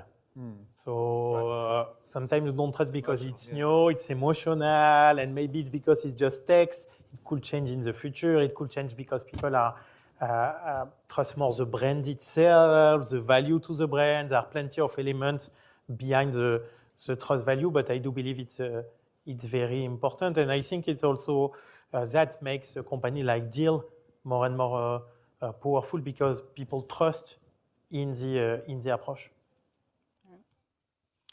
Well, let's dig in on that a little bit in terms of like what AI means from a competitive standpoint, right? Like AI means a 3-person startup can now come after established companies with a fraction of the resources.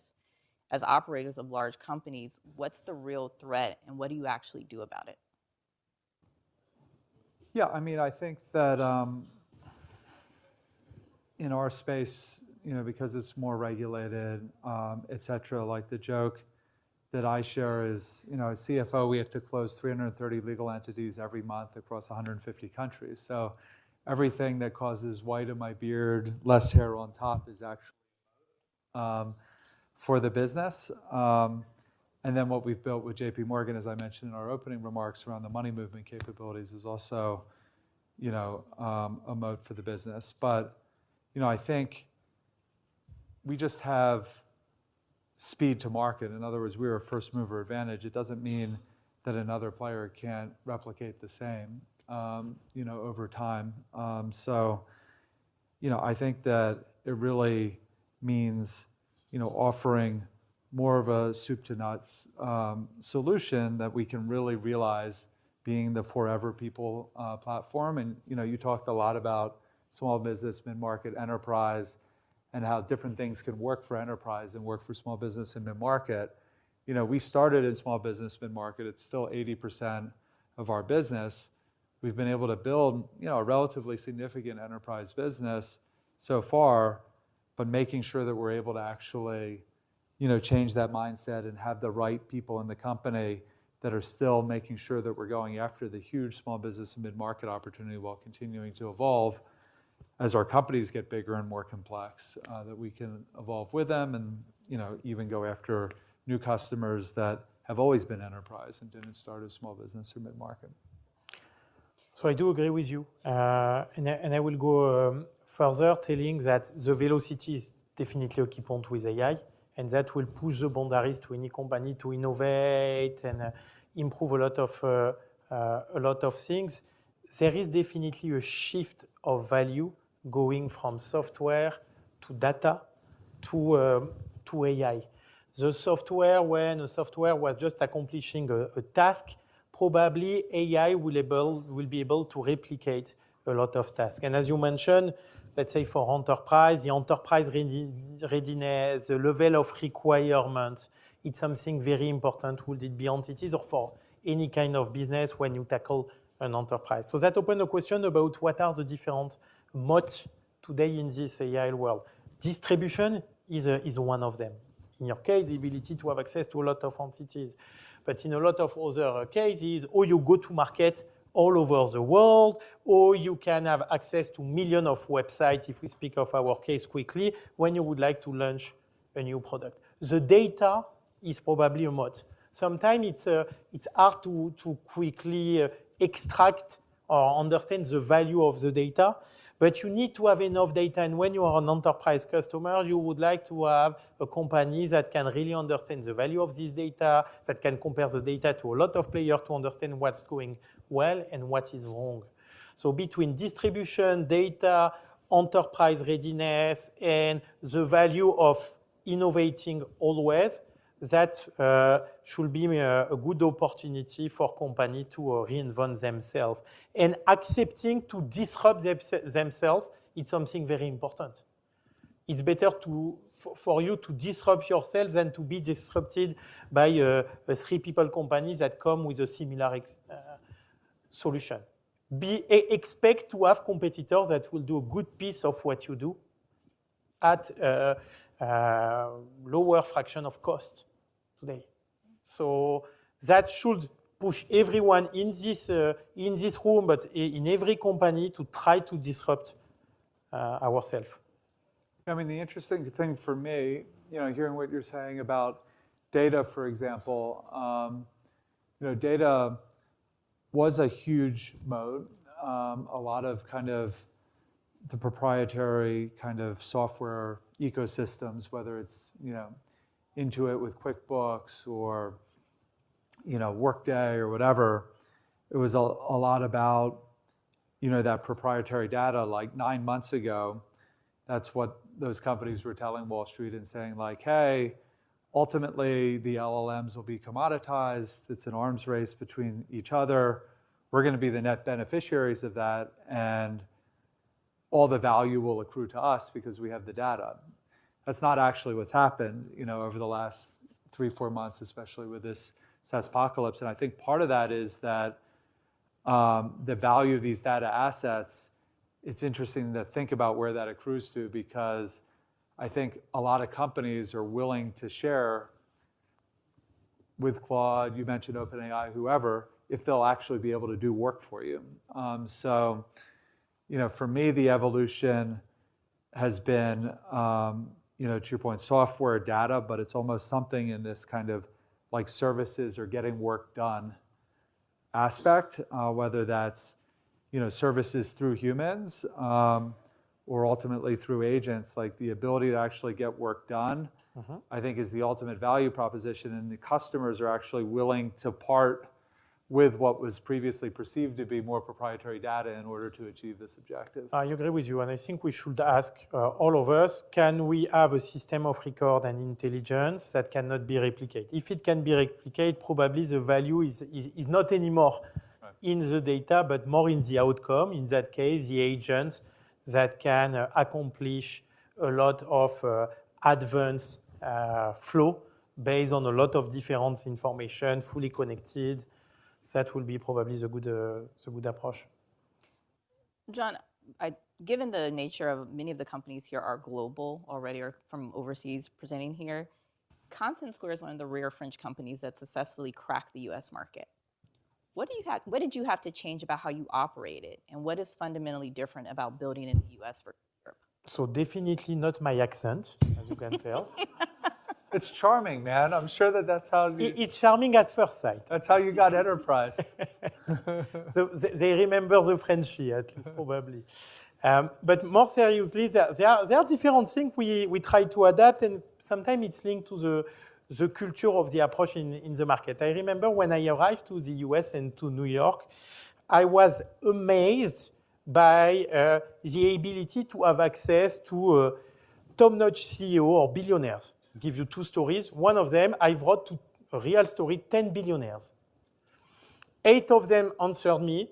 I met 6 of them. 5 of them stayed during an hour for the meeting because they were curious. They didn't want to miss the next opportunities. Totally different approach in France. I can tell you it's hard to meet the top executive to present your services. So people, they don't want to miss something. The second thing is, I remember it was like exactly 19 years ago, I went to a CEO of Walmart. He was speaking at NRF, National Retail Forum, not far from here, and he told me, you are nice, but if one day you would like to work with us, you need to conquest Mexico or Canada. Then I went to Mexico. I meet the people at Walmart, we sign them, and it's how it happens. So I think the ability to dare, it's something that we have here in this country where dreaming makes the things possible. And people are open of people who are thinking big or would like to disrupt and are fighting like crazy to make it happen. And to your first story, good American FOMO. We're always afraid of missing the next thing. Exactly. Both of you have obviously seen acquisitions, right? And John, you mentioned that you've done a bunch of acquisitions. For founders in this room who might desire one day, right, to be acquired versus the IPO or the public offering, what makes a company actually attractive to acquire versus just interesting company? Yeah, I mean, it's an interesting question, especially in the age of AI. But speed to market and how quickly it would take to build it yourself used to be a pretty big factor. I've been on both the buying and receiving ends of that. I know a little bit about Intuit because we sold Credit Karma to Intuit. And at that time, it was getting that scale of 140 million users, having great partners like Chase on the platform, et cetera, that actually in that case, Intuit with TurboTax tried to build their own thing called Turbo for about a year, and then ultimately gave up because they realized it would just be too hard to get all those things together. And that's a company that had 50 million users already with TurboTax, right? But even getting the partners and everything else proved hard. And similarly with Deel, we've made 13 now. You may have seen the news yesterday, 14 acquisitions in the last 5 years, and that's how we've been able to kind of extend the product suite from payroll to HRIS, ATS, engagement, now Deel IT, et cetera. And I would say that, that aspect of it, of like specialized knowledge, is still something that we think about. So I think it still factors in to this notion of like how fast it would be to build something. And it's just a question, you shared like, those time cycles, even with your kids, are just so fast. But like when we're looking at like highly regulated spaces, there's still, for us at least today, there's an experience element of like what you're buying that ultimately factors into like how long it would take us to build and then how many potholes we'd fall in trying to build it versus putting all of our focus, to your point, in one area. Look, I think it depends if you would like to buy or sell. So let's say you are a startup and you are considering to sell your company. Don't try to sell it. I mean, usually the buyers, they have a good understanding about the market where they would like to go, the criteria. So if they feel that you would like to sell your company, probably they will say, there is something. Let them do the job. They will come to you if you are good. Be sure that they can understand and see you if you are not visible. But probably if you are not visible, your probability to be acquired could be small. But they will do the job. So don't oversell. Don't try to sell yourself. Just keep executing and being you, because they would like to buy from who you are, not for you, who you pretend to be. On the other front, when we buy a company, of course, you look at the TAM, the upsell expansion, the synergy, the value of the people. There are plenty of criteria. But I would say there is one that really matters to me. There are no playbook of good M&A. It really changes about each company. Each company is different. Each approach should be different. So we try to not copy-paste a framework from one acquisition to another and always come with open eyes to have a dedicated integration plan, a dedicated approach for this company that requires to be special itself. So that's how I try to always think about M&A when we consider to buy and integrate. Yeah, and to your first point, I mean, in the case of Credit Karma, we waited 15 months before the first offer and the second offer, and it sweetened materially during that time. And we were able to operate from that leveraged position because we had a ton of runway in the business. So early on, I was talking about, hey, don't focus too much on monetization and profitability, but you really do create optionality and to be able to hold your ground to the point you're saying if you have runway to truly be indifferent. Well, I believe we have time to do a few questions from the audience. Yeah, there's lots of deliberation by the judges there. Sorry. I keep checking the door. Sorry, y'all. I know you're not all like standing room only just to hear from us. You're kind of waiting to hear the results. But, I think the good news there is that the judges are taking their role seriously, and not just that app that I was talking about. It actually, collated all the results. We could have just taken the summary and been like, all right, let's be done. But there's like real debate going on over there, is my sense. So. All right. Yes. Thanks. Sorry. Yeah, quick question. So a lot of the startups that pitch today, and many other startups I've seen, just on LinkedIn and wherever, seem to have a solution that could be replaced by Claude one day or OpenAI one day. How do you see like these huge AI giants impeding in every corner, and how do you assess startups that could be replaced by a company like Anthropic? Yeah, I mean, it's a great question. That's what I was alluding to in one of the criteria when Liana asked the question of like, how was I evaluating the companies, and whatever I said around like how easy it would be for a company to build that stuff, that I was alluding to Anthropic in that case. I think, the counter argument to that is that it has to be big enough of a fish for them to want to go out, right? Once you start to be at that scale, you're going to not be looking at kind of some of these smaller opportunities. Now, I know you're all looking at big TAMs, big SAMs, et cetera, but like, I think thinking about, what it is that's the initial value creation idea, and then being able to segue into that and stay below the radar as long as you can on that initial piece, to me makes sense, because I think it's going to be, if it's not like $1 billion in revenue opportunity, in the next 2 weeks, maybe it doesn't matter. If you look at the degree to which, Anthropic scaled to the latest they released was 35 billion. I think it was 18 in December, right? So I think that's the countervailing logic of like, oh, it's going to be so easy for them to build. It has to make sense in the context of the sheer growth that they're going to need to deliver to matter. One idea. You've both done a bunch of M&A. Kind of top 3 do's and don'ts when you're doing M&A. Well, you covered some of those. But I'll start with the don'ts.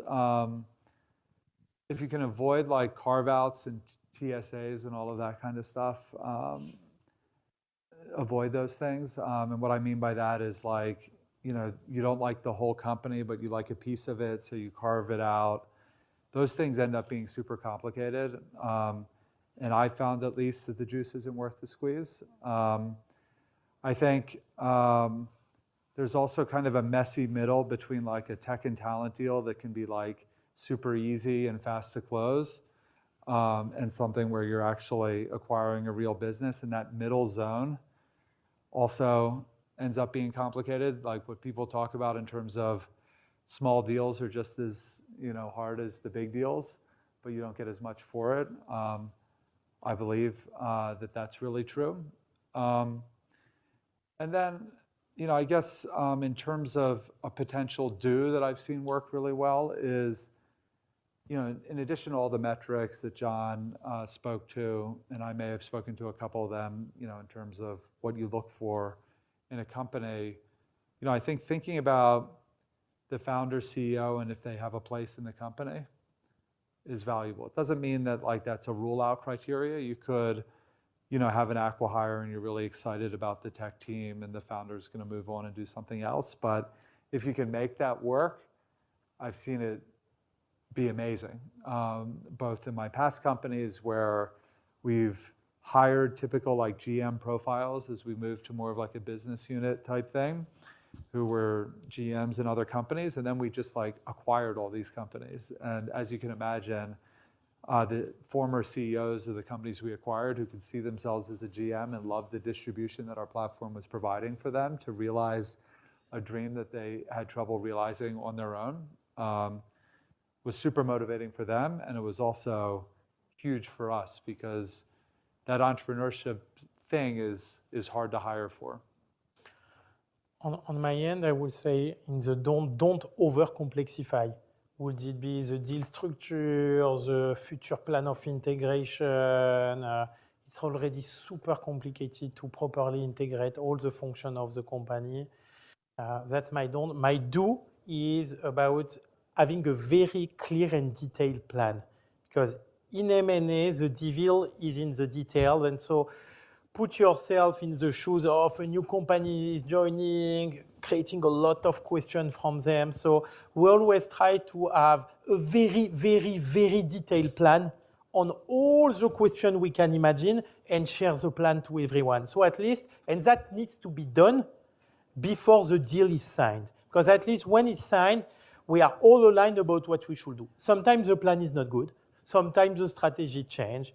But at least we have a common approach that is shared by everyone. Will it be about the role of the founder, the go-to-market, the timeline of integration? I do believe that a big part of the job should be done in planning and clarity about what will be the step. That is one of the key ingredients of success. That's a great point, and it's one that's hard to do because deals have like a certain momentum to them. and it can be hard to slow down. What we saw work reasonably well was like between term sheet and close. And in the case of Credit Karma, I wouldn't wish this on anyone, but we signed the purchase agreement with Intuit 2 weeks before everybody was shelter in place with COVID. And then we had a whole antitrust piece that lasted a year while the government figured out whether Intuit was just buying us to kill the competitive product or what. And we ended up divesting our tax product, Cash App, in the process. But what that year gave us was the time to do all of this stuff. So it's kind of, if I knew with 100% conviction, and believe me, I didn't, I was sweating bullets for about a year between sign and close, because all the private equity firms that had acquired companies 2 weeks before COVID were calling what's called a MAC, a material adverse change, and getting out of the deals. So we were afraid that that would happen to us. But if I had 100% certainty that we would actually close, I would love to have that much time to actually do exactly what you're talking about. And I think in this case, it led it to be like much stronger execution post-close. 100%. All right, we have one more, and then we're gonna wrap up. Hi, thanks. I'm Sebastian, and thanks for organizing the event. I just wanted to ask, we're in the financial capital of the world, and just curious to see, I think there was 1 or 2 pitches about stable coins, so I wanted to get your thoughts what your opinion is as a disruptor potentially, and do you see more people investing in those kind of companies in the future? Yeah, I mean, my take is very bullish, already seeing it on the platform. So, one of the things that we allow to have happen is a worker on our platform can decide how they want to be paid.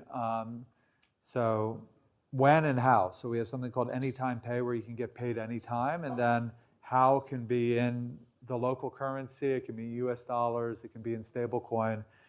And we're seeing in certain countries, and a couple of those were referenced today by some of our pitchers, where there's like massive inflation or the currency's being devalued, that like 90-some% of workers in that country are choosing to have it in US dollar denominated stablecoin, as an example.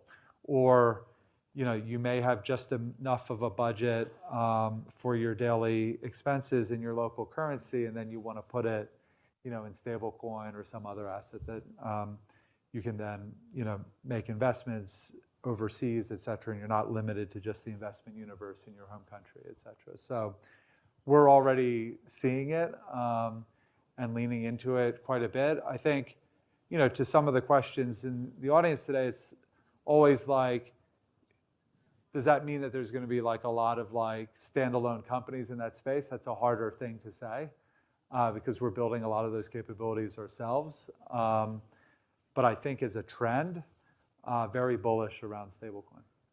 I don't know enough about crypto money or stablecoin. It's not something I master properly, but my last word and probably my advice would be to think long term and think big, my dear startups.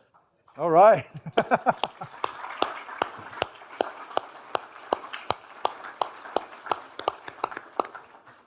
All right. All right. Thanks. Liana.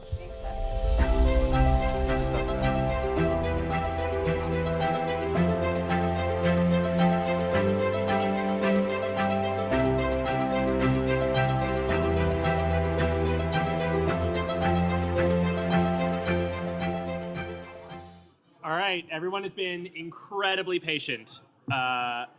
So I think we know what we're all waiting for. With that, the judges have completed the deliberation. We have a great list. We're going to do it across a couple people are going to announce. So we're going to call up the first people to announce our winners, which is Joe and Chloe.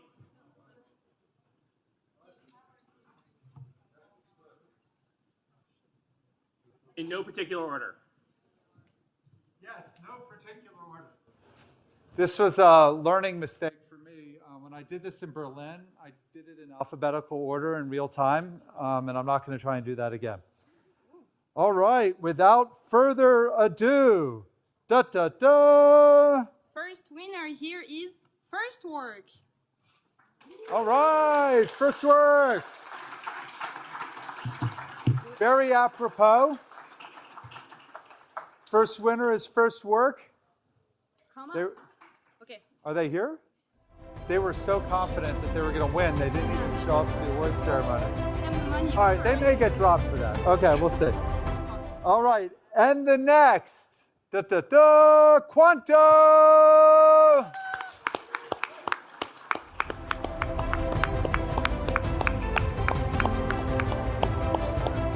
Okay, I was going to say I'm starting to see a trend. Maybe First Work also thought that they could just wave and it would be okay. All right, here we go. I'll go on the other side. Here we go. You get to be in the monkey in the middle here. All right.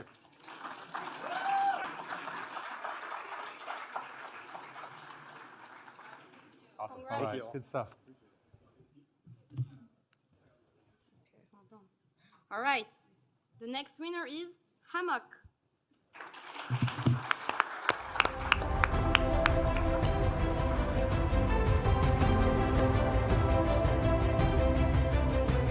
Put you in the middle here. As a guy who has to deal with all this HSA, FSA stuff, I appreciate the value proposition. Thank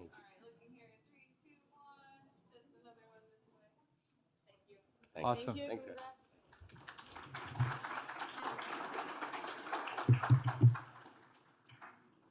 All right, this is starting to look alphabetical, but it's not quite. Hestus!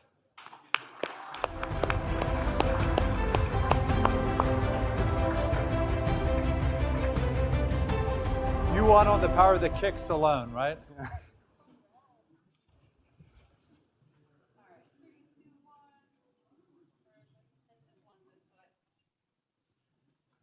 Thank you. Congratulations. Thank you.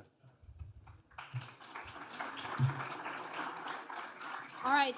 The last one we're going to be announcing is Hatch Proof. Hey.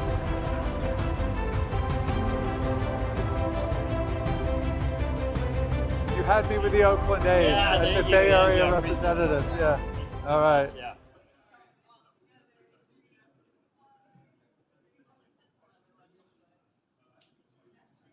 Awesome. Thank All you. right. Congratulations. First Work guy is here next. We're done. First Work guy is Oh, all right. First Work can come to the stage and receive their checks. Okay. All right. We'll be We'll easy give you. this time. Where's First Work? All right.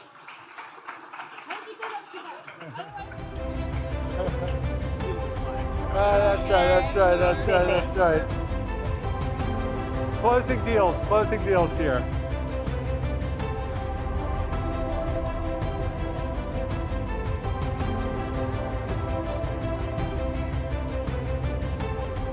Congratulations. All right, Jordan and Shua next. There you go. All right, come on up.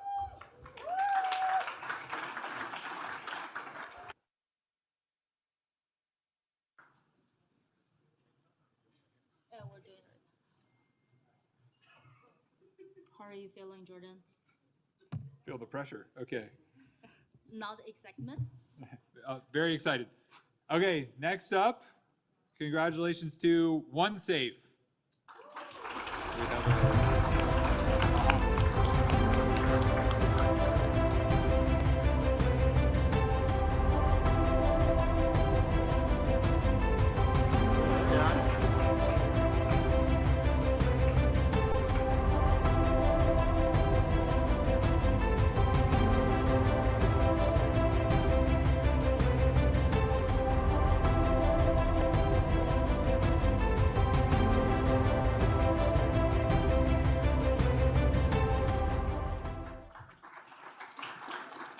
The next one is Scale Stack.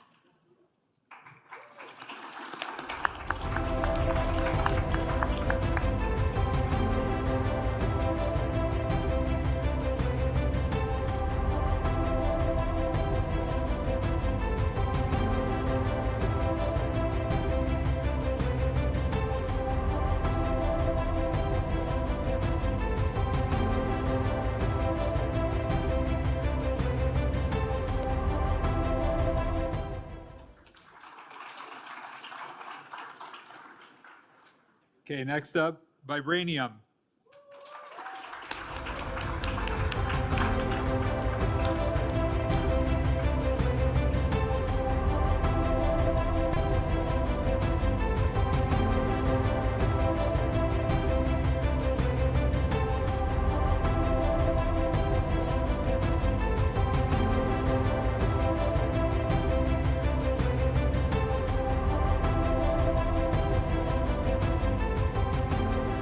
Next one, Hyper AI.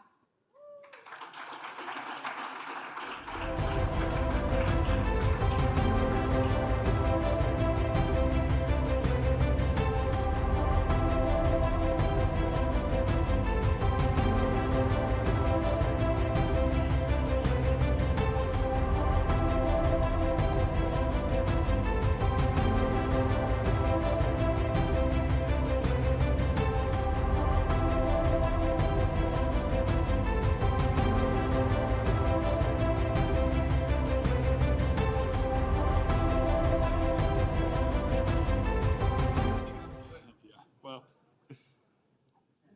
and last from us, Cardio AI.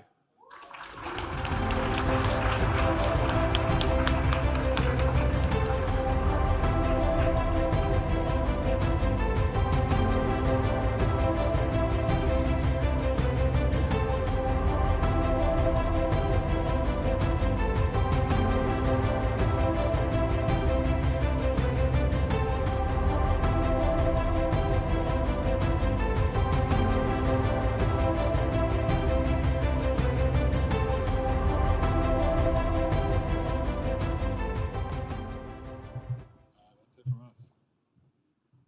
Next we have Anish and Alice. Yeah.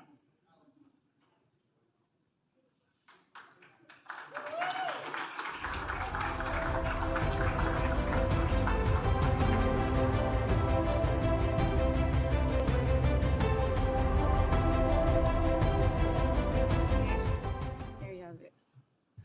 All right, here we go. We're living in the age of AI, but there's still nothing like a big check. So we're going to give a couple out here. Okay, Alice, can I announce the first name? Okay, Tele AI.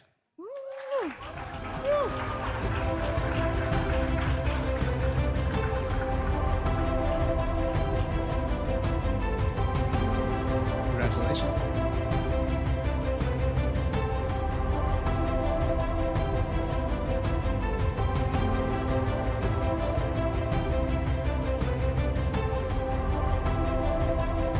Awesome. Congratulations. All right. Next up, I think the best name on the list, Pickle. Who doesn't love a pickle?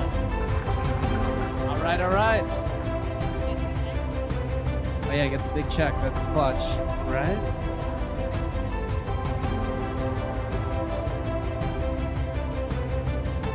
Dude, I gotta get some swag. Love pickles.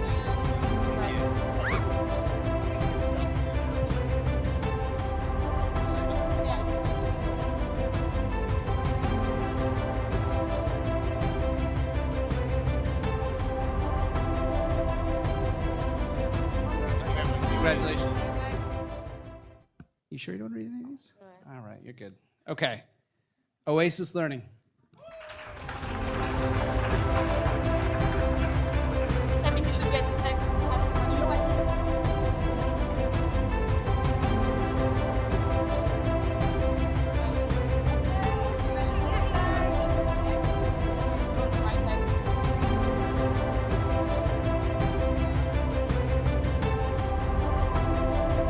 Big check. Yay. Congratulations. All right, next up, Self AI.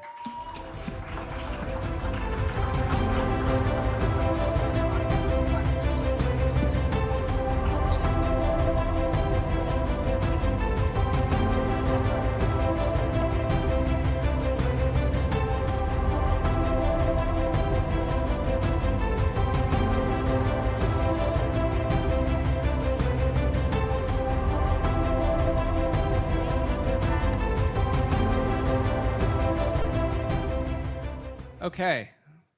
And very last, please come up, The Grid.